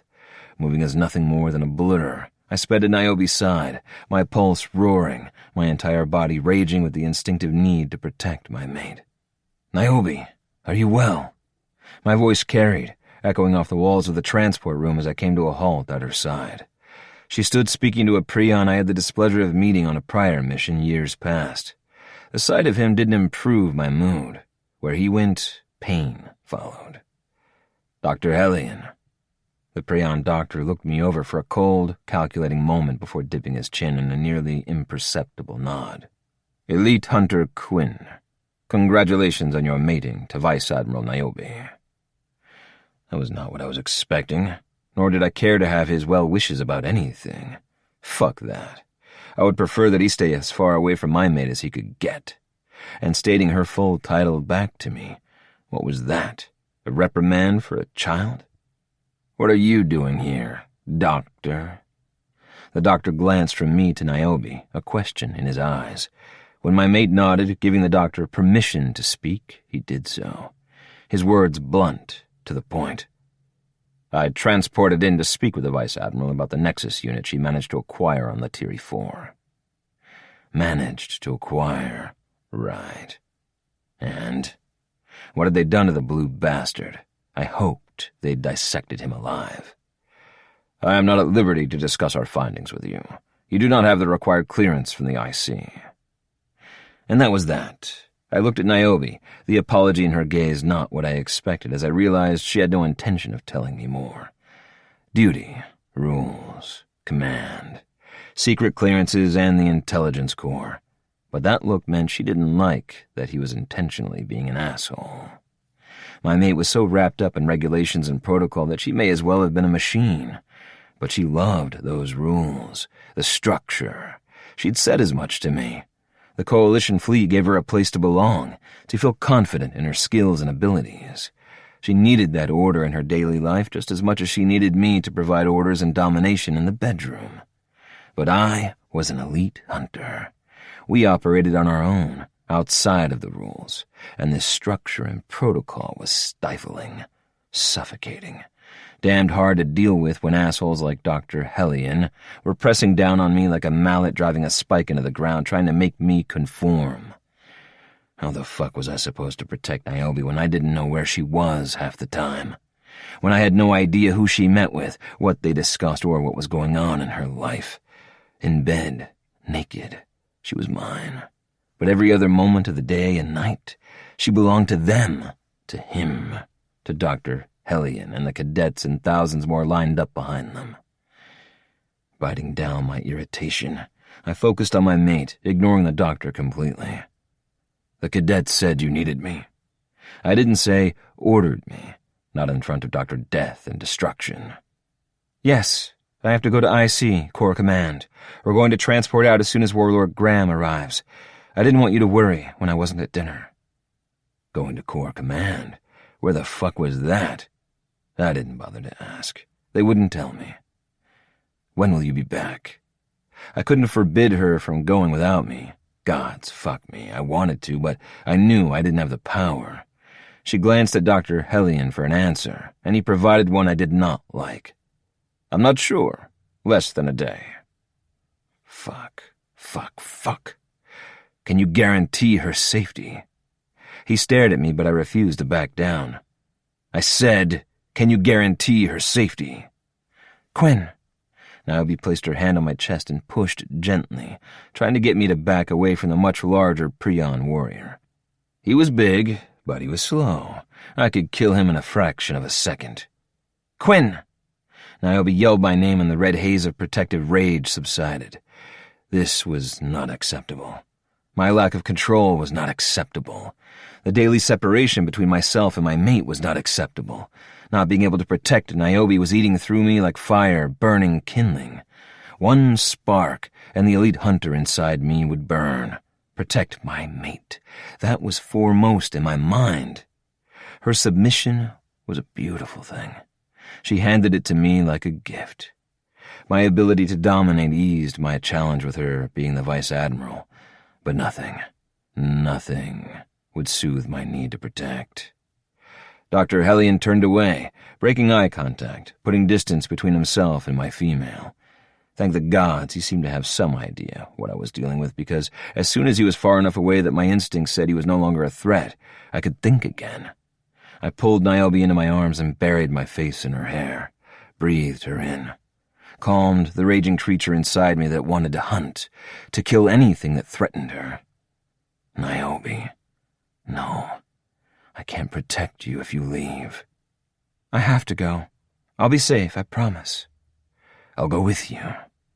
She was shaking her head, her cheek pressed to my chest, but she let me hold her here in a public place.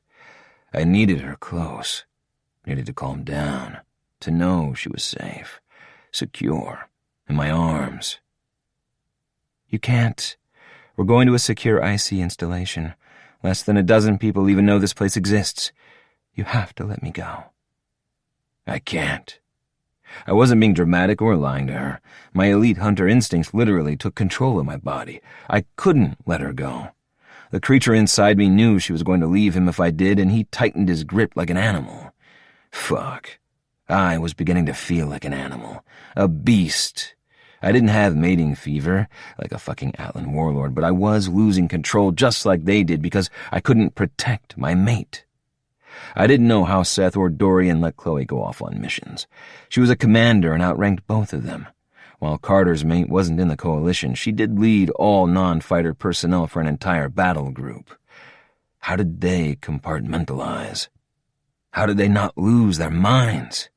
But none had a vice admiral for a mate. I was going insane. It was obvious from my looping thoughts about trying to protect her. Niobe pulled out of my arms, and I held myself still, using every ounce of discipline I had acquired in years of hunting to let her go. I watched as she walked onto the transport pad where Dr. Hellion and Warlord Graham joined her. I watched as she nodded to the transport tech. "Initiate transport." "Yes, Vice Admiral." The transport tech worked his magic. I watched as my mate, my life, my beating heart disappeared, and I had no idea where she'd gone. This was unacceptable. It was time to stop complaining and mentally whining. That shit was over. It was time to do something to protect my female. 13. Quinn. Prion Prime. Prime Neal's personal study. Security on Prion Prime was a challenge. I'd had to sneak past no fewer than 7 guards and incapacitate 2 more to reach this room. The guards would wake up later with massive headaches, but be no worse for my passing. I wasn't on Prion Prime to cause trouble or hurt anyone. The opposite, in fact. And I would speak to Prime Neal, whether he agreed to a meeting with me or not. I tried the diplomatic route, without success. It seemed a lowly Avarian hunter did not simply request a meeting with the most powerful ruler in the known galaxy. I'd been informed, in no uncertain terms, that he was busy. Well, fuck that. I didn't have time for busy. My mate was out there with Dr. Hellion doing God's knew what, alone, without her mate for protection, without me. So I helped myself to one of Niobe's, no, the Vice Admiral's individual transport beacons. They could punish me for that as well, if they wished. Or they could try.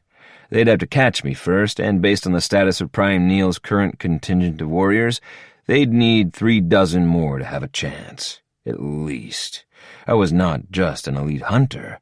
I was here to protect my mate. They'd have to kill me to keep me from protecting Niobe. Looking around the inside of the Prime's home, I moved like a shadow. I could smell 2 males in the residence, one in close proximity to a human female I assumed must be their mate, Jessica, from Earth. The other? Anger and frustration scented the air, his body's response to stress clearly evident, at least to me. The scent came from a small room near some sort of library, ancient historical tomes and heirloom armor lining the walls. His father's armor. His grandfather's, marked and scorched and burned in battle. The Destin family was legendary among the Prion people, and I had no doubt Prime Neal would be a warrior to be reckoned with, but I was more than up for the task. Moving toward the door, I opened it slowly, knew I'd find Prime Neal within, alone. Prion wood gleamed on the floor. Large windows showed spectacular views of the city below and would serve their leader as a reminder of all those he governed from within those walls. And the male himself, 7 feet tall, broad-shouldered, and powerful. I made no sound. Still he froze with his hand midair over a report and looked up but did not move otherwise. He took his time inspecting me, looking me over from head to toe, assessing my intentions. He had good instincts, setting the report aside and raising his brows at me with impatience. I liked him as soon as he spoke. "Who the hell are you?" Prime Neal's voice was a quiet rumble. "Elite Hunter Quinn, Prime Neal. I apologize for the condition of your personal guard." Below I heard the other male move and wondered what had given me away. Then I remembered the Prion mating collars. One moment of alarm in Prime Neal would alert his second to danger, to come to his aid to protect their mate. While Prime Neal might be measured, reasonable, I'd heard that his second, a beast of a warrior named Ander, was feared among the people, that he carried deep scars from the war and put fear in Neal's enemies. I wasn't afraid of Prion warriors or their scars. Still, I was not an idiot. I needed to hurry. Facing Prime Neal alone was one thing. I had no desire to state my case to anyone else. Ander was irrelevant to my mission. I remained standing as I waited for the Prion ruler to decide what to do with me, not wanting to add to my level of disrespect. Breaking into his home unannounced was enough to merit severe punishment, but nothing they might do to me would stop me. I'd already been in the worst hell in that hive-controlled base. A coalition brig would be like a vacation in comparison, and Niobe was worth any risk. He walked to stand in front of his desk, having already assessed me for danger and clearly finding me free of any to his person. I wasn't sure if I should be insulted. He found me non-threatening, or reassured that the reputation of the elite hunters preceded me, and that Prime Neil would assume I meant him no harm. I am aware that elite hunters are quick, but to get past my guards... He shook his head and sat down on the edge of the grand desk. I had no doubt he had a contingency of protective warriors nearby, but if I intended to kill the Prime, I would have done so already. How many did you go through? I did a mental calculation. 9. Alive? Of course. He nodded. Impressive. I didn't say anything, for it was an odd time to thank him for the compliment. Should I be impressed, or should I fire my security team? My presence here was not the fault of any of his warriors. All due respect, Prime Neil, but I am an elite hunter with nearly 20 years of operational experience. Your guards were unconscious before they even realized I was here. His non-integrated eye, his left was completely silver from hive integrations, widened. Why are you in my home, elite hunter? Explain, and it better be damn good. My mate is Vice Admiral Niobe. A smile softened his serious expression. He stood immediately and came forward to slap me on the shoulder. I'd not heard of the match. Congratulations. I nodded and smiled in return. I was pleased, and I was not afraid to share that. But that does not explain your illegal and unauthorized entry into my home, nor your unauthorized transport. Actually, sir, it does. He dropped down into one of the 2 chairs that were meant for visitors. The less than formal location eased the worry that I would be escorted away before I put in my request. This I want to hear. He indicated the chair beside his. Because we were both tall, he much taller than I, the chairs were too close together. I pushed mine back before I sat. You are mated. I glanced at his red collar. I assume you are fiercely protective of your mate. I didn't state it as a question, for if I had, I would be insulting not the Prime, but a mated Prion male. Not smart. Fiercely. Lady Destin is my world, and Anders. How would you feel if your mate was a Vice Admiral and part of the IC? He rubbed his jaw, studied me. I could see why he was Prime. He was thoughtful, analyzing. Considerate, but most likely ruthless. The description sounded a lot like Niobe. She is very important to me, to the Coalition. His words of praise for my mate raised my hopes that he would cooperate with my demands. She's IC. She's a commissioned officer in the Coalition. She works with Dr. Hellion on a number of highly secretive programs. I spoke as if he didn't know this. I see. The Prime leaned forward, his elbows on his knees where he sat, assessing me. You can't protect her as you wish. Smart, too. I assume you're aware of what happened on Latiri 4, of the Vice Admiral's capture and transport of a Nexus unit? Yes, that is highly protected intelligence, but as you were there, I cannot fault you for the knowledge. I was there. That fucker tortured me for over a week, killed my unit, and made me watch. He sighed, and I realized I had lost focus, if only for a second. I am sorry about the loss of your unit. I nodded. There was nothing else to be said. As I was the only one to survive, I am between assignments. My unit is gone. I have more than served my time for Everest and the fleet in this war. Niobe, Vice Admiral Niobe, is not just my mate. She is my job, my mission now. You are an elite hunter, Quinn. You are not one of my officers.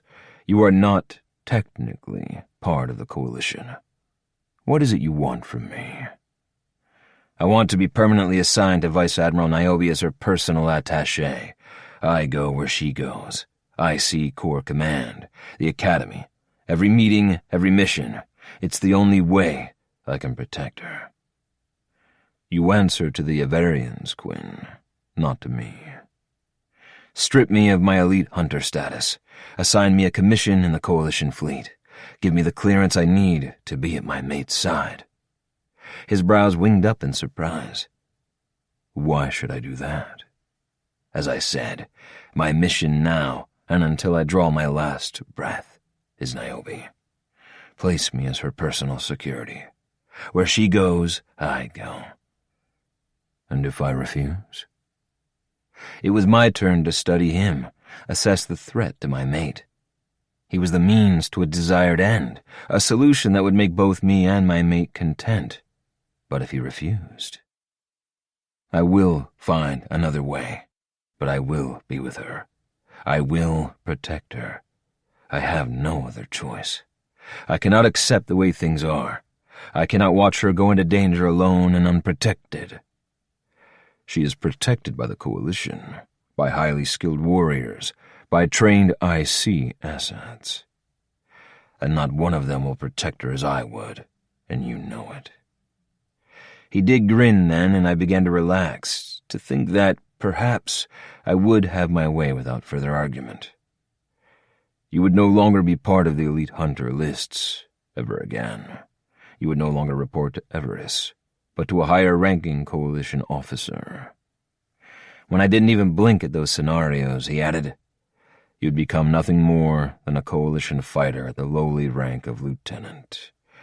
You are too smart, too highly skilled and trained to accept that kind of demotion. Hell, you'd barely outrank a cadet. I shrugged. Titles mean nothing. You can call me whatever you wish. I am what I am. My skills and training will not change. I am an elite hunter, even without the title. No one can protect my mate like I will. I must serve Niobe.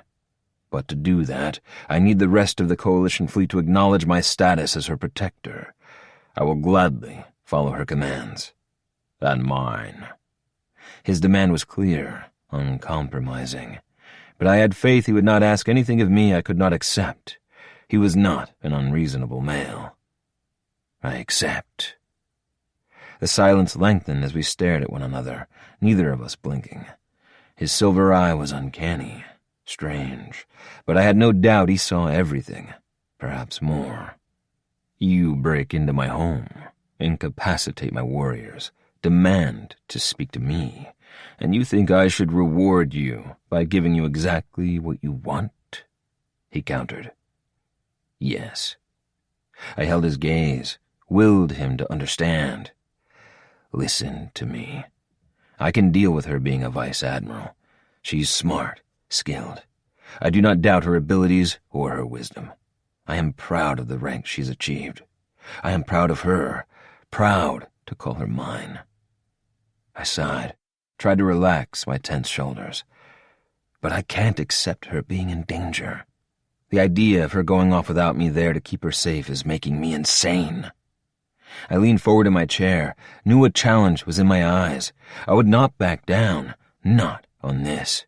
This was my future, my mate's safety. Commission me. Make me a Coalition officer.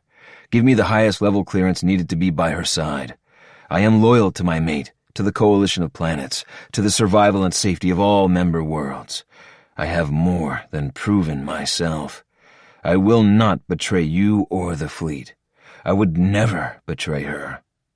Assign me as her personal security. I would be the most highly skilled and ruthless lieutenant ever seen in the Coalition. As I said, you'll lose your elite hunter status. That statement meant he was still considering it. I shrugged. With all due respect, as I said, I don't care. Make me a lieutenant and assign me to the academy, to her personal security.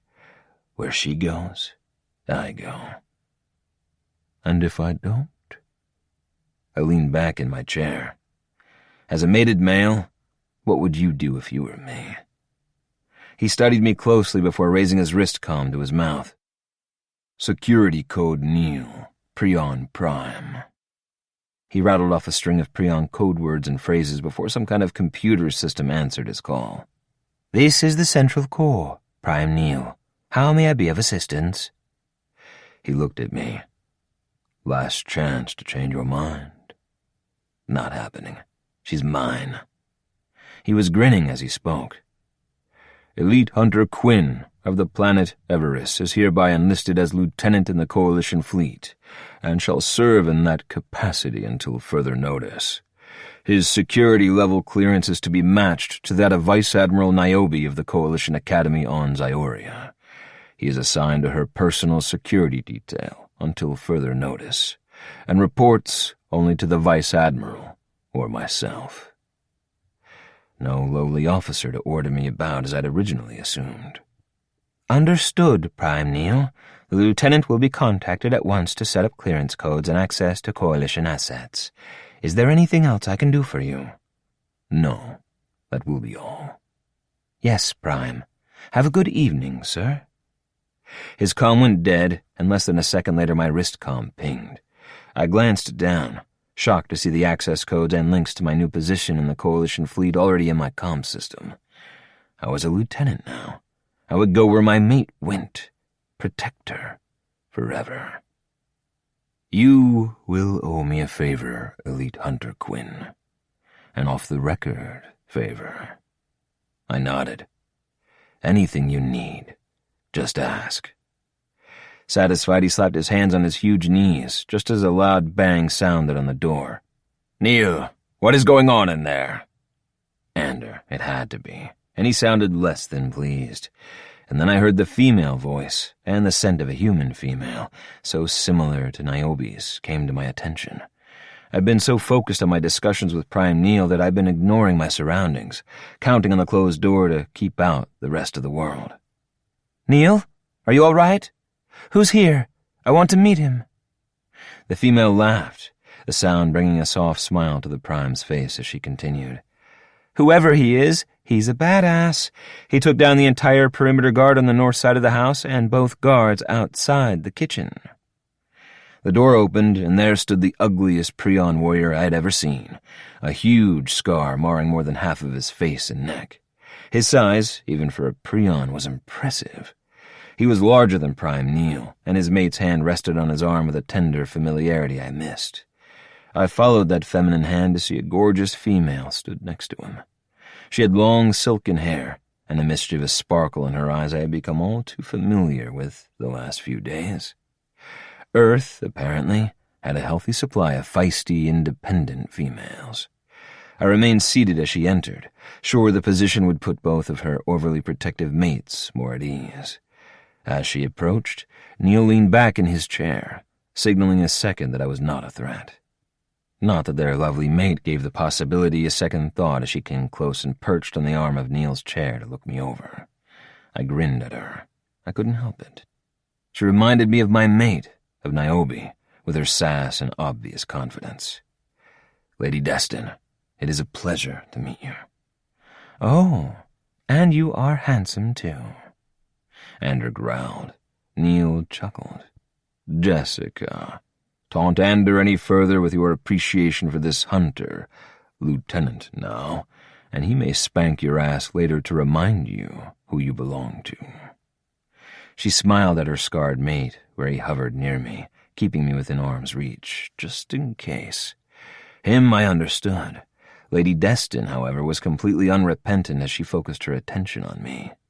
So, who are you, and why are you here? Nothing this exciting has happened in ages. She glanced at Ander, then back to me. How many warriors did you take out? 9. Nice. She looked over her shoulder and down at her primary mate, the leader of the entire coalition, the military commander in charge of the entire war effort. You need to work on security around here, I guess. She chuckled. He took down Hart and Tarzan. His name is Torzan. Whatever. He totally needs to change it. He's got Tarzan vibes all over the place. Who the fuck was Tarzan?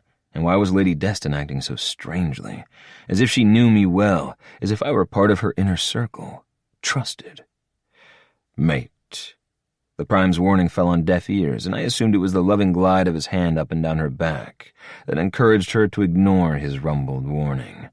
I also realized that her treatment of me would change drastically if her mates were not present to keep her safe.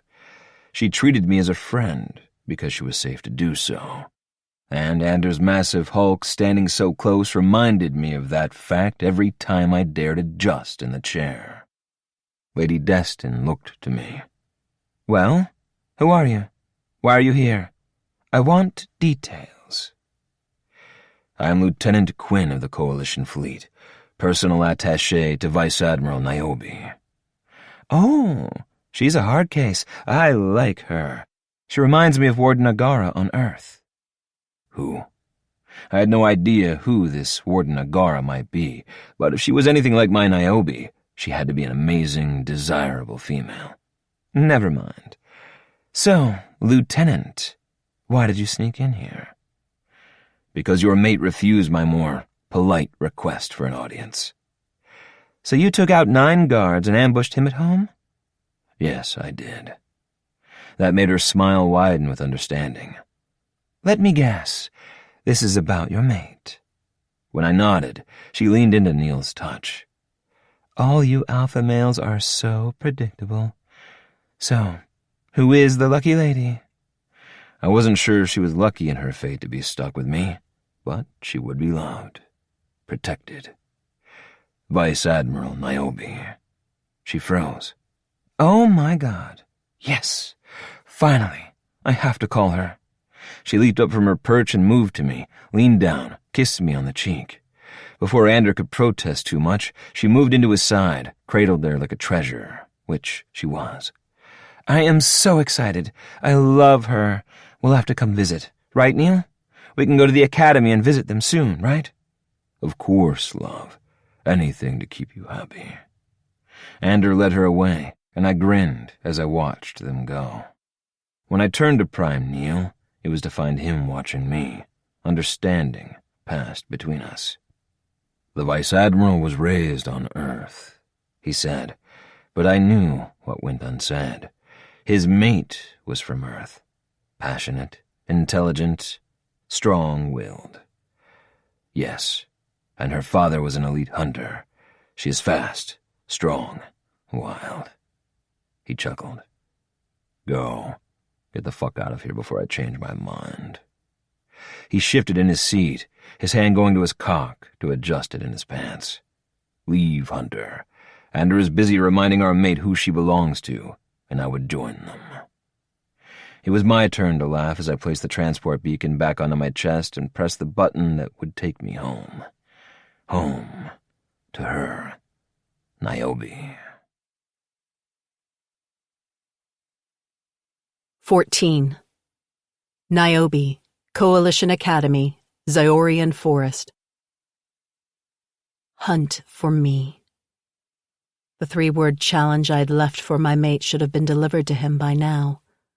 The transport system had notified me the moment he left Prion Prime, the moment he'd left the Prime to return to me.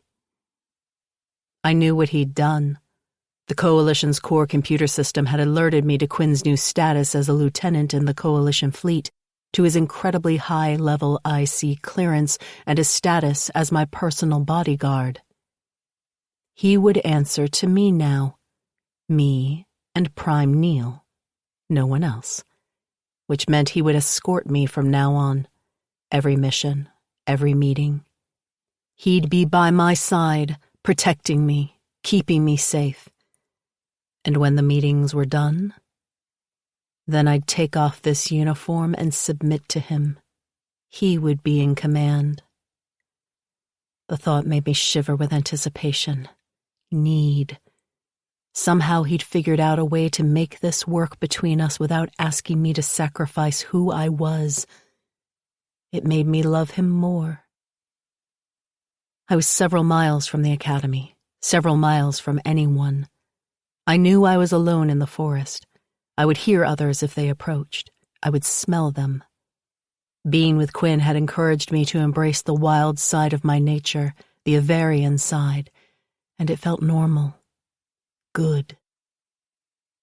That, and I knew no one would dare enter these woods because I'd given strict orders that this section of the forest grounds was forbidden until I gave the all-clear.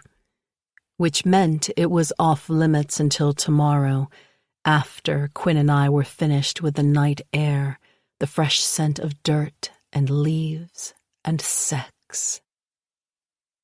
Sitting upon a fallen log, I waited. I knew the transport tech would give Quinn my note. Those 3 words would set off the hunter in him. Knowing he would come for me set something off in me as well. Arousal.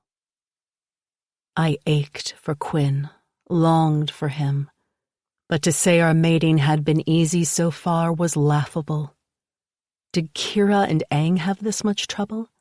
Had there been the hive and intense battles and possessiveness to deal with? I was possessive of Quinn. He was mine. The idea of some other female having him, knowing him the way I did, obeying his darkest and naughtiest commands, made my hands clench into fists. I'd pop her in the nose and have her exiled to the outer reaches of the galaxy. I'd send her to a mining asteroid or banish her to Antarctica. I laughed, the sound absorbed by the forest around me. I wasn't worried about Quinn returning safely from any future missions. Okay, I did worry a little, but I knew he was skilled, that wherever he went, he would be part of a team surrounded by highly trained fighters. Bad things could happen. Hell, I'd found him in a cell half-integrated. But perhaps it was because of my rank that I accepted the possibility of something happening to him. I didn't like the thought, of course, but I accepted it, as Quinn had accepted me and my role in this war. I picked at the rough bark on the log with my fingernail, pulled a piece free and tossed it to the ground in irritation. Sure, he accepted it, but that didn't mean he liked it. In fact, he hated that I was ever in danger. His protectiveness irked me because it scraped against my very human, very feminist sensibilities when he doubted that I could take care of myself. Did he think I made it to Vice Admiral because of a pretty face or blind luck? Hell no. I could fight. I could strategize. I could command. My responsibilities were the one thing I could not compromise on because it wouldn't truly be me doing the compromising. It would be the Coalition fleet and Prime Neil, the cadets and the warriors out on the battleships fighting this war. I was doing my job to protect what I loved: Earth, Everest, life. And Prime Neil was not a Neanderthal. His mate was human, from Earth. And like me, she had a mind of her own, a mind the Prime and his scary second Ander respected. Prime Neil wouldn't diminish one of his top leaders, male or female, just to please their mate. Which meant Quinn had to bend or break. There was no bend in me, not when it came to my job. Surely Quinn didn't doubt my abilities. He'd witnessed them before he even knew I was his mate. But he was an alpha through and through. It was in his nature, in his very DNA, to be in charge, to control, protect, possess.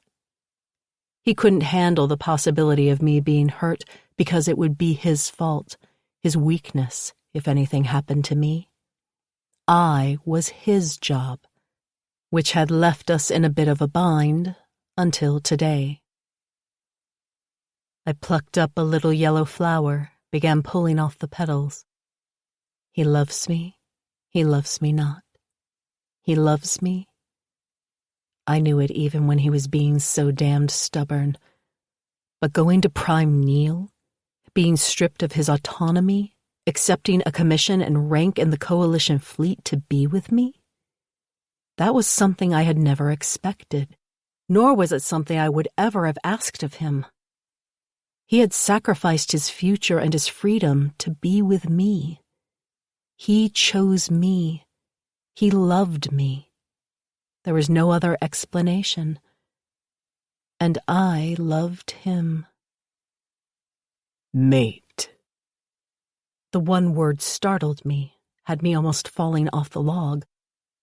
There, standing in front of me, arms crossed and looking all big and brawny, was Quinn in his brand-new lieutenant's uniform.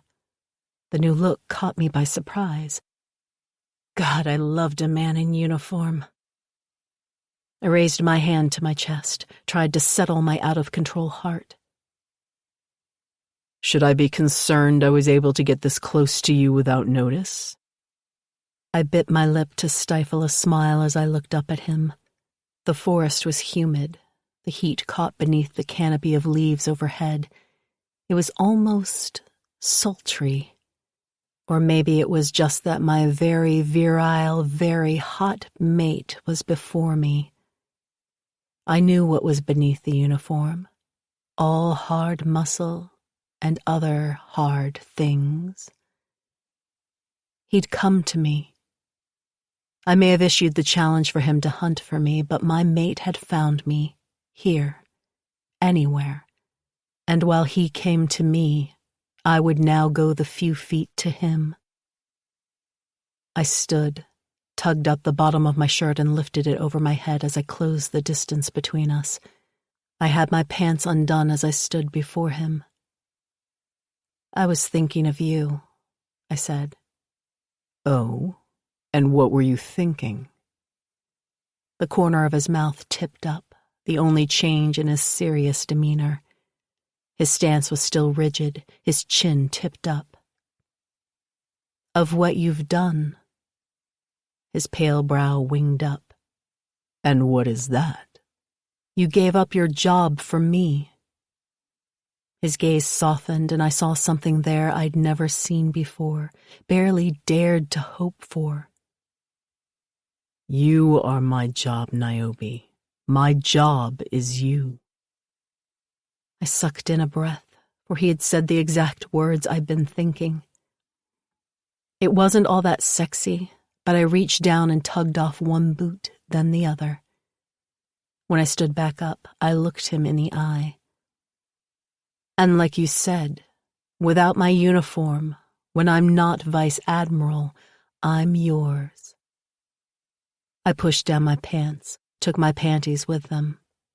He watched as I towed them off. That's right.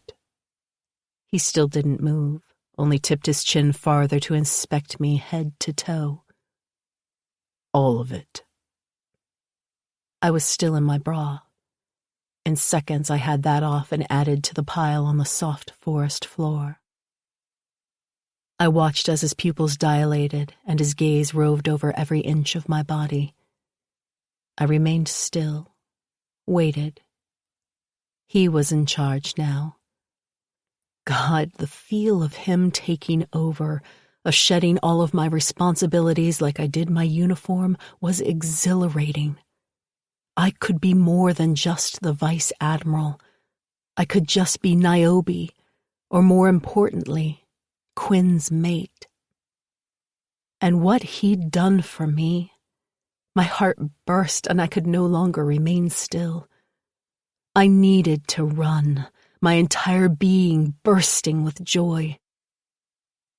Using my hunter's speed, the gift from my father, I raced naked through the forest, moving so quickly the trees were nothing more than a blur. He called my name, the sound and agony of arousal. Need, hunger. He'd already hunted me down, found me in the forest. Now I challenged him yet again, roused his mating instincts, urged the elite hunter within him to track and capture and claim his mate. I raced with everything in me, not wanting to be caught too soon, needing to run, to enjoy the thrill of being chased. This was fun. Play, even naked. And as much as I needed Quinn's strong arms around me, his cock filling me, stretching me wide, I needed this too, so much. As hard and fast as I moved, I sensed him closing in on me, his nearness like a buzz of electricity over my skin. He was toying with me now, letting me stay just out of reach, playing, teasing, making me burn. His scent filled the forest, and I circled around in a wide arc back to my original trail so I could track his scent, breathe him in with the night and the forest and the singing insects. This was who I was now, with him. Only with him. I was as wild as the animals, as free as the wind that blew my hair from my head in long streaks of darkness behind me. I felt him seconds before he tackled me, rolling us to the ground, using his body to break my fall. He was naked as well, and I realized he must have taken the time to remove his clothes, that sexy lieutenant's uniform, to give me a head start. I flung myself at him, wrapped my arms around his neck, and kissed him. After a second of being stunned by my enthusiastic welcome, his hands settled on my ass, held me to him, and rolled me beneath him in the soft leaves, his cock thrusting inside my wet core as we moved. His cock thrust inside me, making me his, making him mine, and he gave over to the kiss, to the need. He tasted like Quinn. Hot, spicy, dangerous, mine. We were both ravenous, wild. I didn't remember lifting my legs and wrapping them around his waist. His cock was pressed deep inside my pussy. I wanted to whimper and buck beneath him, touch my clit, get myself off. It wouldn't be hard to do, but I resisted. I would let Quinn decide the when and how of my pleasure. That idea alone had me craving him even more. Our movements slowed to something gentle, tender, and when he lifted his head, our gazes locked, held. "Why?" I whispered, studying his face. "Why did you go to Prime Neil?" "Because I might be part Atlan." He jerked his hips forward, hitting something dark and needy inside my pussy, and I gasped, groaned, clung to him. I frowned. Atlan? That didn't make any sense, and I was having a hard time thinking straight with his cock stretching me open, wide, full. What? Shifting again, he rubbed his rock-hard abs against my abdomen, shifting his body so that he rubbed my clit as he rode me, plunged deep. "I swear I have an inner beast where you are concerned. I never doubted your abilities, never. I am proud of who you are, mate. Proud that you are mine." He couldn't stop, his groan of pleasure matching mine as my pussy clenched down on his cock like a fist. I raised my hands over my head and kept them there, arched my back, surrendered. "By the gods, Niobe." He buried his face in the hollow of my neck, used his hands to lift my hips off the ground, angle me for deeper thrusts. I cried out, lost. I didn't care if he was a Varian or Atlan or a monster. He was mine, and I needed him. "Quinn." My voice was barely more than a whisper, but he heard me, the sharp nip on my neck proof of that as I begged to come. "Please, Quinn, I need you, He stopped moving, and I sobbed, but I listened, which was what he demanded of me. "I am proud of you, but I am an elite hunter beneath the lieutenant uniform. I am not tame, mate. You brought out instincts in me I didn't know I possessed. I could not control my need to protect you. Going to Prime Neil, demanding to serve as your personal security asset was the only way I knew to protect you and keep you close to me." "But your freedom, what about your family on Everest, your job?" He was an elite hunter. Even I knew they were in high demand, and not just for use by military commanders. Private rulers on many worlds hired them for various jobs. They were rare, valuable. Their services cost a fortune, and they chose whom to serve and whom not to. By accepting a commission as an officer in the Coalition fleet, he was now under Prime Neil's command. The Prime could send him on missions, order him to obey, And if Quinn refused, he'd be sent to the brig, imprisoned. He slowly shook his head. I spoke to Prime Neil. His mate is human like you. He understands what I am dealing with. I gasped, ready to defend all women of Earth, but he nuzzled my neck and pulled out, thrust forward. My protest turned into a shudder of pleasure as ripples moved through my pussy. He was huge, stretching me, filling me up until I couldn't breathe, let alone think. Can we finish this conversation later? No. Listen to me, Niobe, and understand. From now on, my job is protecting you, caring for you, being with you. I don't give a shit about rank. Prime Neil and I came to an understanding. I answer to you, mate.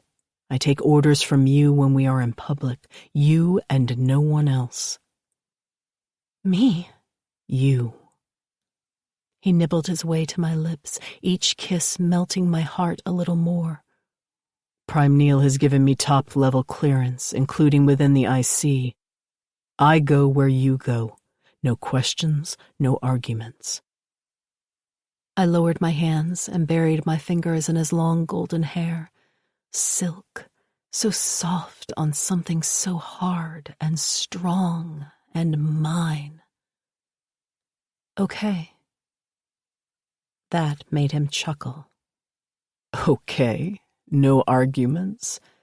Nope, I am naked after all. I don't argue with my mate when I'm naked. You're right. He lifted my ass, opening me to him, thrust deep, deeper. When you're naked, you're mine. I smiled, stroked my hand over his hair, cupped his jaw, felt the rasp of his whiskers. And that is when I confessed the truth of my heart.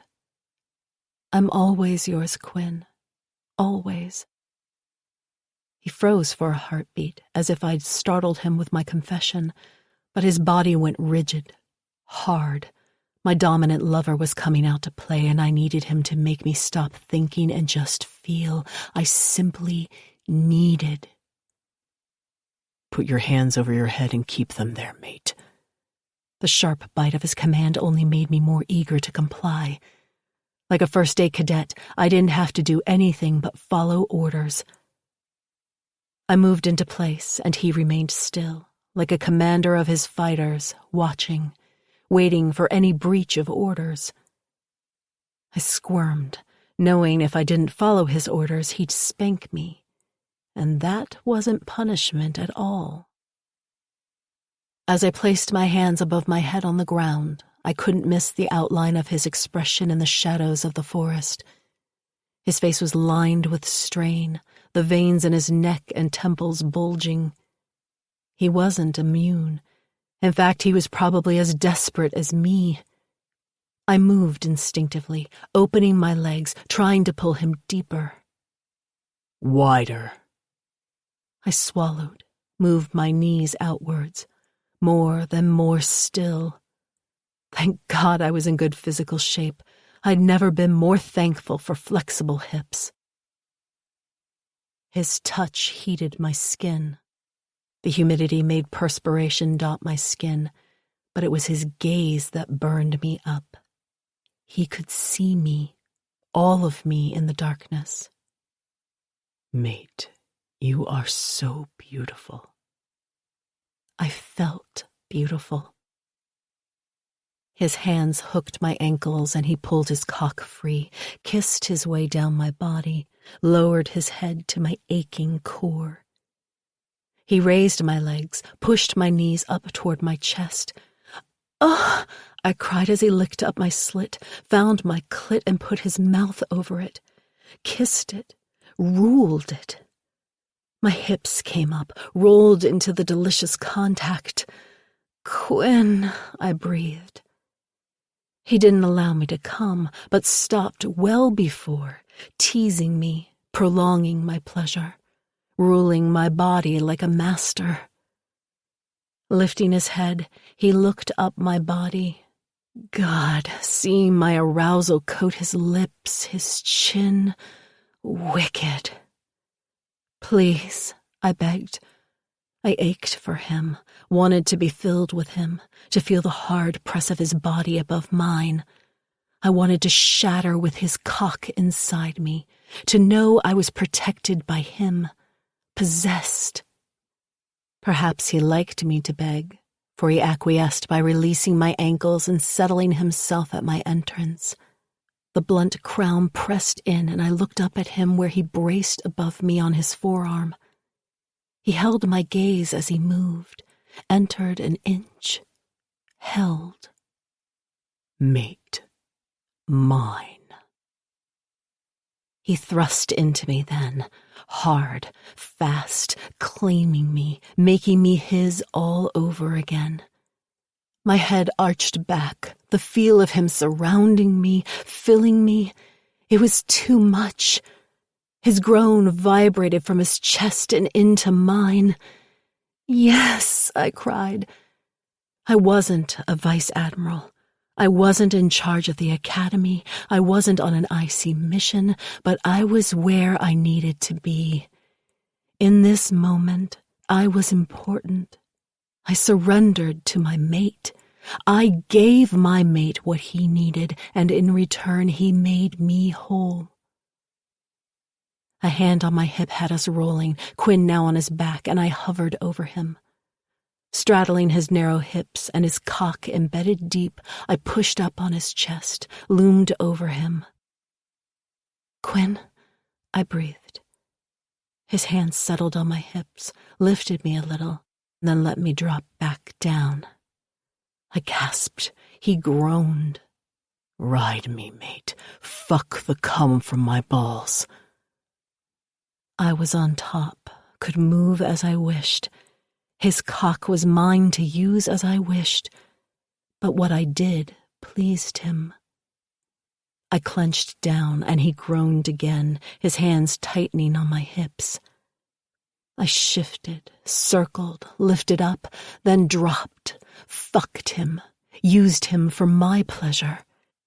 And the more I got out of it, the more he did, for I lost myself in the feel of him, giving over to the pleasure, racing for it. I came on a scream that echoed through the forest, and as I milked his cock, I felt it swell within me just before he came. In this moment, both of us lost to the pleasure we could only find in each other. I knew. Quinn and I belonged to each other. We were one. Epilogue. Quinn. 1 month later. Location unknown. Where are we? I asked, looking around. The transport platform looked as generic and familiar as every other one in the universe. 5 minutes ago, I'd walked into Niobe's office to escort her back to our house. I didn't have to do it. She could make it across the academy grounds without my escort. I just wanted to be close to her. Being with her made me happy, content in a way I'd never felt before.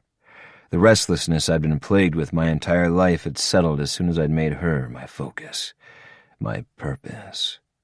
And as soon as I'd insisted Prime Neil get his coalition protocols and rules out of my fucking way so I could protect my mate. Instead of gathering her things, as she normally did, she came around the desk, placed a transport beacon on my chest, took my hand, and we were gone. Transported. Sent. Here. The transport tech behind the panel straightened, saluted. "Vice Admiral," he said. He stared wide-eyed at her as if our arrival was a surprise, but said nothing more. Niobe dropped my hand and went down the steps from the platform. She expected me to follow. Damned straight I would. Anywhere. She didn't say a word to the tech, just exited the room and turned right down a long hallway. Everything was nondescript, not giving me any idea where we were, and she'd never answered my question. Her pace was brisk and efficient, and she seemed to know exactly where she was going. Several fighters passed us, saluting as they went. After a few lefts and rights down corridors, she put her hand up to a panel beside a door.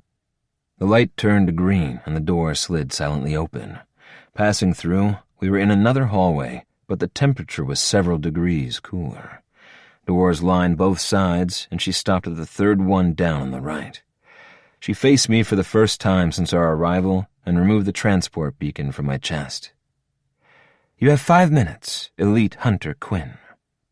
I frowned, looked at the door. I was no longer referred to by my former title. I was Lieutenant Quinn of the Coalition Fleet now. What game was she playing? 5 minutes? For what? She tipped her chin up, her dark gaze lifting to mine. "Justice." Her hand slapped against the entry pad beside the door. It beeped, turned green, and slid open. I looked inside, and I froze. The Nexus unit. I looked at her, making sure I understood. "They've been at him for over a month. That's long enough. He's yours now." Holy fucking shit. This was an IC base, somewhere, and this was a prison area deep within it where the Nexus was housed. I had no doubt there was some kind of lab nearby. I hated the feel of the space, the confinement, knowing there was no escape except through the one door. I'd been within a cell not that different from this one recently, the guest of this blue fucker, and was shocked to realize I was not happy to be here, despite what my mate was offering. I tried to find a way to escape my cell, and I'd failed. There was no way out. Not back on the Tiri 4 for me, and not here, now, for the blue asshole. Turning my head, I took him in. He was cut everywhere, but 1,000 tiny slices appeared on his head, as if the IC scientist had taken a special interest in that region, no doubt trying to figure out how they controlled the minds of the fighters and civilians they integrated. He was thinner, if that was possible. I had assumed he was all machine, but perhaps the biological part of his body had gone hungry. He was naked, and I couldn't help but stare at his patchwork of blue and silver pieces. He had ribs, as I did, arms, legs, but his dark blue torso was covered in twisting silver, his cock a strange, writhing thing that seemed to have a life of its own, and his dark, black eyes focused on me clearly, despite his weakened state. "Here to finish me, Hunter?" The Nexus did not smile, nor did he appear to fear my response. And what was my response? I looked him over and felt nothing. I had no interest in lingering. I thought of the forest on Zioria, of chasing my mate through the open spaces, the humid air, the rugged terrain, the freedom. I whipped my gaze to Niobe, but she had on her vice admiral's expression, devoid of any emotion, in complete control. This was her doing, her choice. With her rank, access was easy. Even high-level access to personal transport beacons was within her reach. Fuck. She'd brought me to the Nexus unit for me to kill it, to finish it, like I'd wanted to when we'd captured it on the Tiri 4. She'd refused to give in then, had stood her ground when not one, but several fighters had wanted to kill the Nexus, in direct opposition of her orders. She hadn't given in then. Why was she giving in now? Because I had. Because I had surrendered to her, just as completely as she'd surrendered to me. Not during sex, but in life. In choosing her and the Coalition over my freedom as an elite hunter. I felt cut open, flayed wide, my heart beating outside of my chest. For this female, how had I been so lucky to be matched to her? She didn't need me. Gods, she was smart, skilled, ruthless, cunning, in control of herself and everything around her. She was brave and had balls bigger than most males. And she was mine. I wanted to grab my mate, pull her into my arms and hug her, kiss the hell out of her, push her against the wall and fuck her long and hard. She was giving me what I'd wanted, what I thought I'd needed all along. Vengeance for my dead friends. Closure. 5 minutes, she repeated, glancing at the palm on her wrist. Time I wouldn't waste. I turned, stepped into the room. The door slid closed behind me. Without looking, I knew Niobe was not within. She waited in the corridor for me to have my time alone with the Nexus unit. To kill him, if that's what I wished. The Nexus unit was chained as I had been. He could not reach me if he tried. We stared at one another, and I felt the buzzing in my mind, the effect of his nearness on the microscopic integrations that remained in my body. I would never be completely free of him, not even if I killed him. But he no longer had any influence over me. None. Our gazes met, and although I felt a strange pull, one thought of Niobe and I had no trouble resisting his psychic influence. "Nothing to say, Hunter?" "I'm sorry." I'd never seen a Nexus unit before this one, and had never seen any emotion on his face during my captivity. But now I saw a surprise. "You apologize? Why?" Taking a quick inventory of his shackles, his bruises, and his lost weight, I knew he'd been through hell, just as I had been. "Because I'm not like you. I am not evil. I do not enjoy watching others suffer, even when they are an enemy." He blinked, the slow movement of his eyelids over the large opaque discs strange to witness. "I am not evil. Evil does not exist. Good does not exist. Good, evil, they are both nothing more than concepts for small minds." What the fuck was this thing talking about? And why was I talking to him at all? No, I knew the answer to that question. Curiosity, a need to understand the enemy. Then why fight this war? Why kill so many of our people? The Nexus tilted his head, as if confused. "War? We are not at war. We wish to learn, and you resist." Learn? Was that what he called it? Taking good fighters and turning them into robots? Controlling their minds, forcing them to kill their friends, their families, sometimes their own children? "Why do you resist?" "Because we choose to be individuals. We choose freedom." "Freedom is an illusion. Individuality is an illusion. This body, your body, both an illusion. You are already part of us."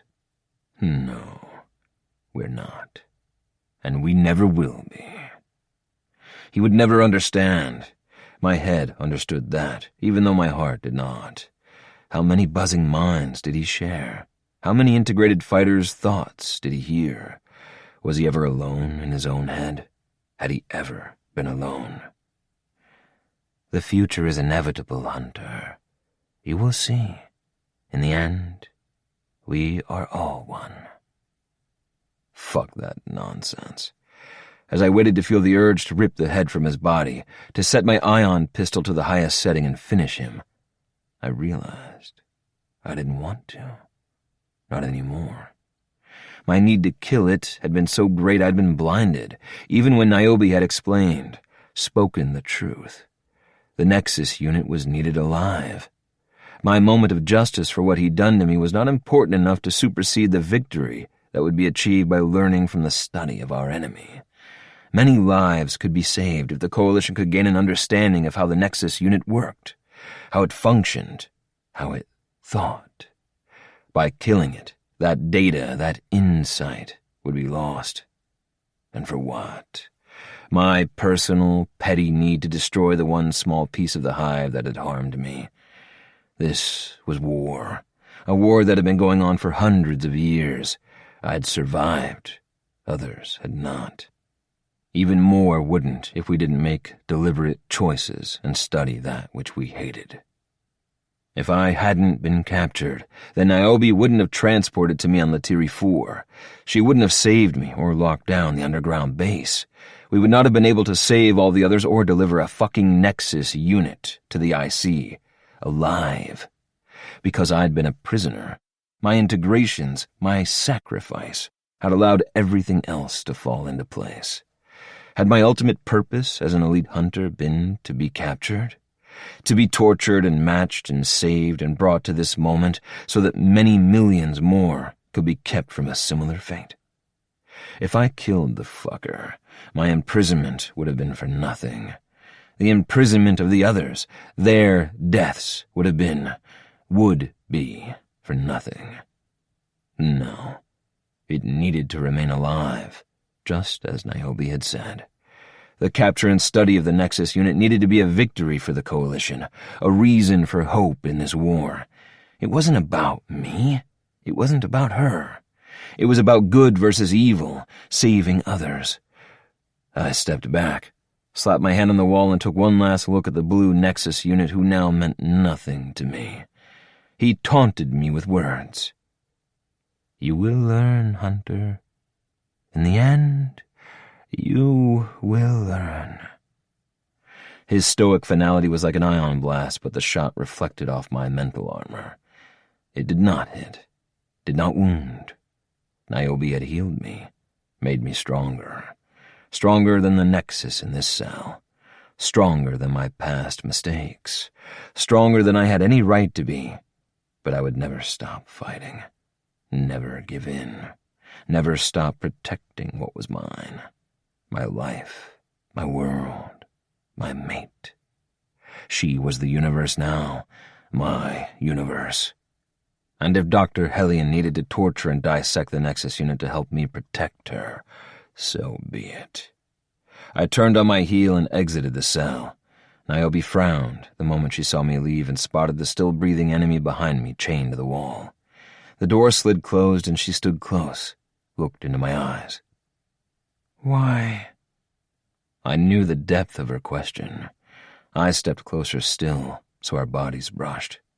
The cell door sealed, the lock making a very distinct sound as my past echoed behind me and enclosed the Nexus unit within, where he would remain to be tested, analyzed, used. Because he is the past. You, mate, are my future. I leaned forward, brushed my lips over hers. She didn't kiss me back, remained still. Perhaps I'd stunned her, confused her with my reversal on the blue fucker. "You're sure?" I nodded once, took her hand in mine. "Positive. I am content to be yours, your security, your protection, your mate. Just yours, Niobe." Her brow arched, studied me, perhaps to see if I spoke the truth, if I meant the words. She nodded, seemingly appeased. She led me back toward the transport room, but glanced over at me. "I love you. You know that?" I smiled and tugged on her arm, kissed her again, because I could, because she was mine. "I know. I love you more." She raised a brow, the Vice Admiral's cold, calculating assessment of my words apparent on her face, until she grinned up at me like a goddess who'd just been given a gift. And I realized that gift was me. I would care for her, protect her, love her, dedicate the rest of my life to making her happy, and I couldn't wait to get started. We walked in silence after that, until we stood upon the transport pad once again. "Return transport, reverse coordinates," she ordered the transport tech. "Ready, mate?" she asked, the heat and sizzle of the imminent transport raising the hair on my arms. "With you? Always." This has been a KSA Publishing production of Hunted, Book 17 in the Interstellar Brides program series, written by Grace Goodwin. Performed by Leah Langola and Aaron Shedlock. Produced for KSA Publishing by Blackstone Publishing. Copyright 2021 by Grace Goodwin and KSA Publishing Consultants Incorporated.